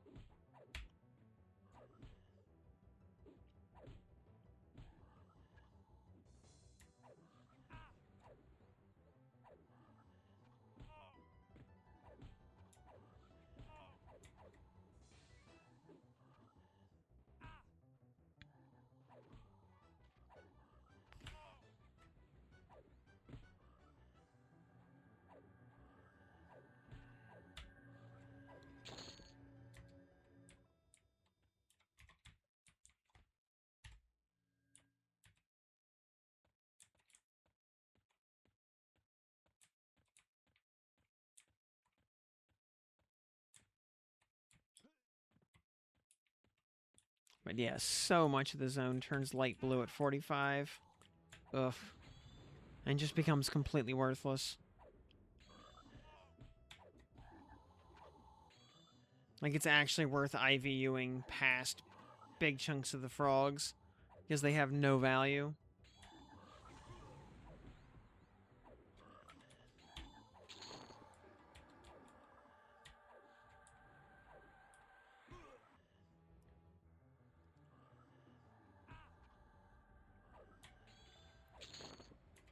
Well, I mean, like, 0.5% is... For how quick they die, at least, you know, it's,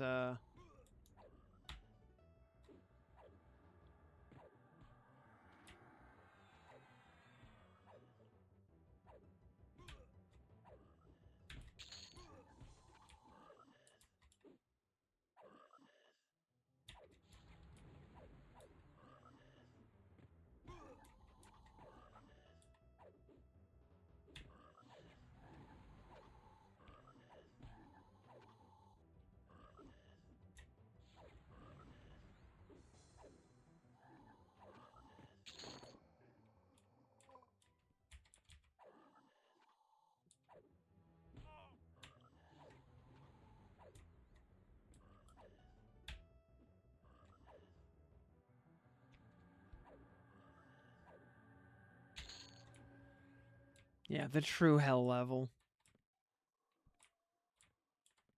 Although, can you imagine our, like, you know, 1999 to 2001 selves describing something as a hell level because it takes an hour and a half?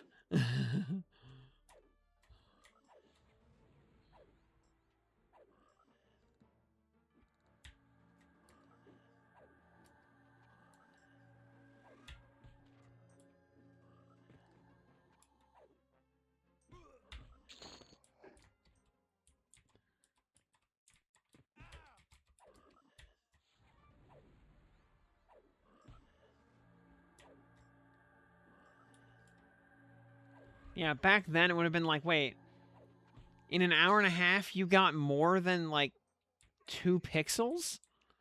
Wow.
And yeah, 1 death back then. Oh.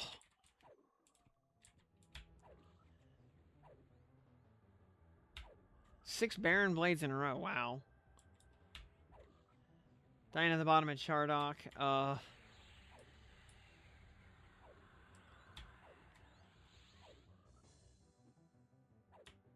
hope you make friends with a Necro.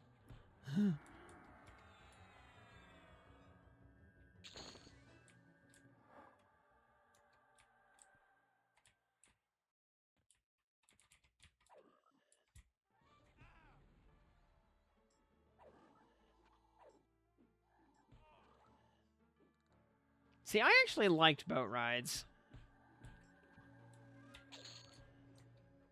Would I want to do them again? I don't know. I mean, I look back at them, though, with, rose-tinted glasses. It was immersive at the time.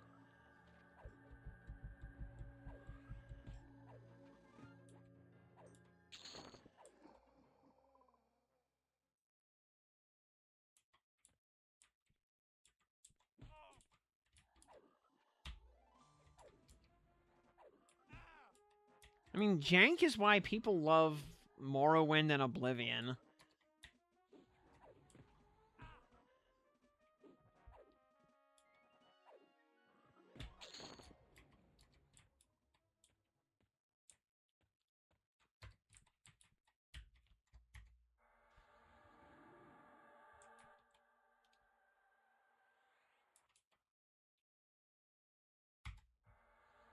Yeah, sadly, I missed the boat entirely on Ultima Online.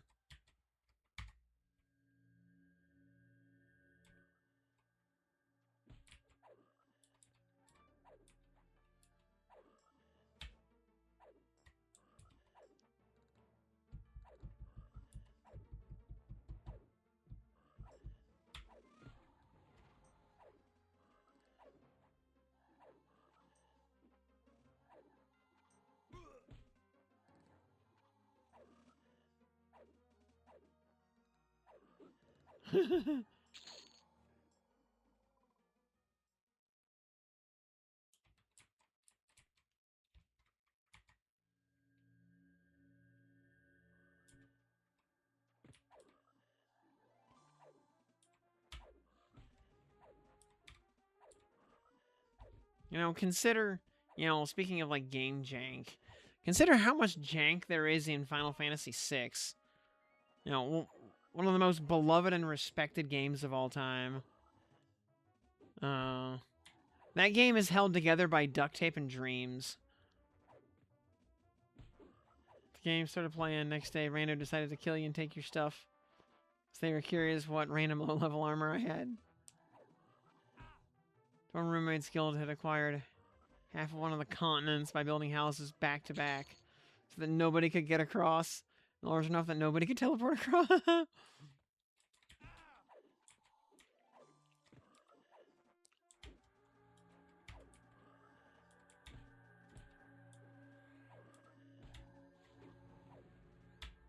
So they could basically, like, set up a checkpoint in the middle to, you know, like, charge a toll.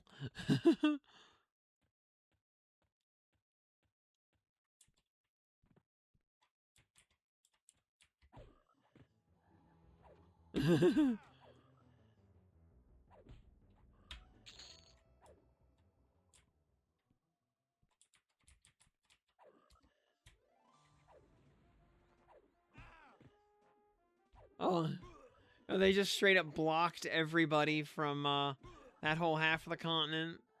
Well, you know what? When PKs run rampant, that makes sense. You know, just yeah,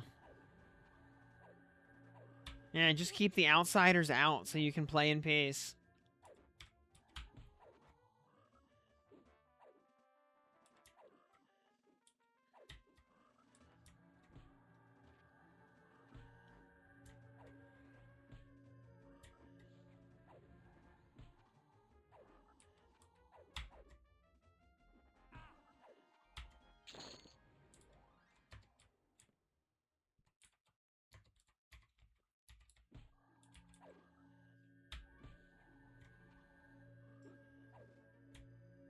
Yeah, I never played Star Wars Galaxies. Partly because I just don't really care about Star Wars. But also, yeah, I remember the launch for that was just horrendous.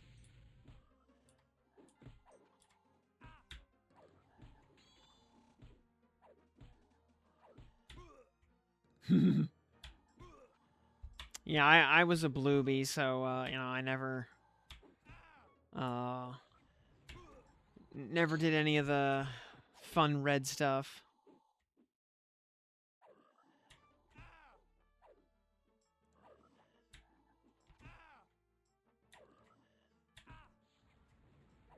Yeah, it really was the Wild West back then.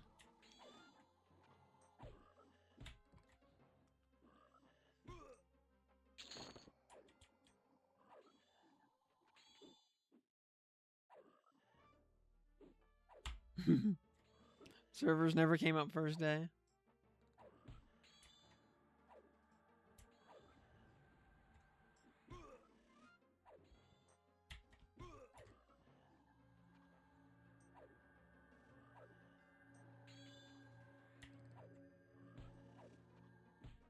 Ah, yes, the Tortanic.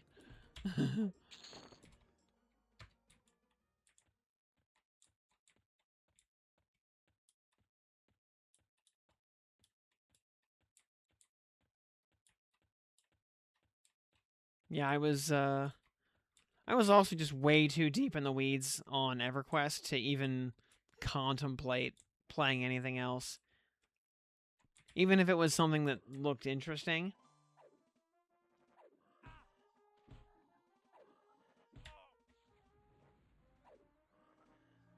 Yeah, and so many games are just, you know, lean more into PvP, which I just don't care about.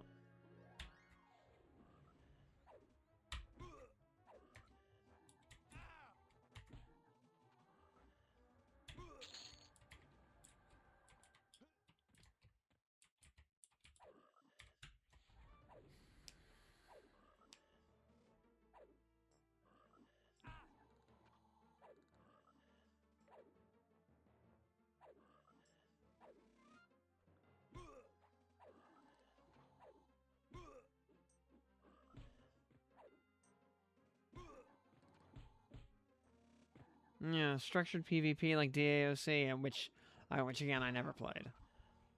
I mean, DAOC looked cool, but again I was just way too deep in the weeds on EQ.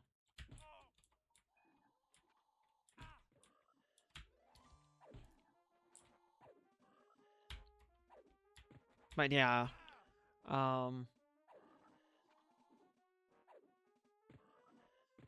yeah, I much prefer jolly cooperation over PvP. Although I will say some of the PvP mechanics in the Souls games, especially Dark Souls 2, I did enjoy. I think Dark Souls 2 had by far the most interesting PvP mechanics out of the whole series. You know, I was a rat bro. I had a lot of fun being a rat bro. Some of the best fun I've ever had in a Souls game.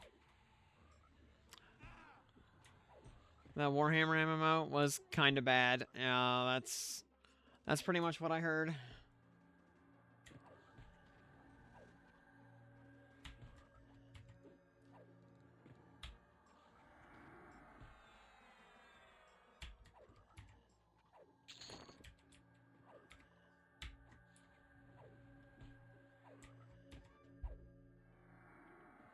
I mean, the most fun I ever had in a Souls game was as a Sunbro in Dark Souls 1, way back in the day, when I did, when I Sunbroed for people for 80 consecutive Gwyn kills.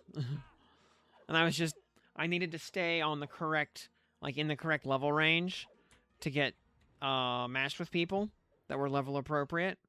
So I just kept banking my souls over and over through 80 kills and just never spent them. Then, at the after 80 kills, so I had like the maximum Sunbro rank, I spent like 3 million souls all at one shot. Instantly jumped to like level 200 or something. And proceeded to steamroll like NG plus and like NG plus 2.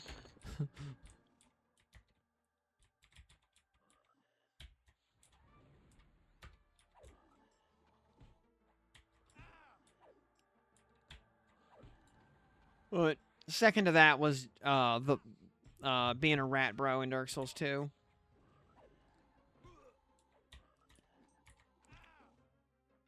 Because the cool thing about the Rat King Covenant was instead of invading other people the way a normal PvP works, is you would suck them into your world,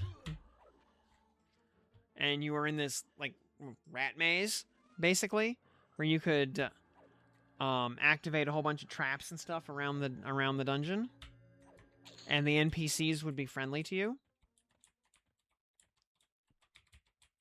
And then people that got sucked into your dungeon would have to fight their way out. They'd have to either kill you or make it to the end of the dungeon to escape back to their own world. It was really fun.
Well, 33% after 25 minutes, so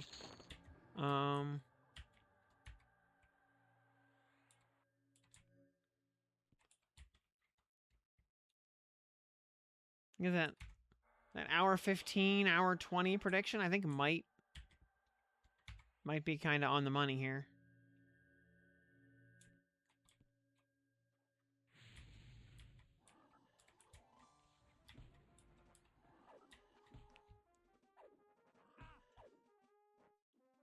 Oh, yeah, AoE knockback, and there were bridges in PvP events. Ooh. Fun.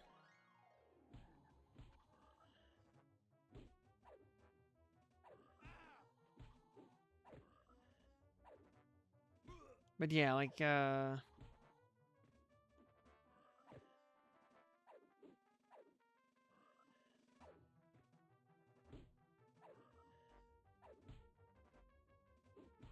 But yeah, none of the PvP mechanics in Dark Souls 3 I thought were terribly interesting, because they were all basically the same.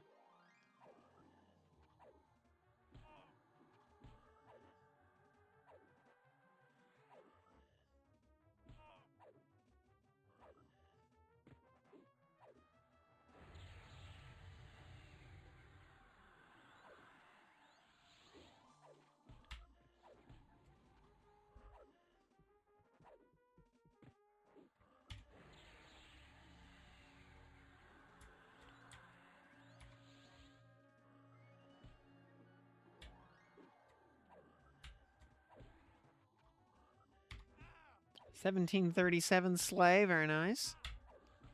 You love to see it.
What?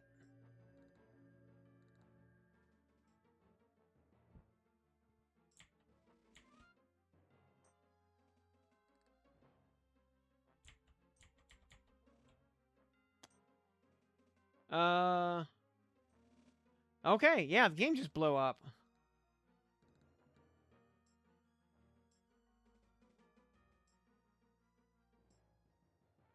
Server crashed.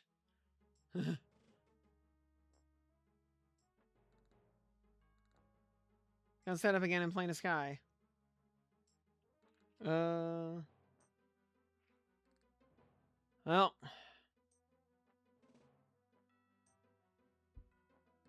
Yeah, I hope there's not much of a rollback.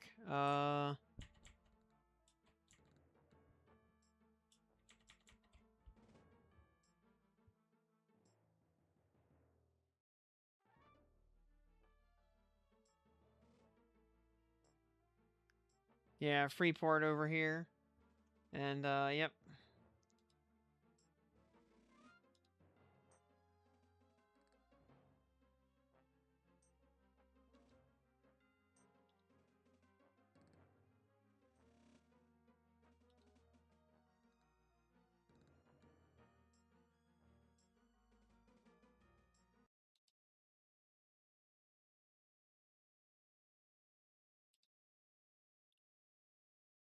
Too many ogres and not enough frogs.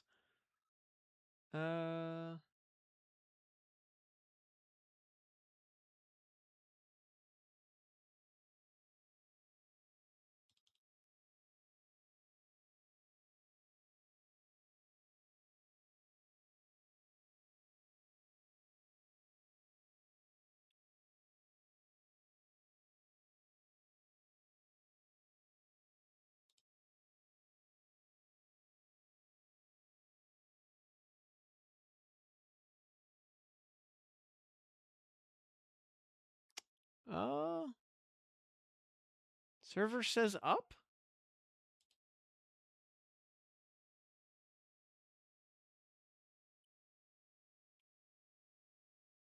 Supposedly?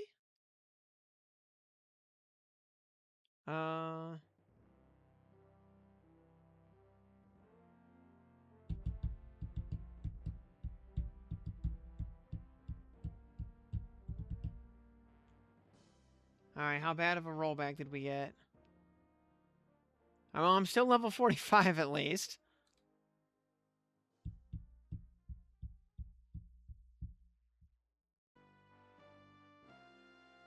Figuring out what Maong is doing.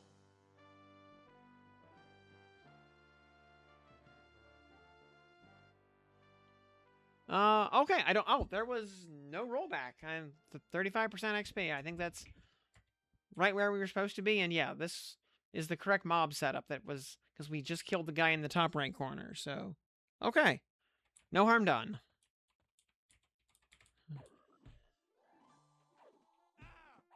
Your Vox healed back to 100%.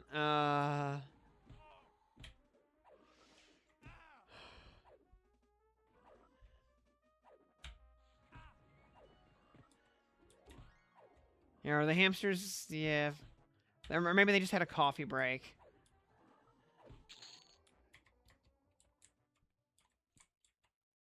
Looks like the server didn't even really crash. It just kind of, like, hiccuped. Because if it actually had to restart, it would have taken a couple of minutes to get back online. And, like, all the instances would have closed. And, a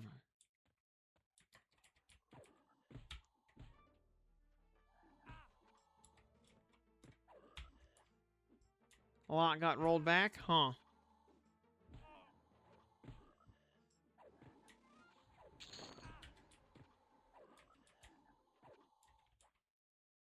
Oh.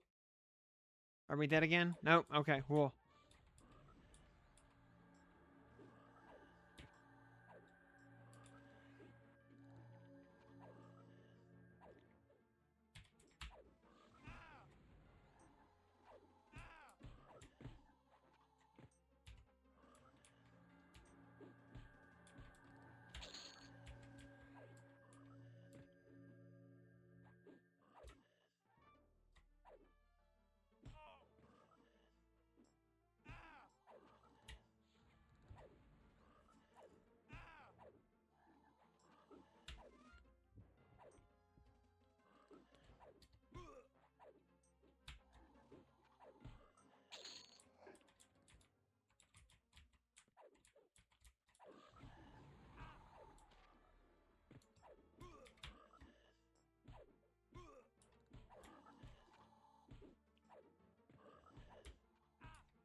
44%.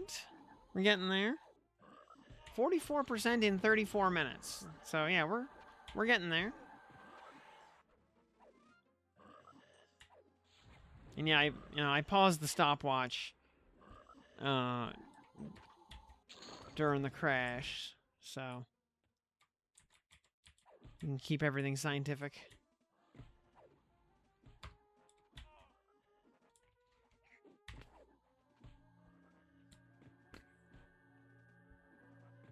Excuse me.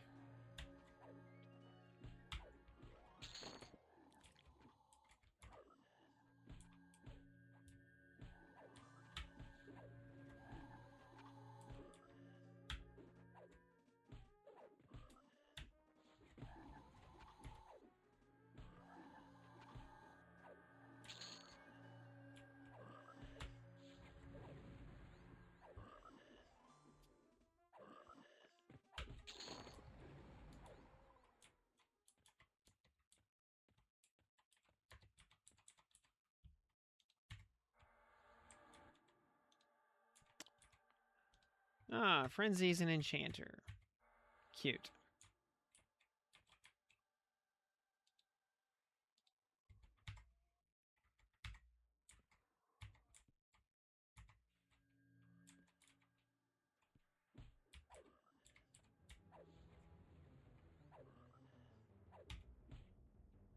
Yeah, that whip is pretty rare.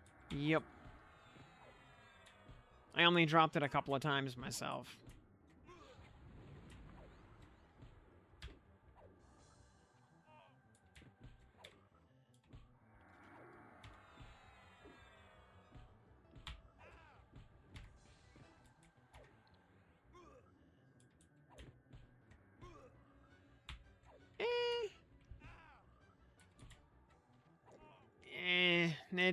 It's not a big deal. Like, I wouldn't bother spending motes on it personally.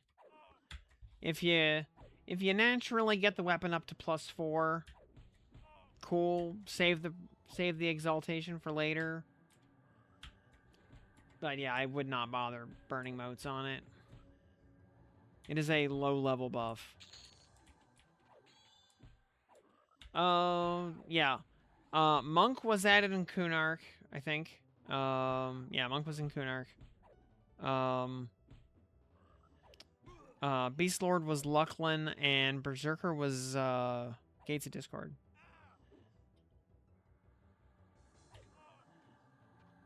And that was the last class they added. Monk was 99? Okay, I stand corrected.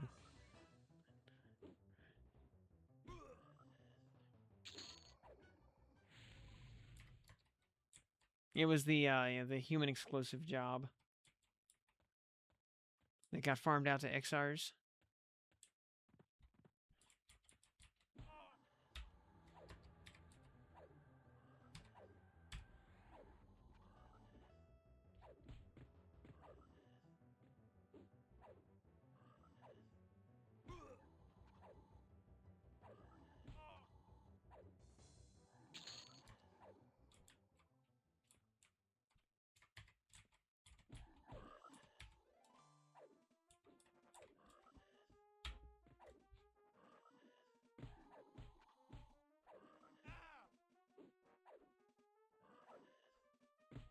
First character was a female monk. And so many guys try to cyber you? Yep. I get it.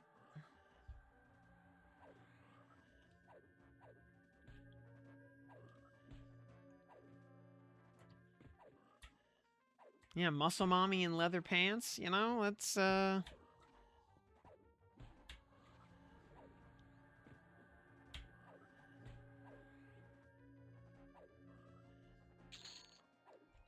Actually, one of the guys I went to school with, played a necro. I think he was a female dark elf necro. And yeah, he straight up cyber horde for plat.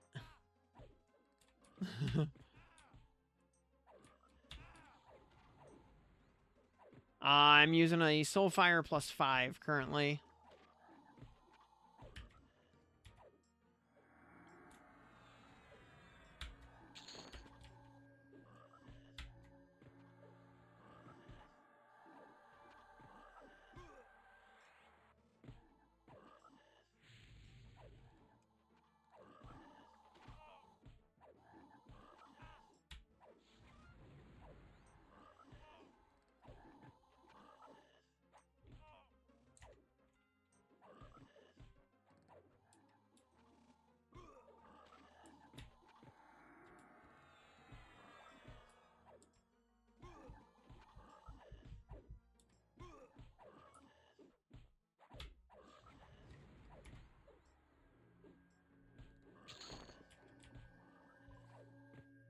Met a real female dark elf cleric.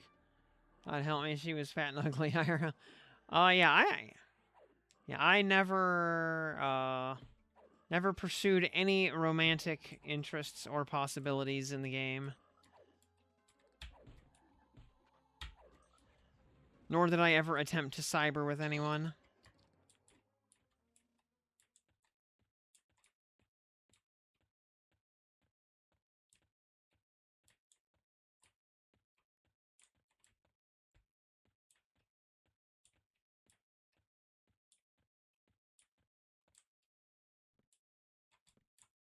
Yes, it was a,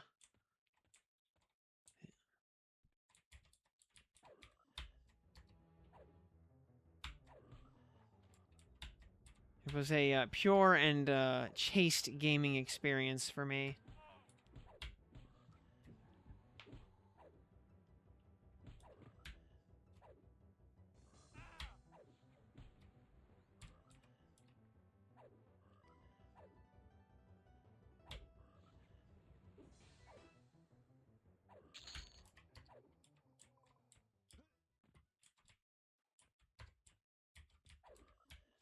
Well, yeah. I do not cyber my goddess because, remember,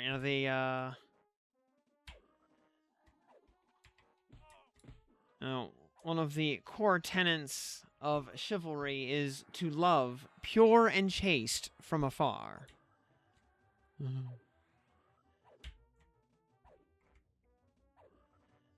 That is the basis of, courtly love.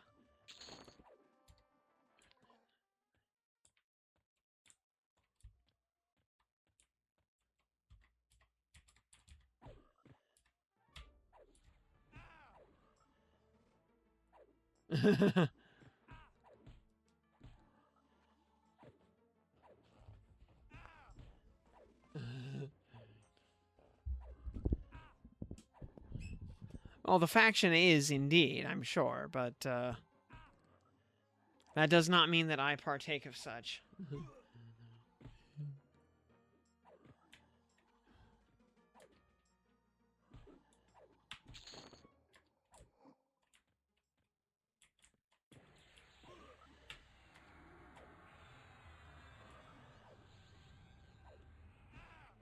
Yeah, Plane of Hate and Plane of Fear. Yeah, all planes you have to be level 46 to enter.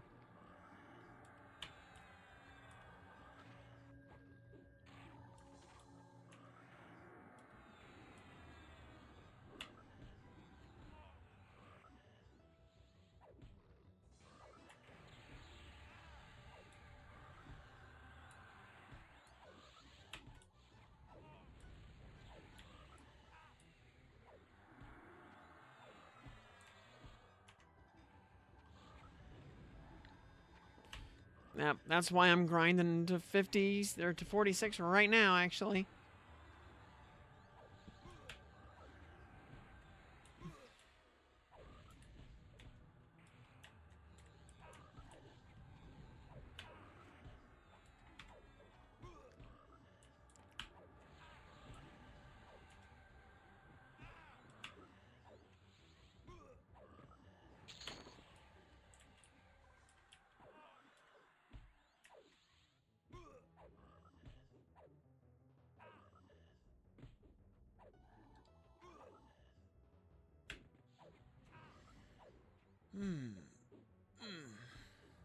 Yeah, 57% in 44 minutes.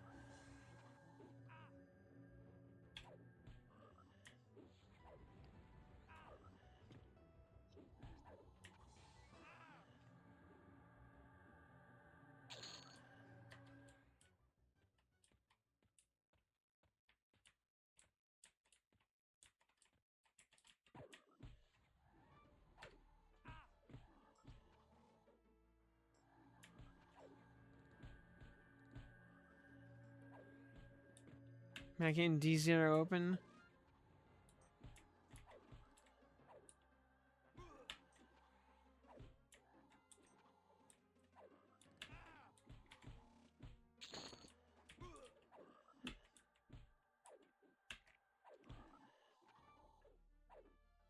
Somehow I feel like this is going a lot more smoothly than it did back on closed beta. Maybe it's just the power of like spell upgrades and whatnot.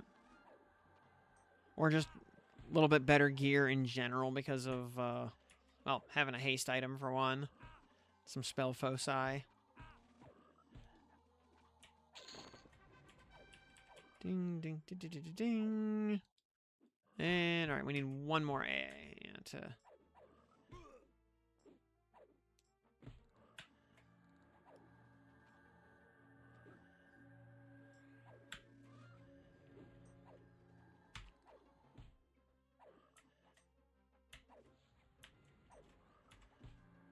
Yeah, the Cloak of Flames has been going hard. Of course, on the, you know, playthrough where we just get one, we end up dropping one on, like, the first or second kill we do anyway. Because, you know, as soon as you don't need anything, or as soon as you no longer need a thing, the game will make sure you get more of it.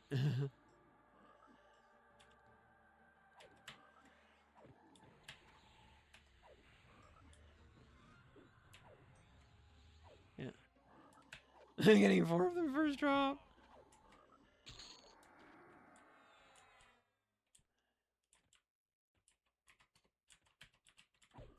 Just like I was really thinking, hey, you know what, a Brell's girdle from Yale would be, you know, kind of nice because my belt slot's free right now.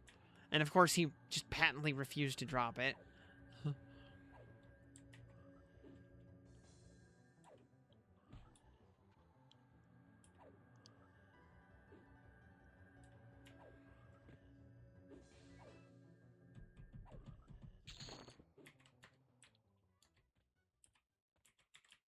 Speaking of which, Finnegan really needs some actual drops.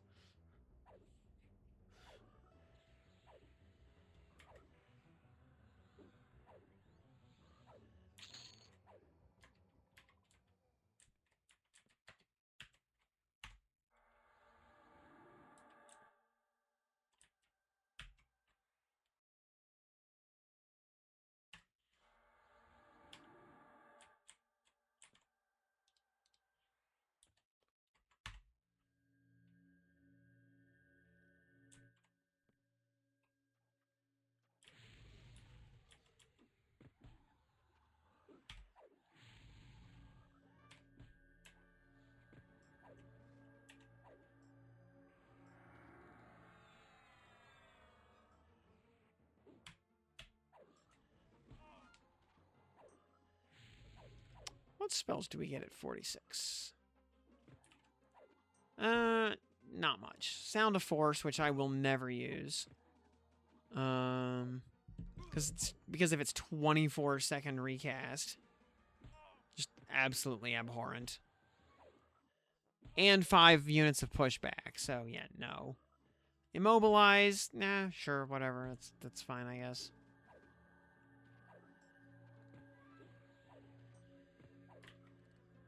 So, oh yeah, we do. Well, I forgot we. And when we hit 44, we got Valor Ramar. I have not been using that, and I should be.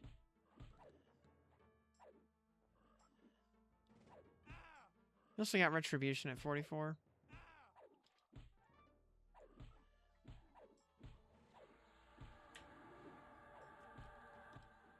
Keep popping in here. Everybody camping Baron. Yep.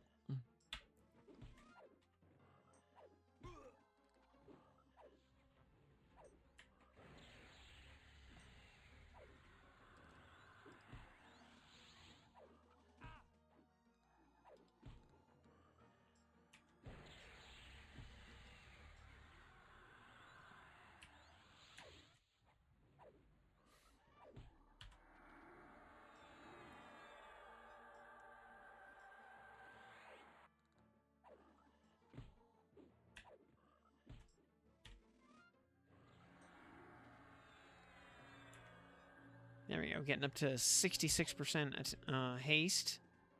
Very nice.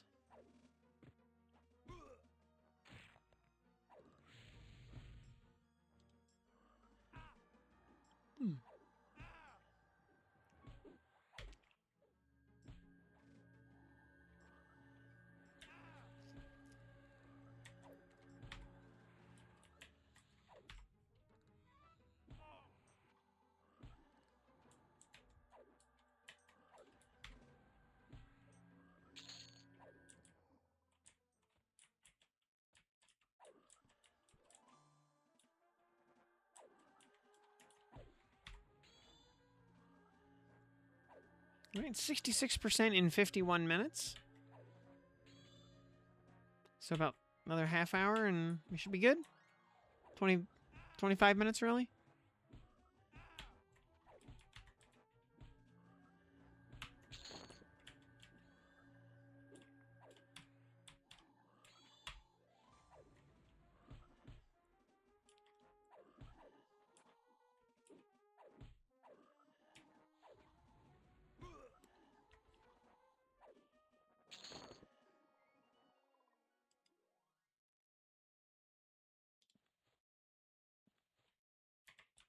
Divine Might is a paladin spell. Not a particularly great one, but it is a paladin spell.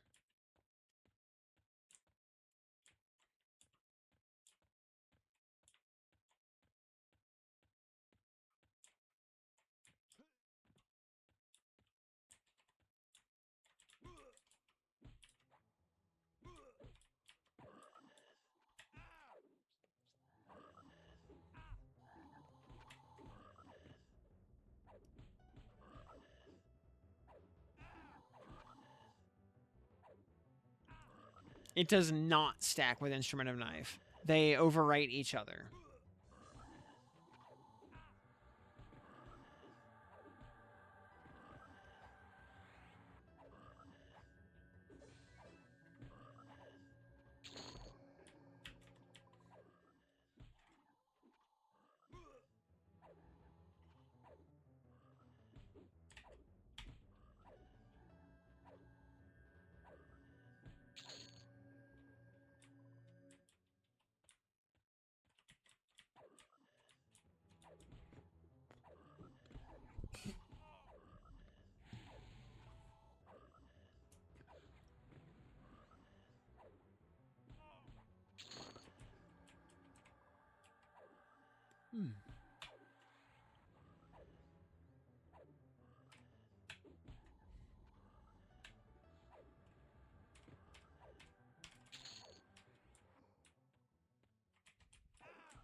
Yeah, I have not done the Divine Might quest yet.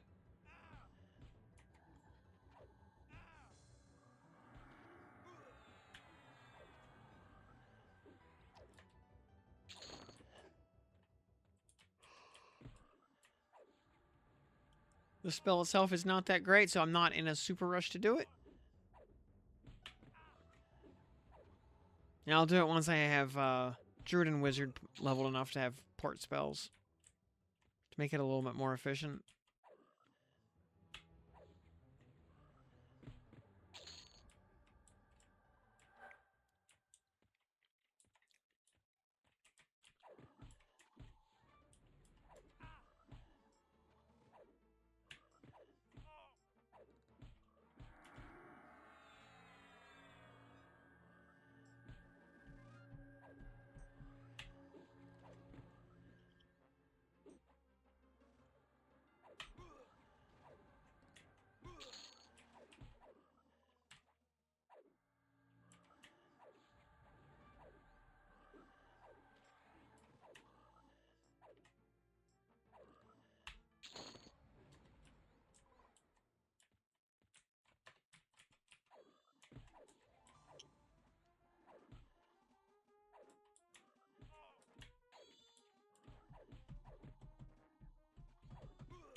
Oh, when I hit 46 here in a sec, anyone interested in going to get a couple of Plane of Sky keys real quick?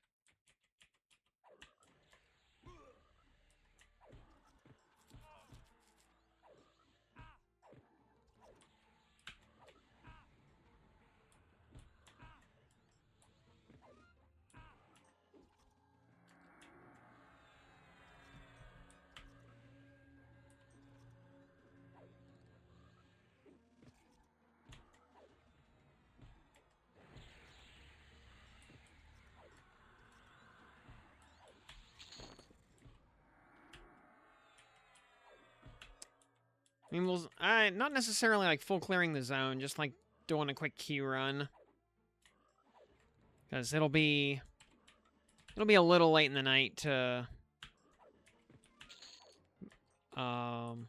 like do a full clear or anything. Just speed run the keys basically.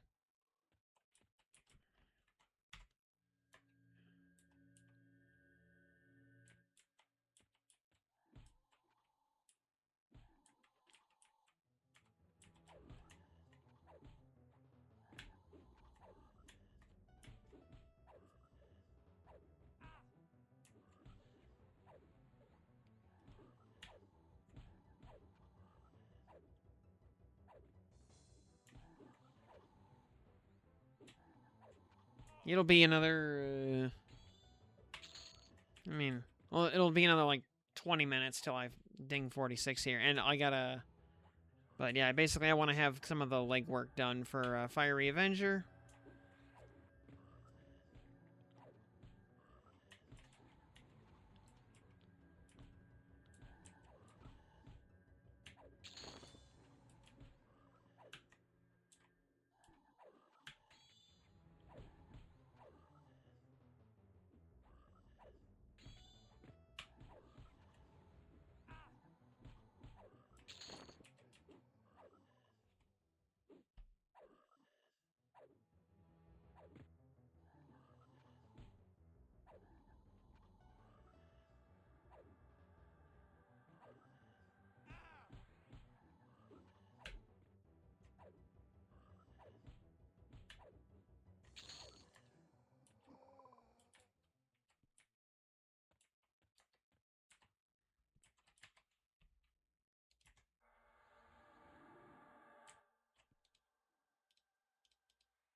Pixie Sword Blade on third or fourth kill. Nice, nice.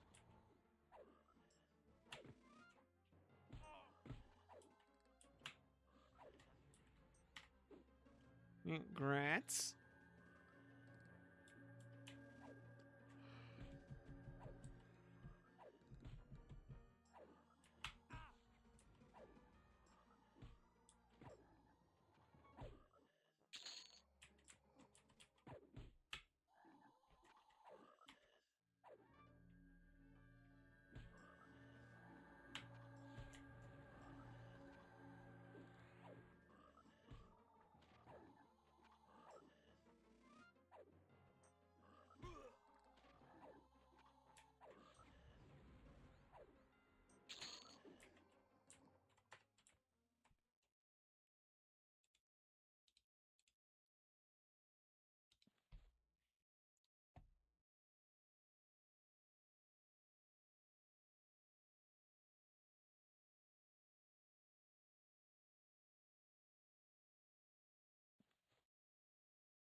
Yar. Toadfall, good evening. You can see we're on the verge of hitting 46 here, finally.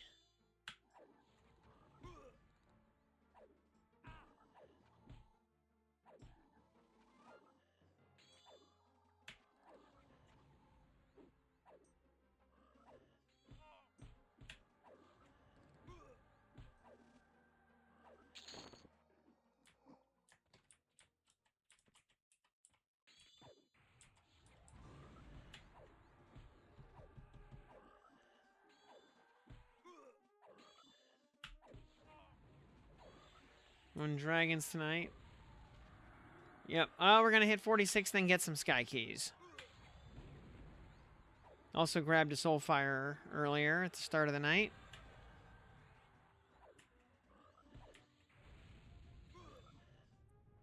So we will be rocking the Fiery Avenger probably tomorrow.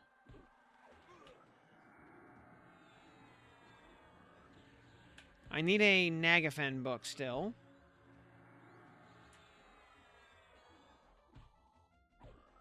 My Soulfire is at +5.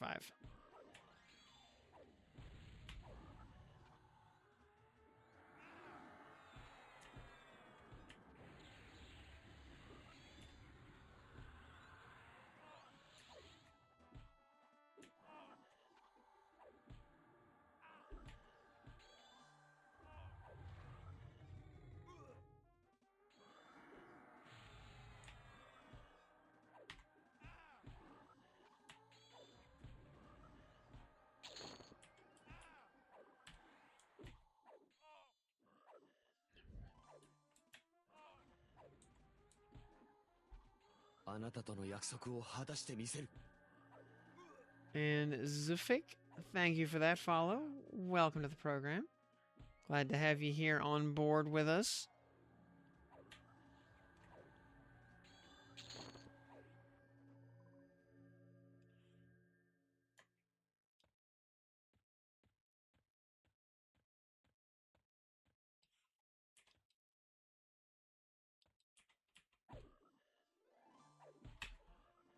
Oh, yeah.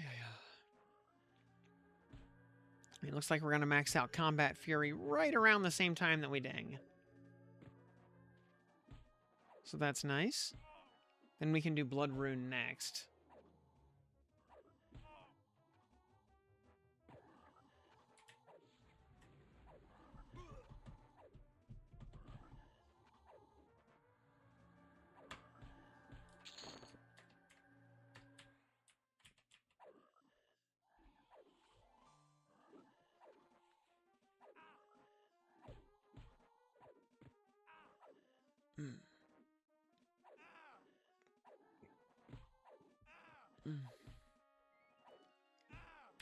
I do combat agility pretty early.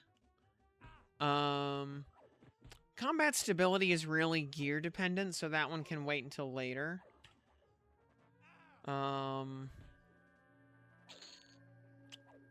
Natural durability will be in the foreseeable future, though. That one's a little bit gear dependent, because it's based on your HP.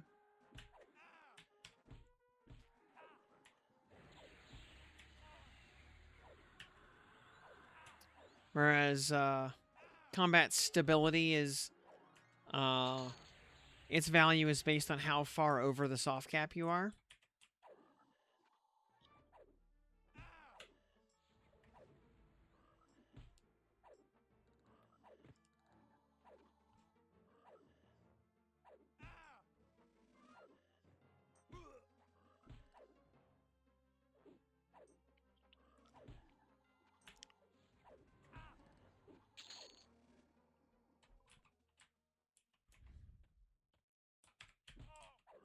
Actually, I'll end up grabbing physical enhancement before stability or durability, because it's like an extra rank of combat agility. And it's huge value, because it's 2% of each for only 3 points.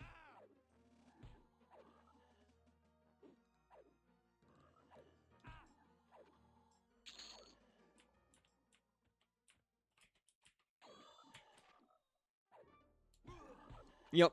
Agility is early in the process. Because it's the only substantial way you can increase your evasion AC. So it is hugely impactful, and, you know, it makes hits just not hit. So it is a lot of damage avoidance.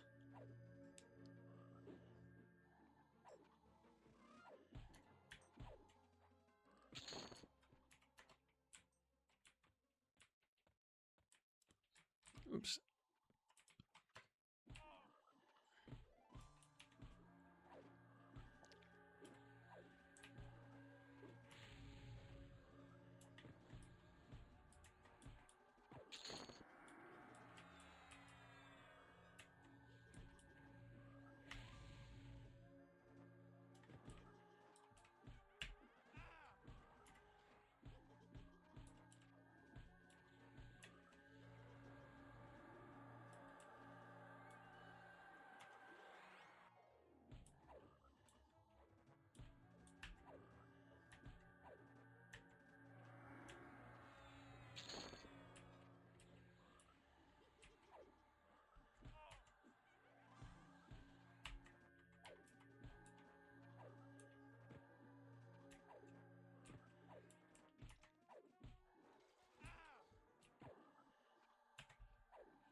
Let's see. We'll also be we'll be grabbing more ranks with Steadfast Will at some point.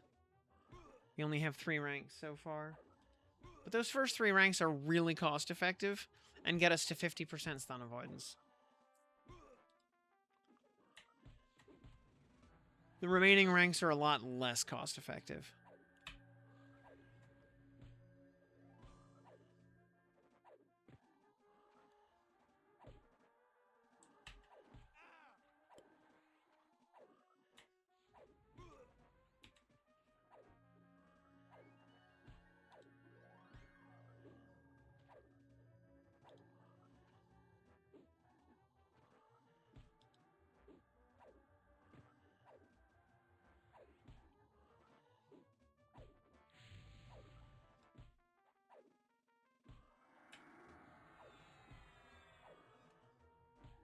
Fear on dragons? Yes, you just want full fear resistance for those. Or you're going to spend most of the fight doing 0 DPS.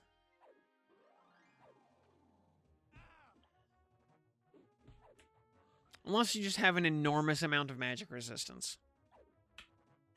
Like 200 plus.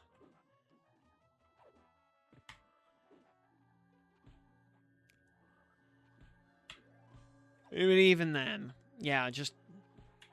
Yeah, fear resistance AAs are just super high value.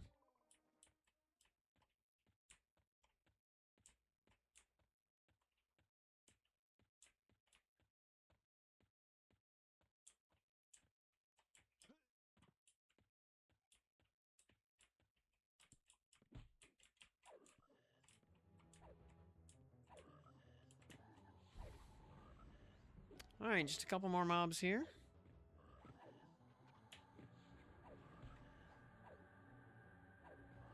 And then I will origin back to Freeport, and it'll be plain of sky time. Well, there's the AA. So, Combat Fury is done.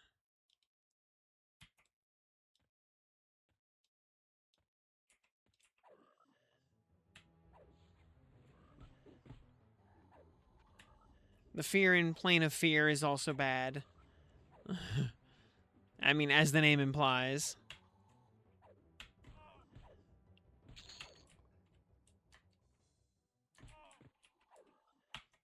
And this guy right here is probably going to ding us.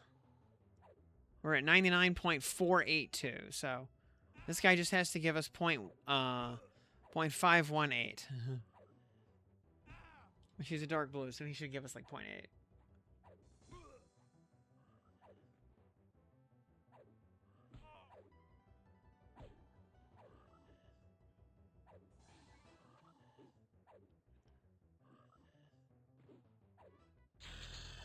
Ding, 46. There we go. Huzzah. Kalu Kalay.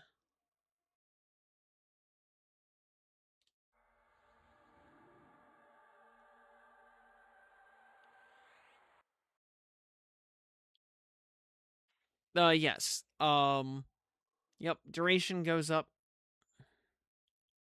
on spell upgrades, and it's the same percentage, but yeah, it's percentage based, but it's the same percentage across the board.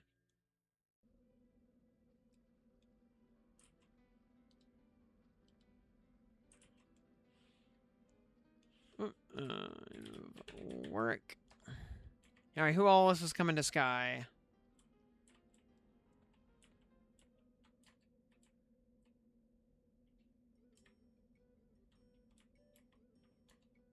And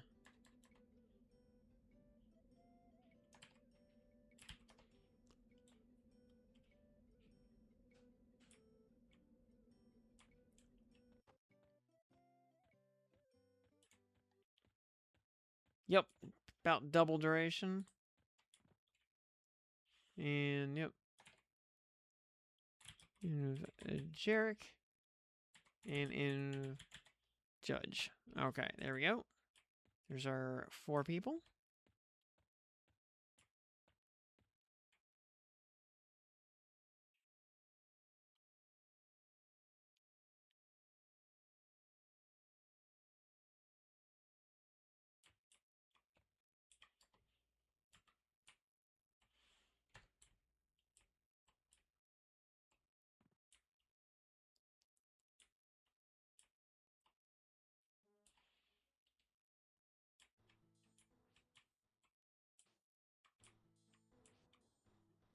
I need to buy some invis potions before doing anything else.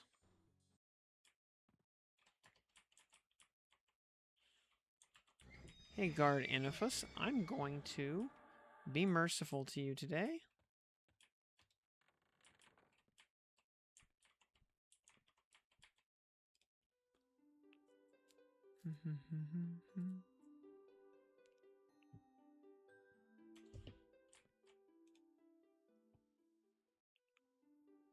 There we go. Cloudy potions.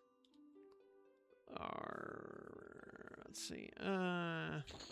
20 of those are good enough for now.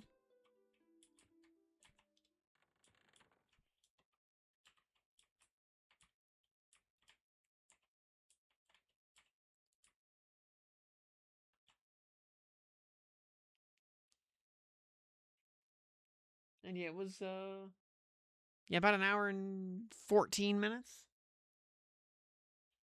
So like, yeah, what did I say? Like an hour and 15-ish, hour 20, and man, that was surprisingly accurate.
Nice.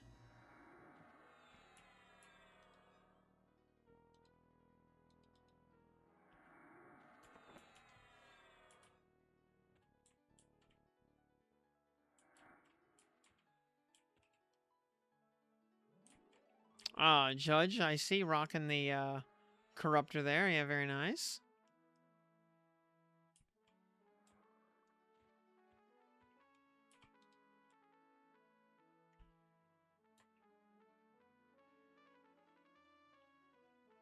As soon as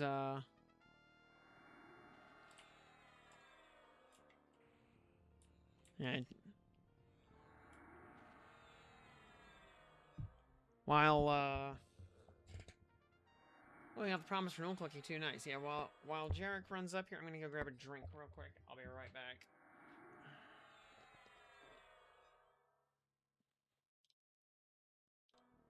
Alrighty. So we got a nice glass of Choco Vine here.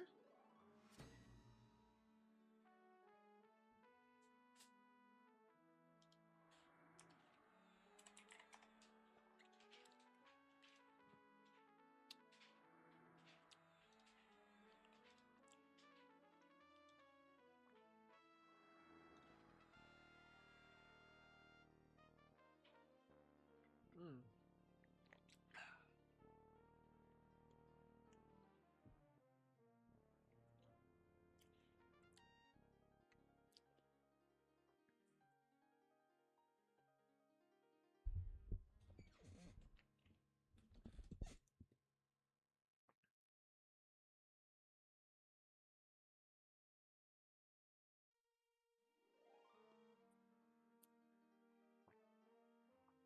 Oh, and Iritus Lepus, thank you for that follow while I was getting a drink.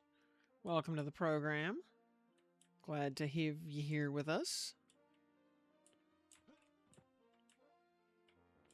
Let's see, what all do we have as far as classes in the group? Shed Bard Neck, Hellmonk Inch, Wardrew Inch, and myself. Okay.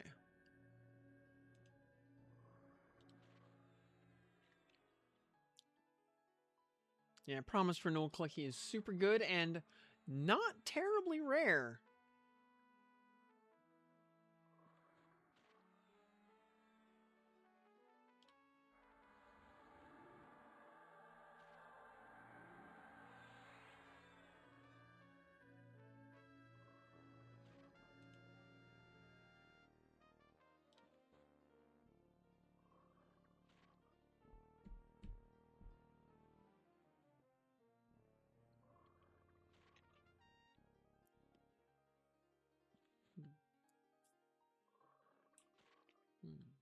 So yeah, we're gonna do a like sort of speed run here just to get keys. We're not gonna necessarily full clear every island.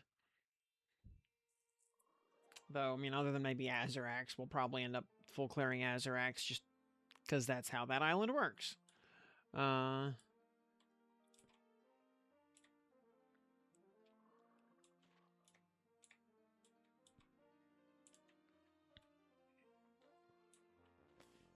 mm.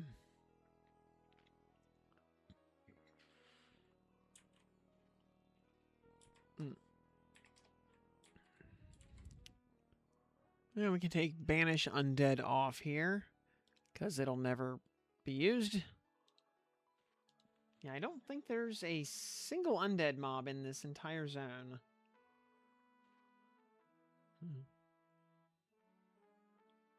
Heard a rumor that an erudite paladin has a death wish. Yeah, he kinda does.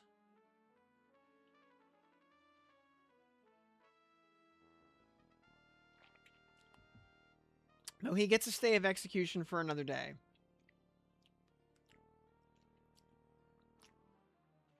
You know, he'll get his. uh...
Quillmane cloak before Grimrot spawn.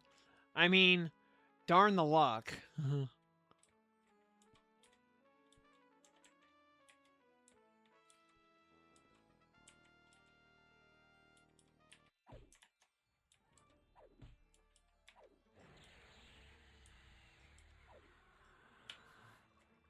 Oh, I'm charmed. Because she's a bard.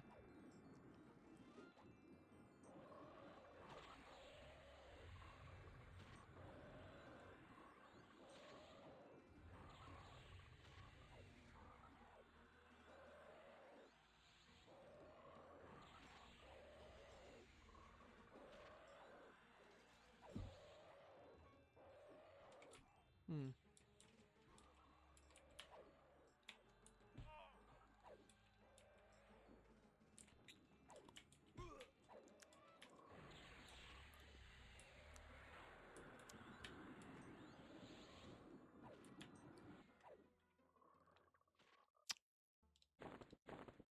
And Belt of Iniquity, we don't need those. Those are on Eternal Auto Cell. Alright. Alright. Mm-hmm.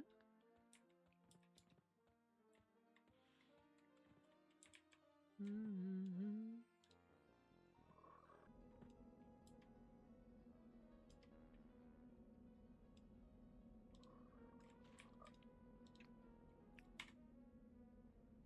Oh, because he's 63. Okay.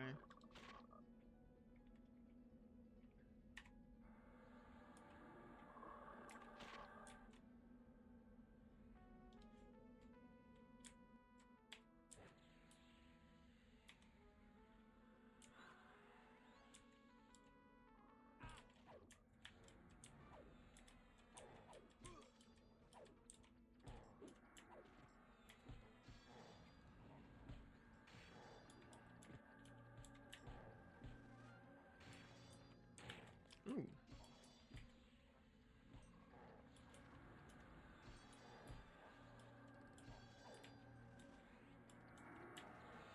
That was a nice little proc string he got on me.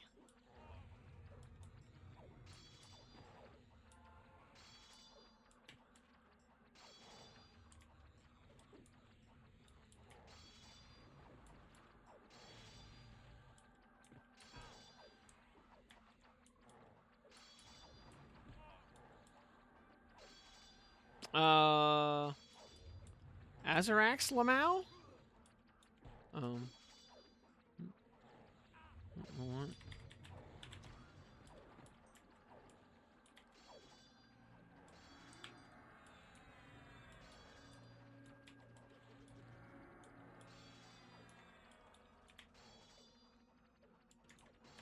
Why do we have Azarax on aggro? We did. Oh,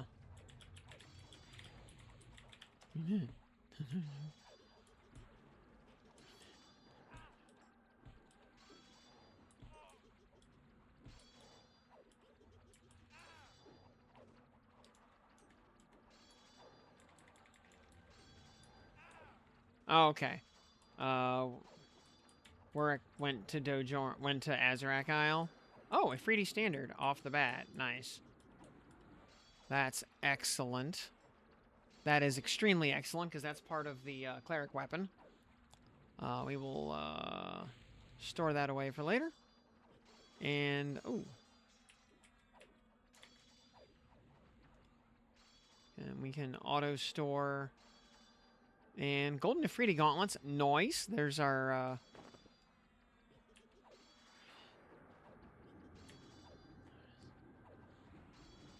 Mm-hmm.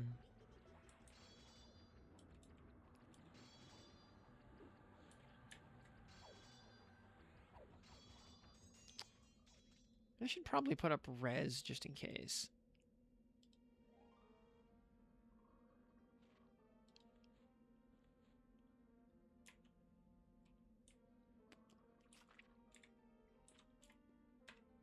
Okay.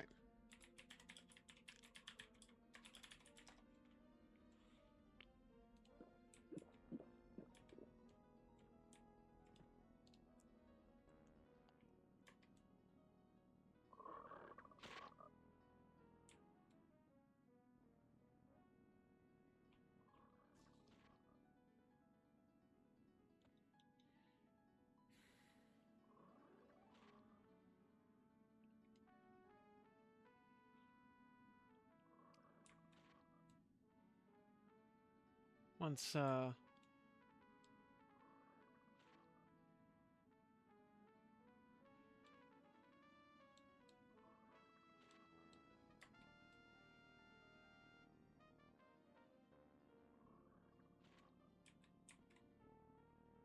soon as work clicks over, we'll be good. All right.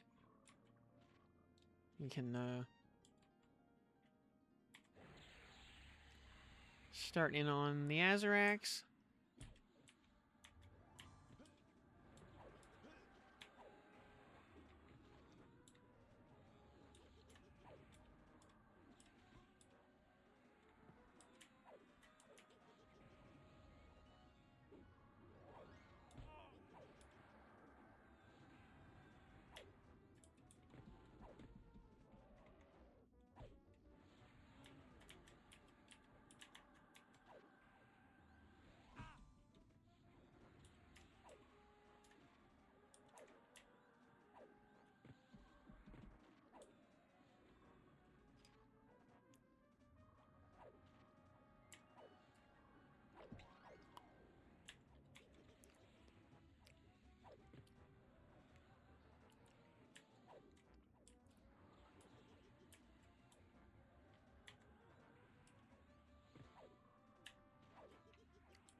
Kala, okay. Let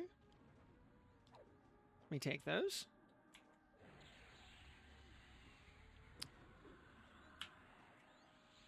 I forget what runes all are used for what. I mean, they do have their classes tagged on them, but yeah, I don't remember which is which.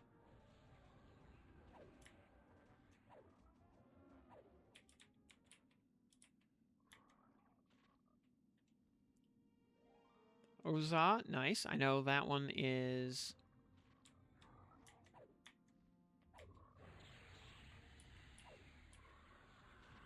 used for something reasonably important.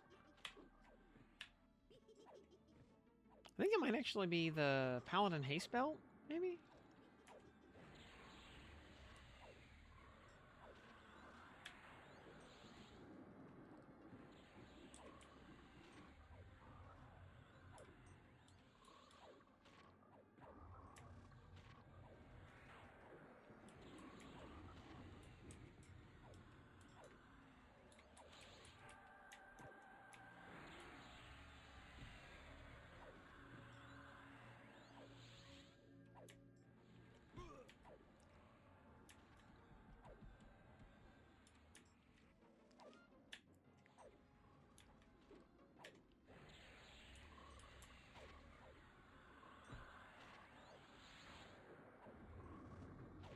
Actually, yeah, also, having my real kit in this zone and being able to actually do all the stuff in here that I normally need to be able to do.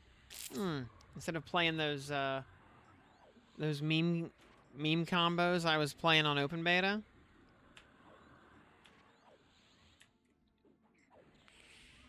Yep, feels good, man.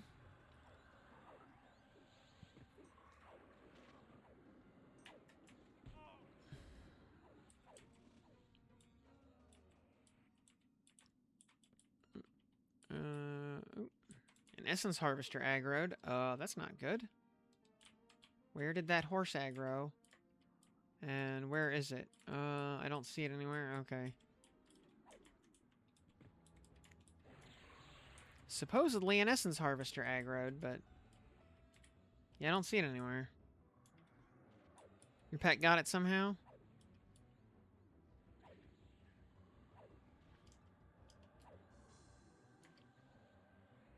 Okay, it's off aggro. It's fine.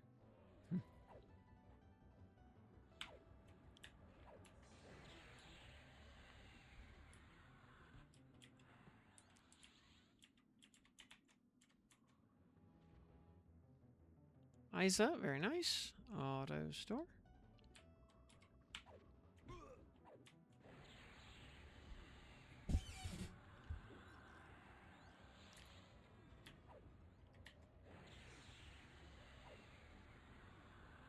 Yeah, back on open beta, I basically leveled from 46 to 50 entirely on just, like, party grinding Fear and Hate and Sky.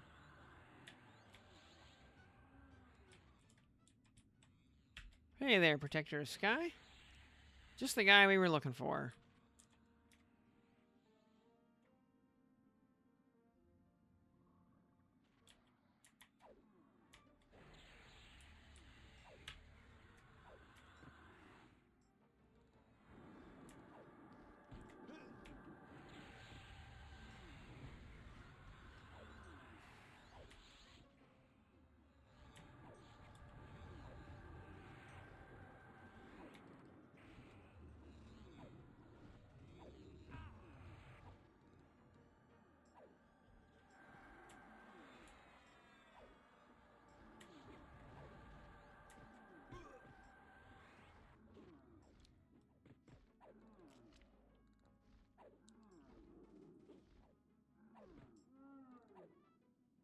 Very nice. Belt of Transience, don't need that. Auto sell.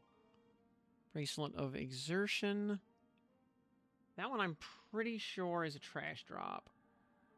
That we can get rid of.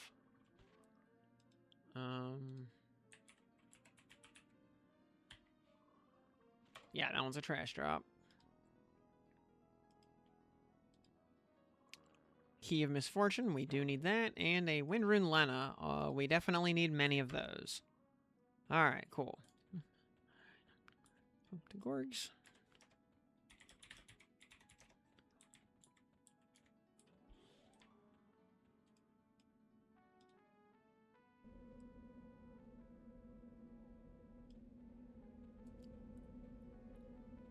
Thankfully, everything on Gorgolosk Island is not KOS. Unless you have some weird nonsense, like, oh,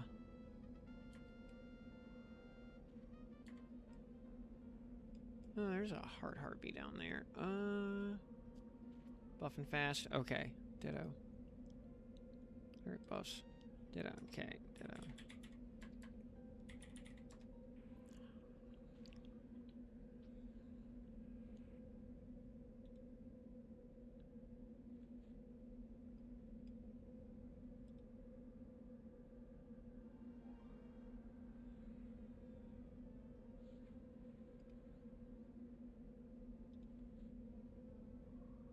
Yeah, friggin' Blessing of the Night by itself eats my entire mana bar.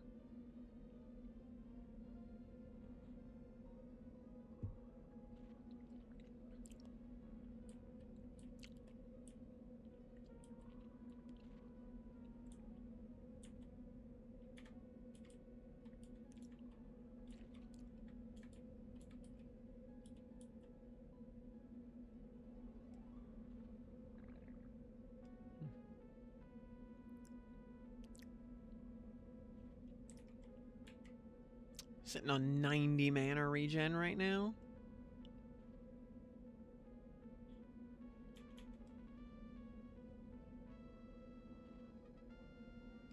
No, wait, did I, yeah, Pacify goes up to 60 right now. Okay, that's cool. So that's good enough for, most things.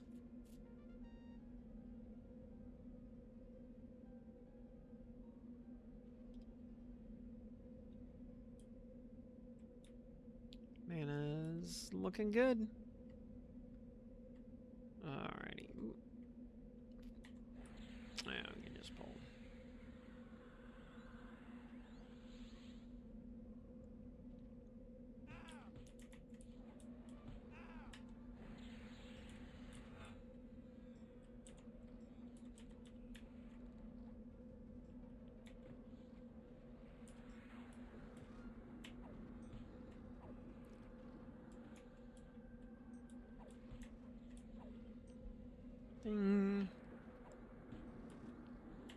Attackers must die. The lunatic bids it.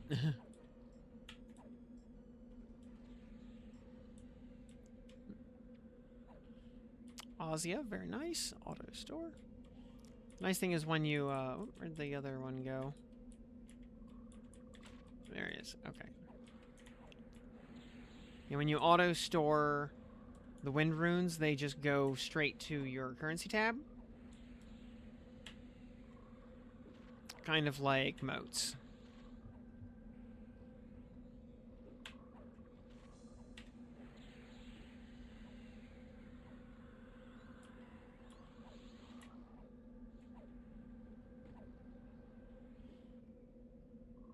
Belt of Concordance. Unfortunately, yeah, auto sell. All these dropped haste belts are complete garbage.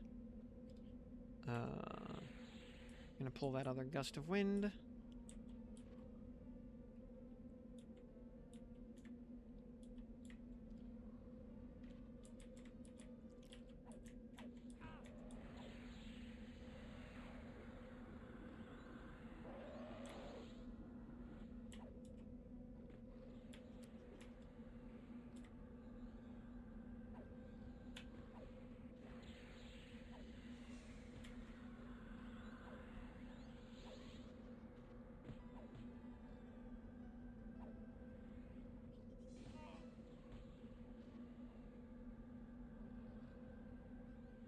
Alright, and this spirited harpy right here is in the way and needs to die as a result. Oh, this watchful guard over here. Yeah.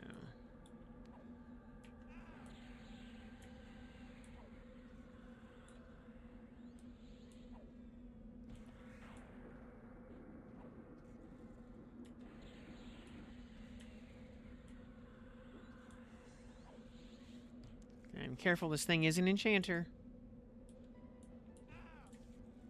So I'm staring at its cast bar. Yeah, allure. Yeah, good luck with that. Get out of here with that. You can tash me all you want, I don't care.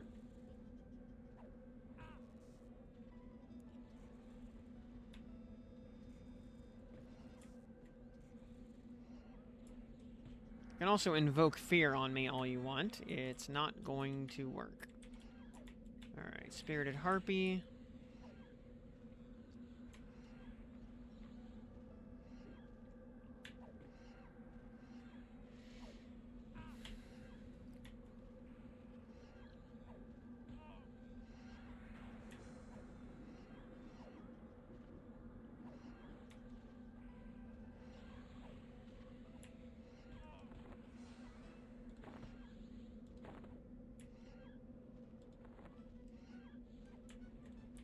Oh, I got Harpy stunned.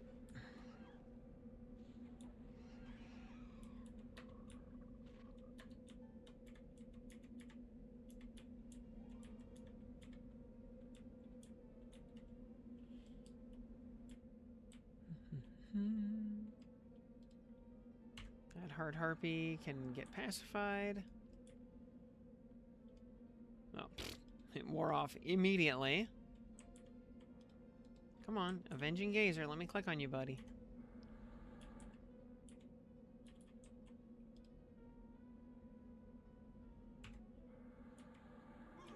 Oh. Or I can get crit resist. That works too.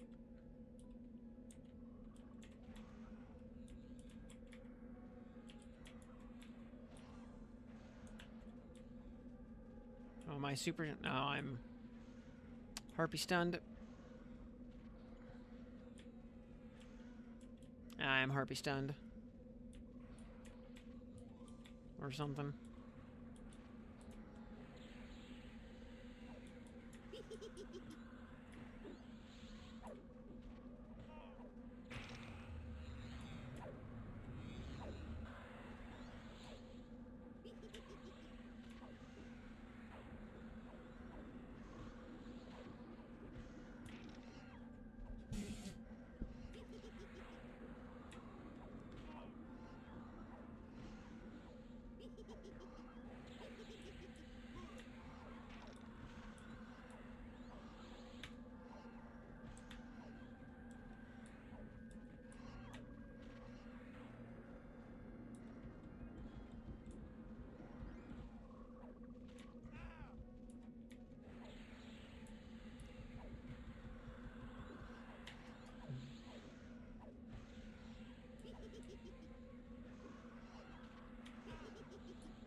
Alright. Key of Beasts, we need that. Oh, the Enchanter Belt, we need that. Blade of Abrogation, we'll just store one of those for later. Belt of Contention, we can get rid of that.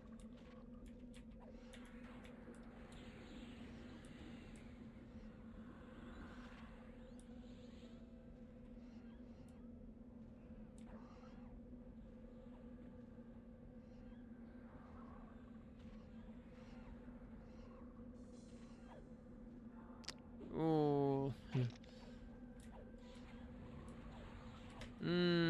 Spin stun. Love it.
Okay.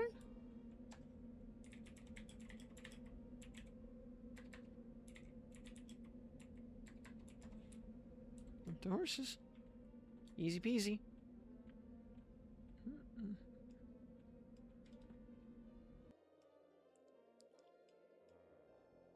Now, question is, oh, Essence Carrier?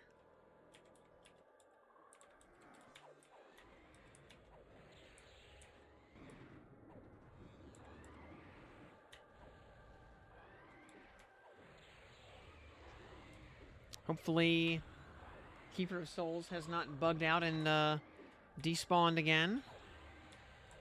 Or, you know, yeeted himself into the great beyond, or whatever it is he does sometimes where he just evaporates.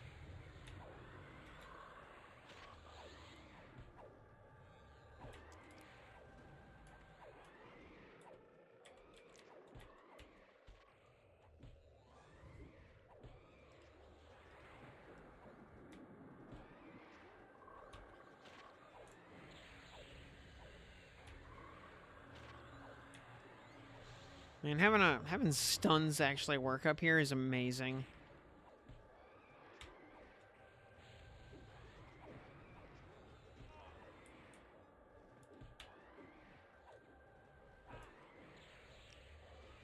Yeah, having Pacify work too is great. Windrun Denna, thank you. Auto store.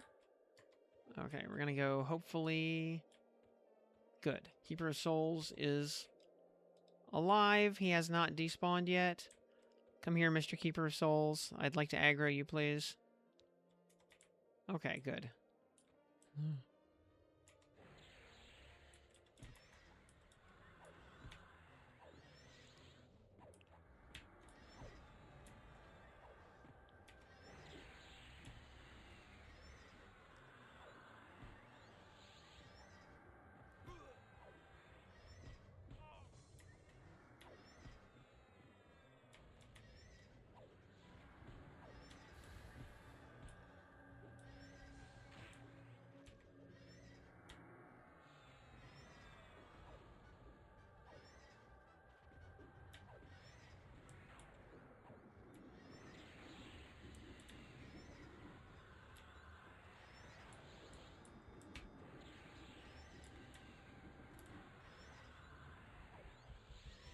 Divine Stun worth? You know, it's nice to have an extra stun that's not tied to, like, global spell cooldown. That's instant cast. It's worth it for that. Its stunks did go down a bit because regular stuns can now work above 55. So maybe not like high priority, but it's nice to have. Evian key, we definitely need that. Leather eye patch, yep, we need one of those. Silvery ring, we need that. Silvery ring, we don't need an extra one. White satin gloves are actually good for charm pets because they have negative magic resist. Yeah, these are good for charm pets actually. And woven skull cap. Okay. Whoop, is that thing gonna aggro? Yeah. Okay.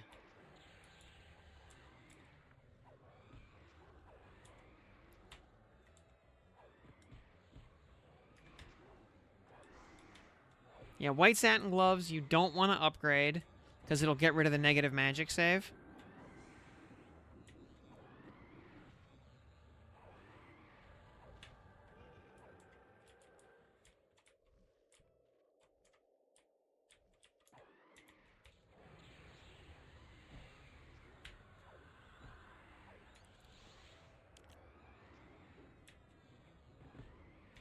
And then we'll go around the windmill to the overseer next.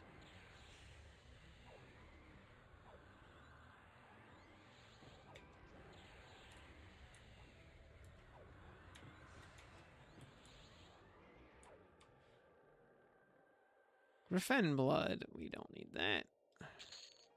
But Windrune causes, we absolutely need those.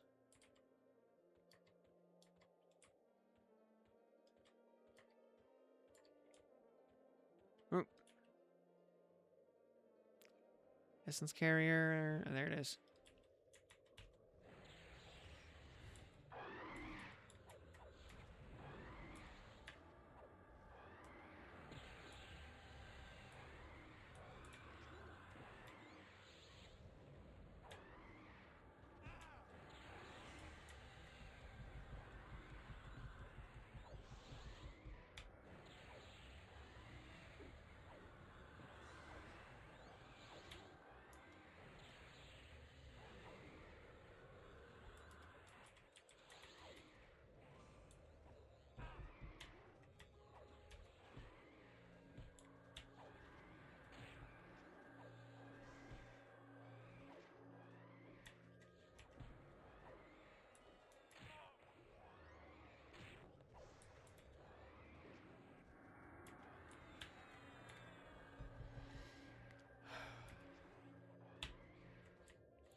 Oh.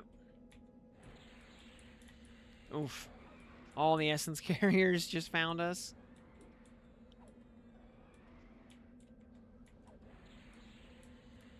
That's fine.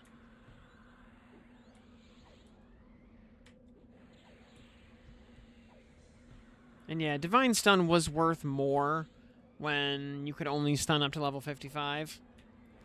But now that Cease and Desist can go to 65, yeah, they kind of took its gerb.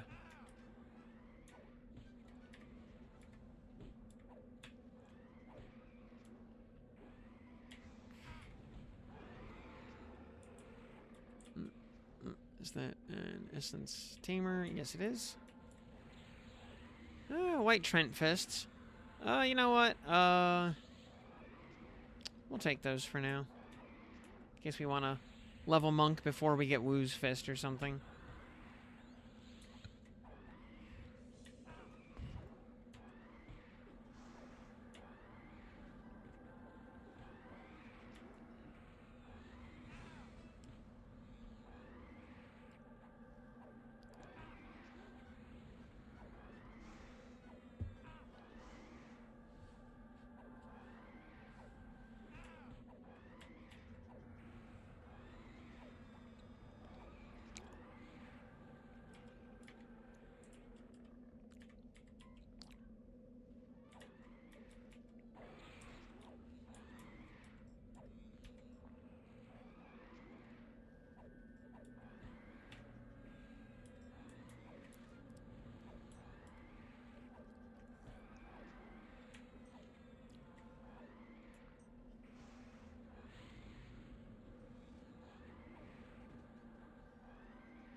Well, the more griffins and horses and whatnot we kill now, the more wind runes we'll have to get these quests rolling. So that's cool. Bracelet of Cessation. Yeah, that one's... Yeah, the, yeah, caster bracelets are all garbage.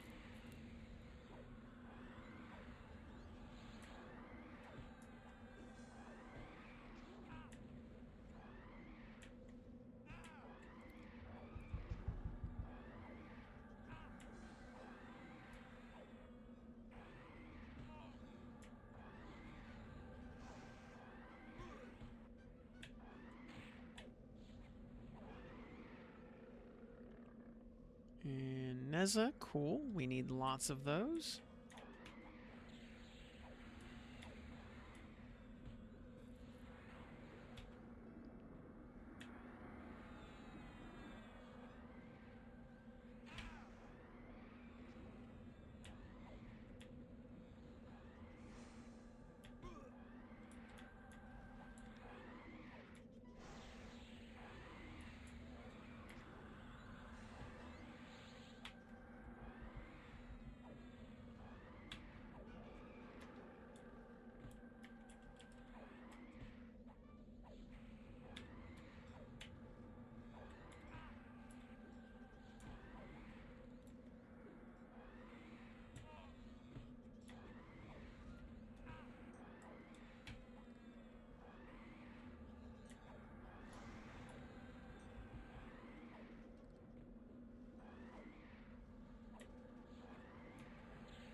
And another Dana. Cool.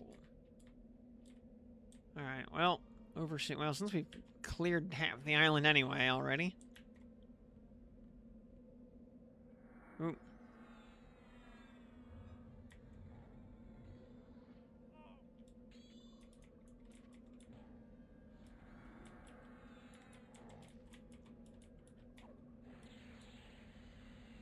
Oh, he's, I was about to say he's unstunnable, but yeah, no kidding, he's 63. Oh, if he's...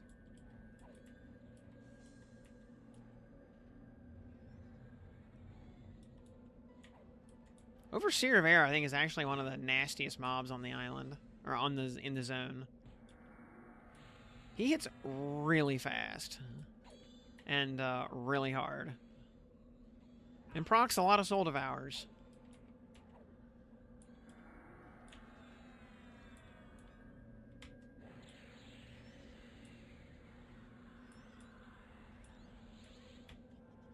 I mean, this guy's dual-wielding daggers. So, you know, he's naturally quadding at really high speed.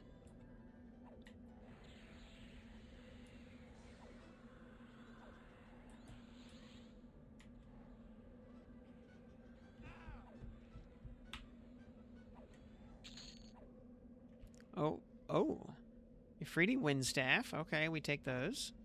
Ifriti War Axe. We take those. And some Ifriti Pants. We definitely take those. Alright. Yeah, the Soul Devours hurts so hard. And yeah, quadding at dagger speed. Yeah, the Overseer does a lot of them. Like, I think Overseer is way worse than Hand.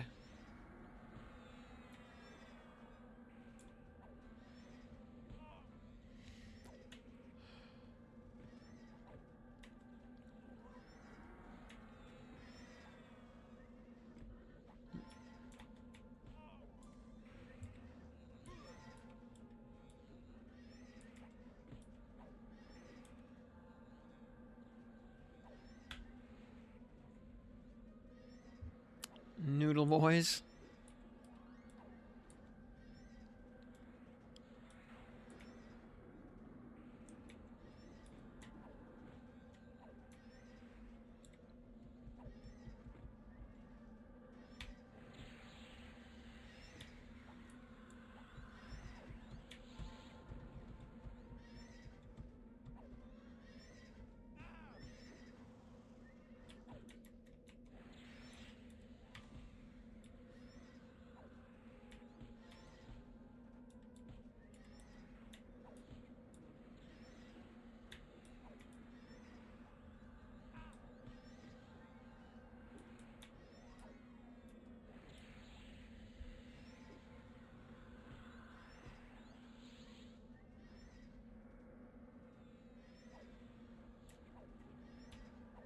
This is one of those moments here where actually knowing the gimmick of the zone makes a big difference.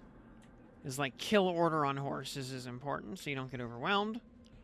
You know, you kill an essence harvester, it'll spawn 2 soul harvesters. When you kill a soul harvester, it will kill a soul tamer. Soul tamer will not spawn anything else.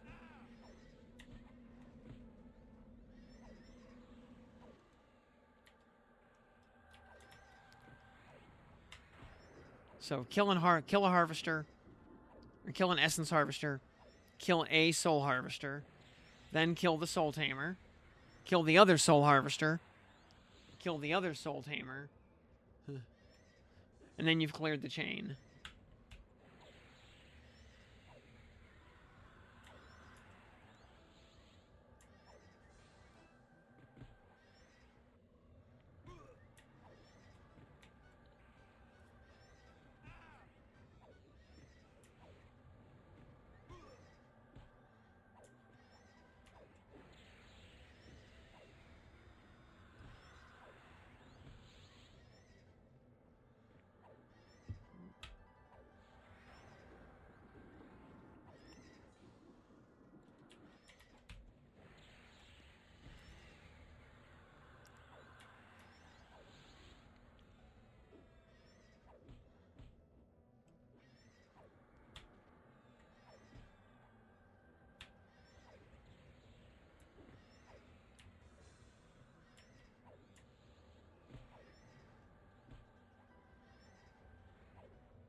Oh, I even get the first rank of Blood Rune for only 1 AA. Very nice.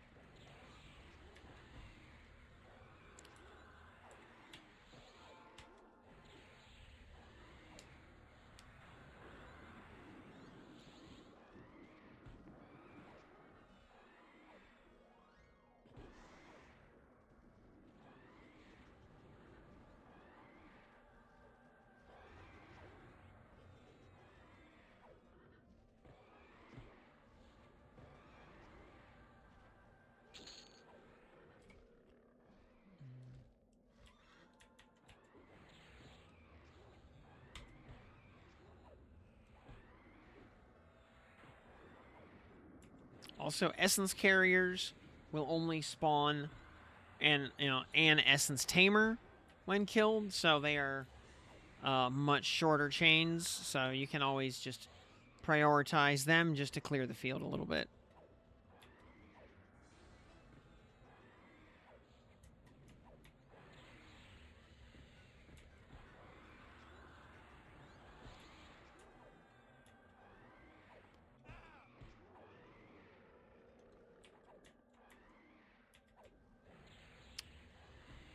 Symbol of Mar, sadly, is terrible. I mean, like all the junk items in this zone.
Well, I hadn't intended to clear the whole dang island, but here we are.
Okay. Alrighty, chickens are next.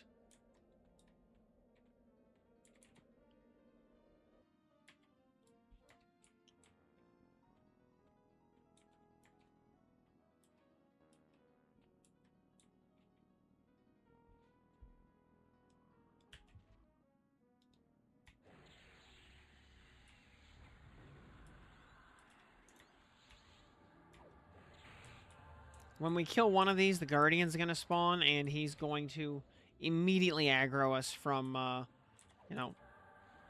300 yards away. Because that's just what he does.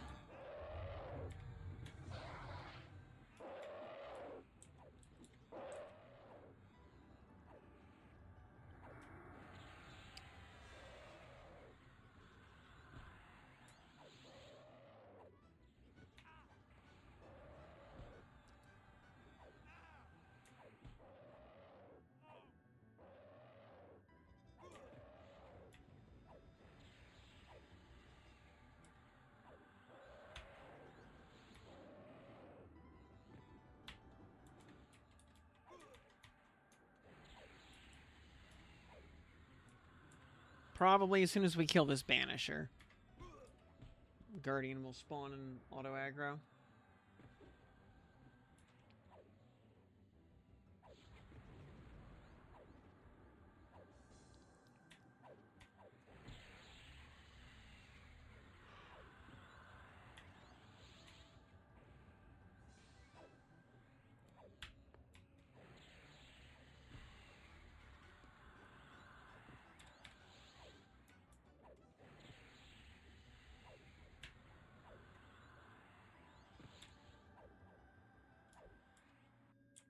Yep, there he is.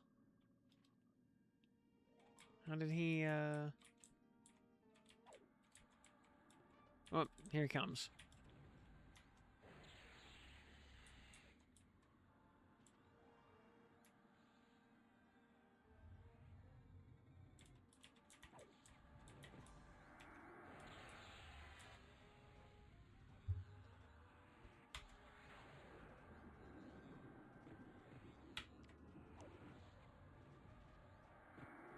We can invis across the island to the Lord once camp is clear.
We'll probably have an ad or 5 show up while we fight the Lord.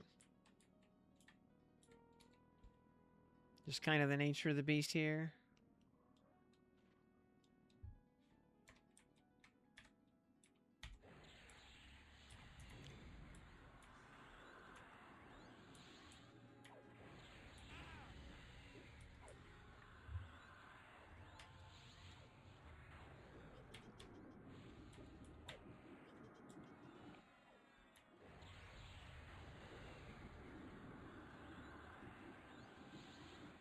Big old chicken.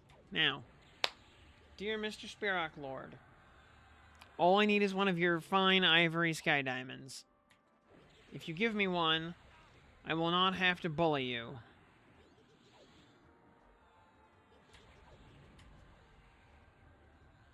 As soon as I get my ivory sky diamond, we can live and let live. The stream imp, bully him. Well, on beta I sure had to, because it took like 55 kills to get the ivory sky diamond.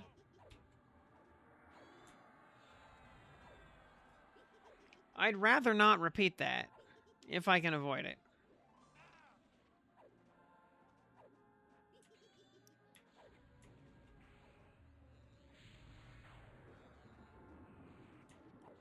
But the ball is in his court.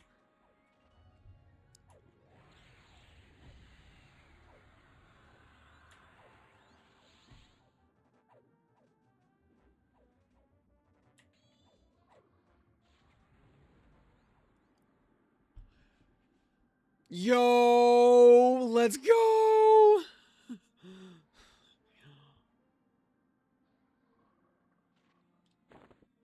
See, all I had to do was ask nicely.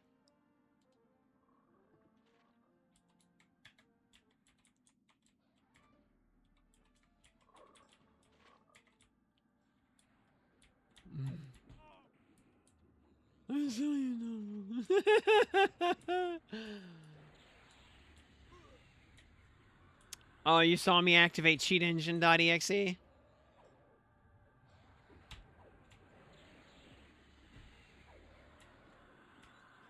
Alright, which wind rune do I need for this?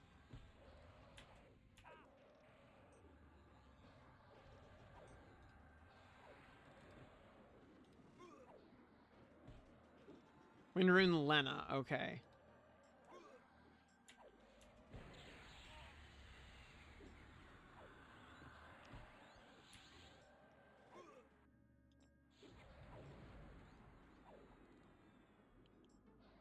Oh, we have a Lena rune already. Based. Okay, well, we have our haste belt.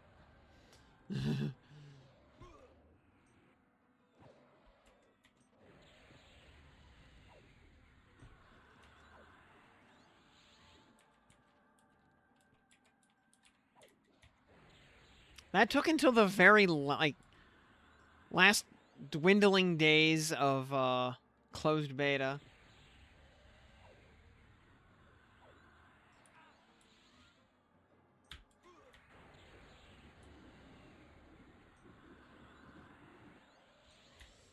Yeah, that's like all of my luck for the next, I don't know, century or something, so.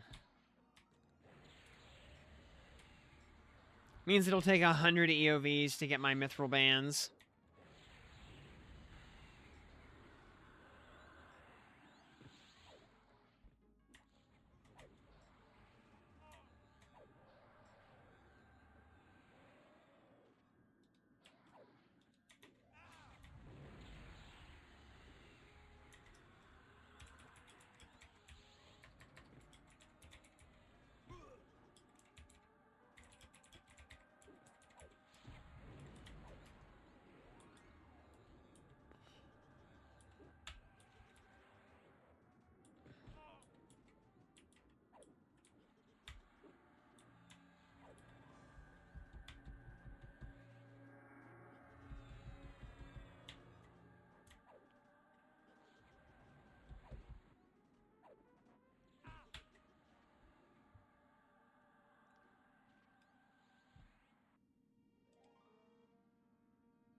Well, we know what, well,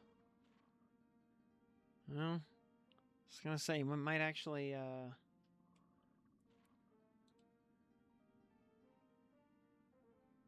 should say we have something good to, invest moats into.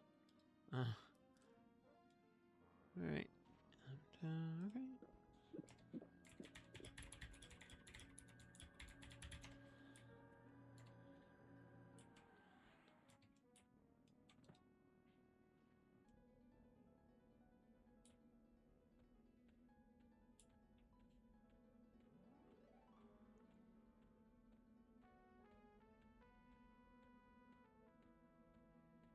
Somebody did not invis.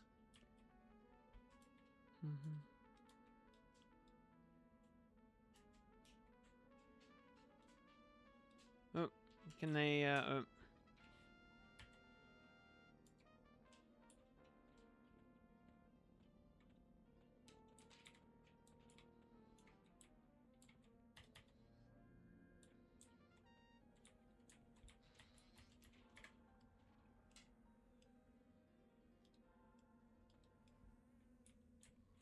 Okay, looks like they got everything under control.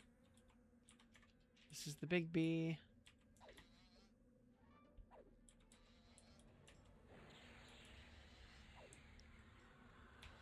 Hey, Chippy.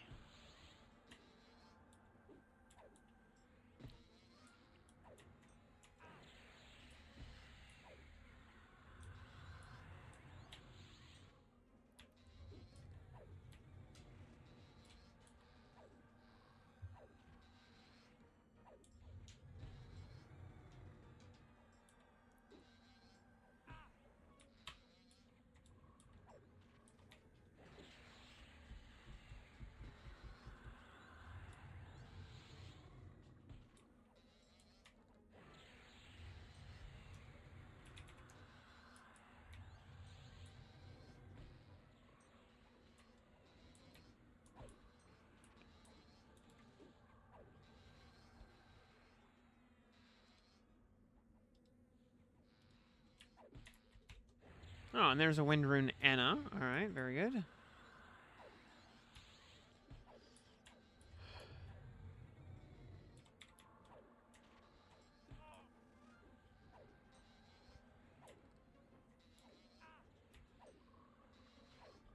know, while a Bixie sword would be nice, I'd actually prefer the cleric clicky. Free PR every 5 minutes is very good.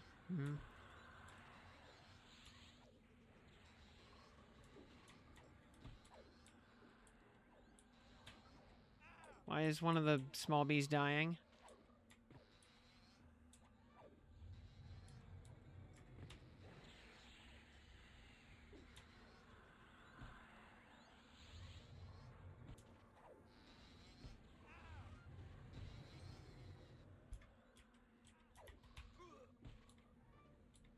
I mean, it's fine. We can just clear all the bees rather than trying to memblur them, but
Rusted pauldrons. Rip.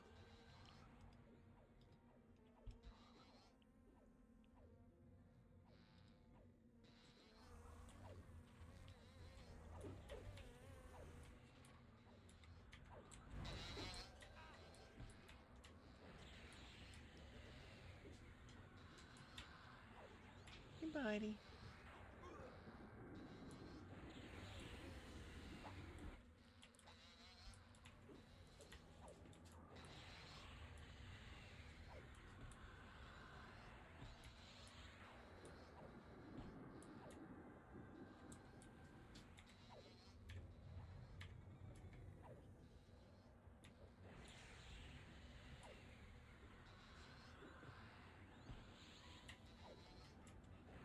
You Chip Chip. Lay down, bud.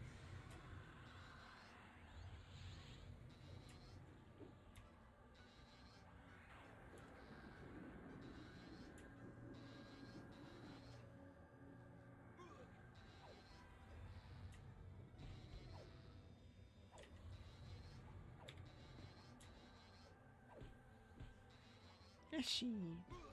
Oh, yes, you're a good baby. Good kitty.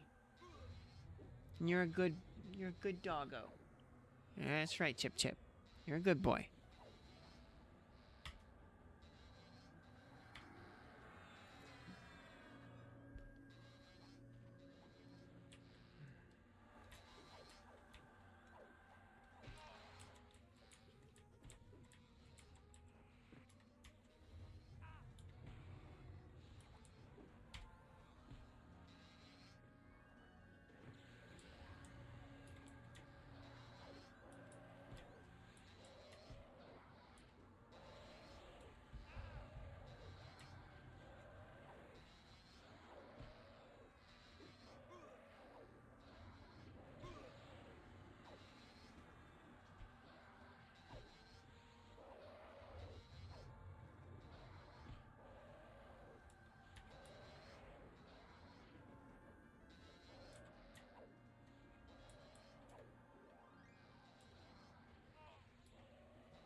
Well, at least we only have 2 useless hornets to kill on this split. So, you know, it could be worse.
Oh wait, these have the...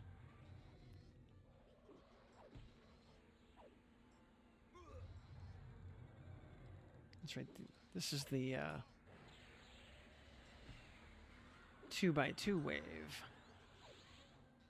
So it's actually worse.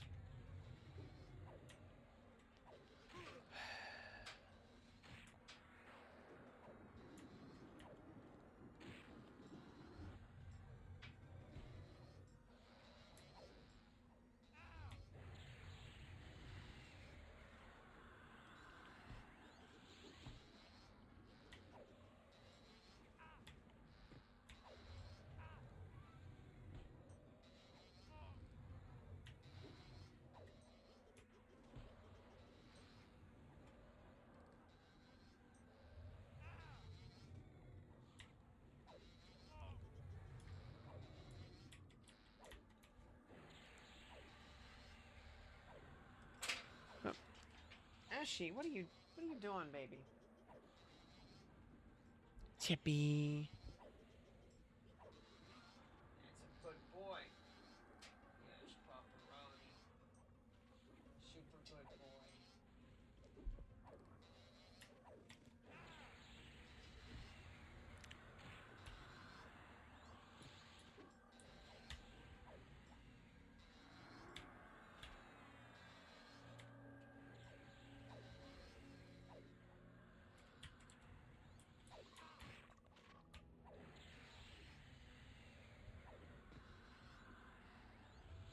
Aww.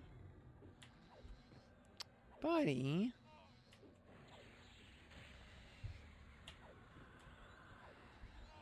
Yes, pup. Aww, you're such a good boy. Whoa. Looked away from the screen to pet my dog and I dropped dead.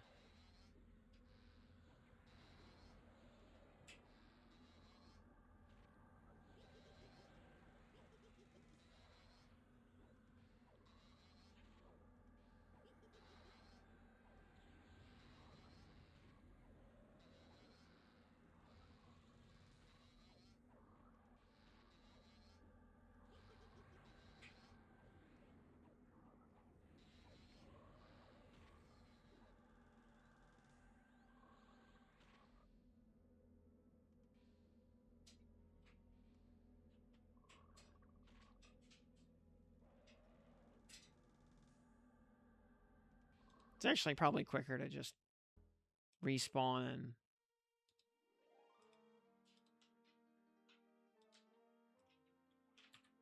and invis back.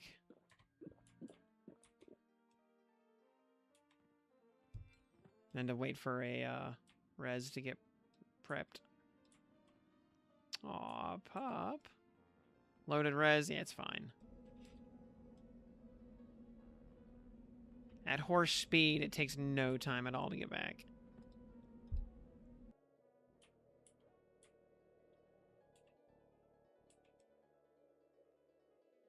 See, everybody can go ahead and just invis up to Sister Island in the meantime.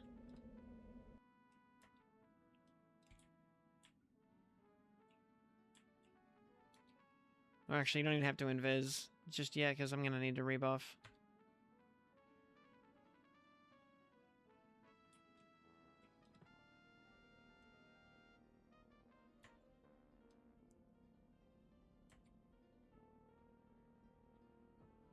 Aw, buddy.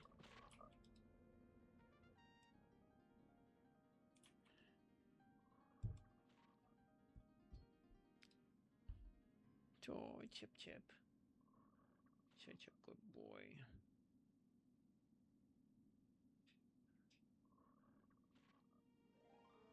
Yeah, it's a good boy. Boop.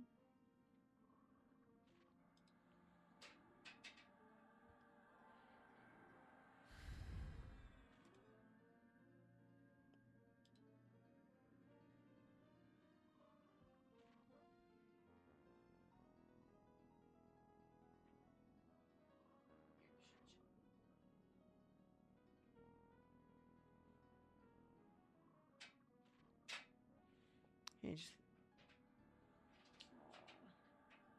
just Soon, bud, okay? Really, just a couple minutes.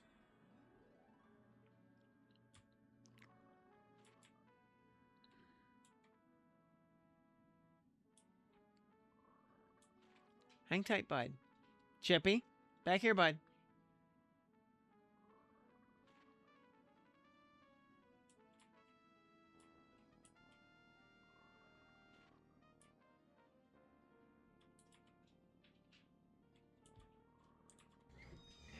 Have a seat, bud. Alright, as soon as we have mana, we'll invis over to Sister. Hopefully, no nonsense from the Drakes and whatnot.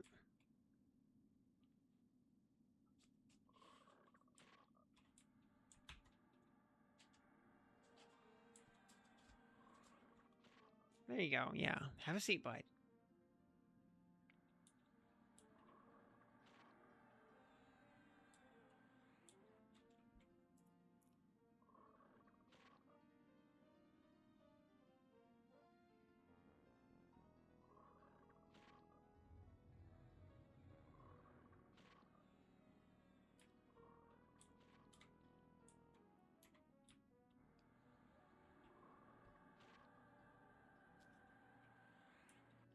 Alrighty.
And my dog is politely asking for walkies, so once we kill Hand and Eye, I'm gonna call it a night.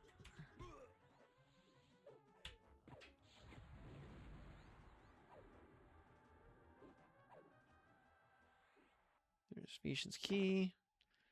And Mage Bracer.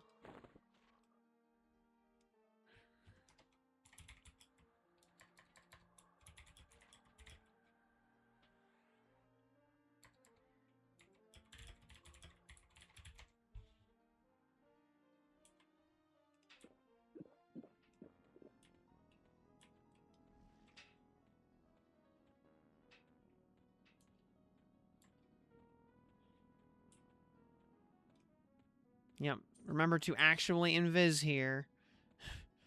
Or you run the risk of double aggroing the Hand and the Eye.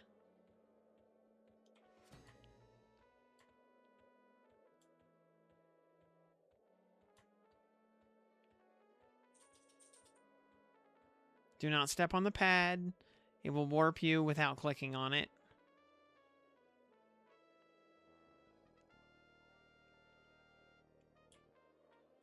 It is the one pad that works that way. Now we just wait for the Hand to path around.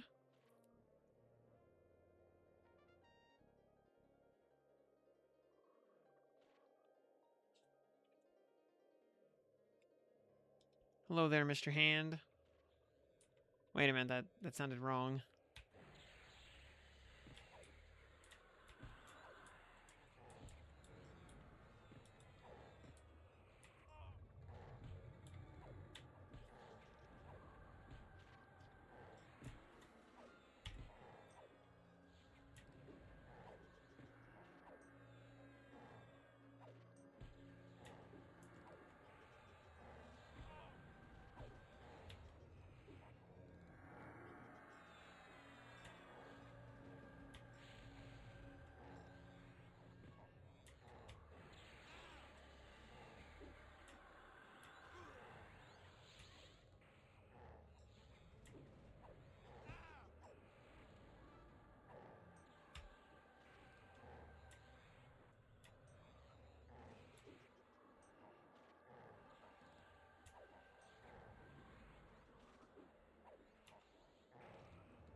Easy peasy.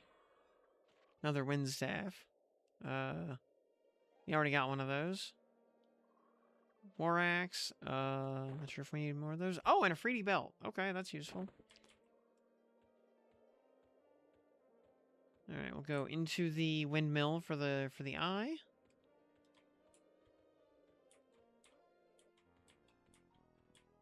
Now, Mr. Eye Evasion, if you can give me a mithril band, I won't have to bully you. I don't want to bully you. But,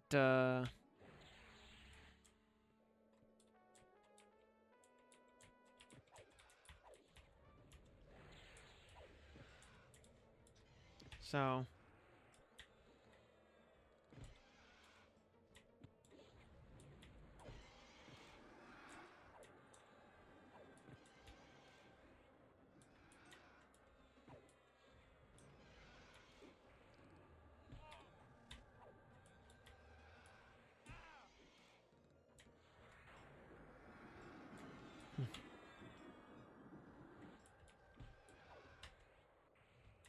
Yeah, I don't want to have to bully the poor fairy drake.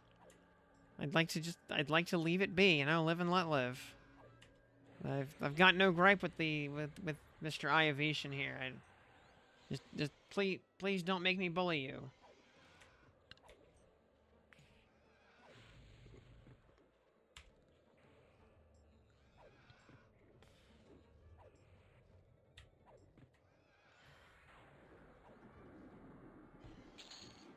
Shimmering Pearl. I have seen so many of these. It's crazy. That's for the Ranger Bow.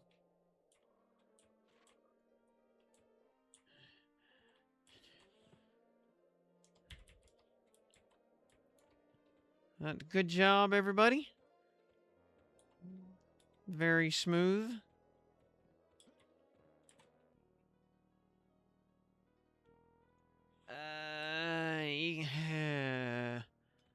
You know, I have seen. When you gonna make the guild?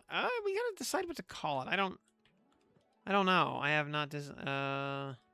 We gotta figure that out.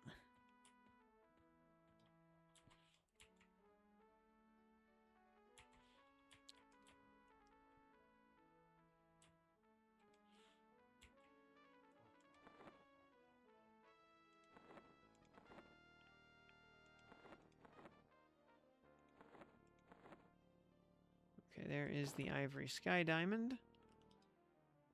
And Windrune Lena.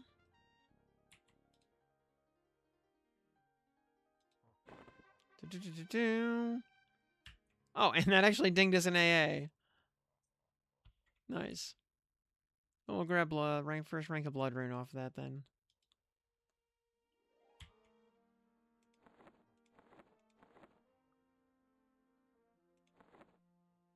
Hey, Girl of Faith.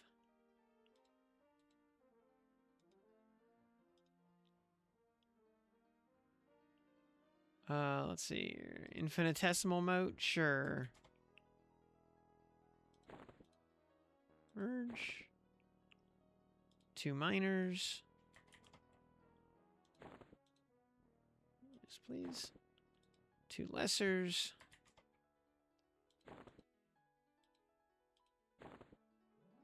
Two vanillas.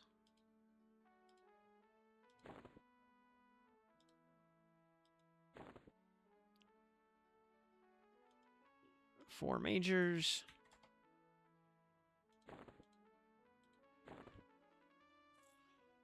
Do I go to +6 on this? No, I think I know. I stopped there.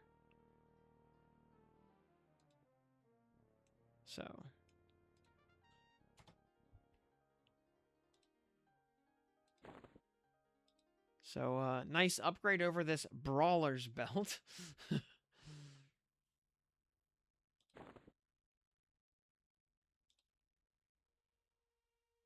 Newport Saints. So, alrighty. There we go. That is that for tonight. Yeah, we'll pick things up again tomorrow / technically later today, as usual. So, thanks for tuning in, everybody. My name is Tim. I will see you then. Thanks for watching till the end out in VOD land, and we'll see you next time. Good night.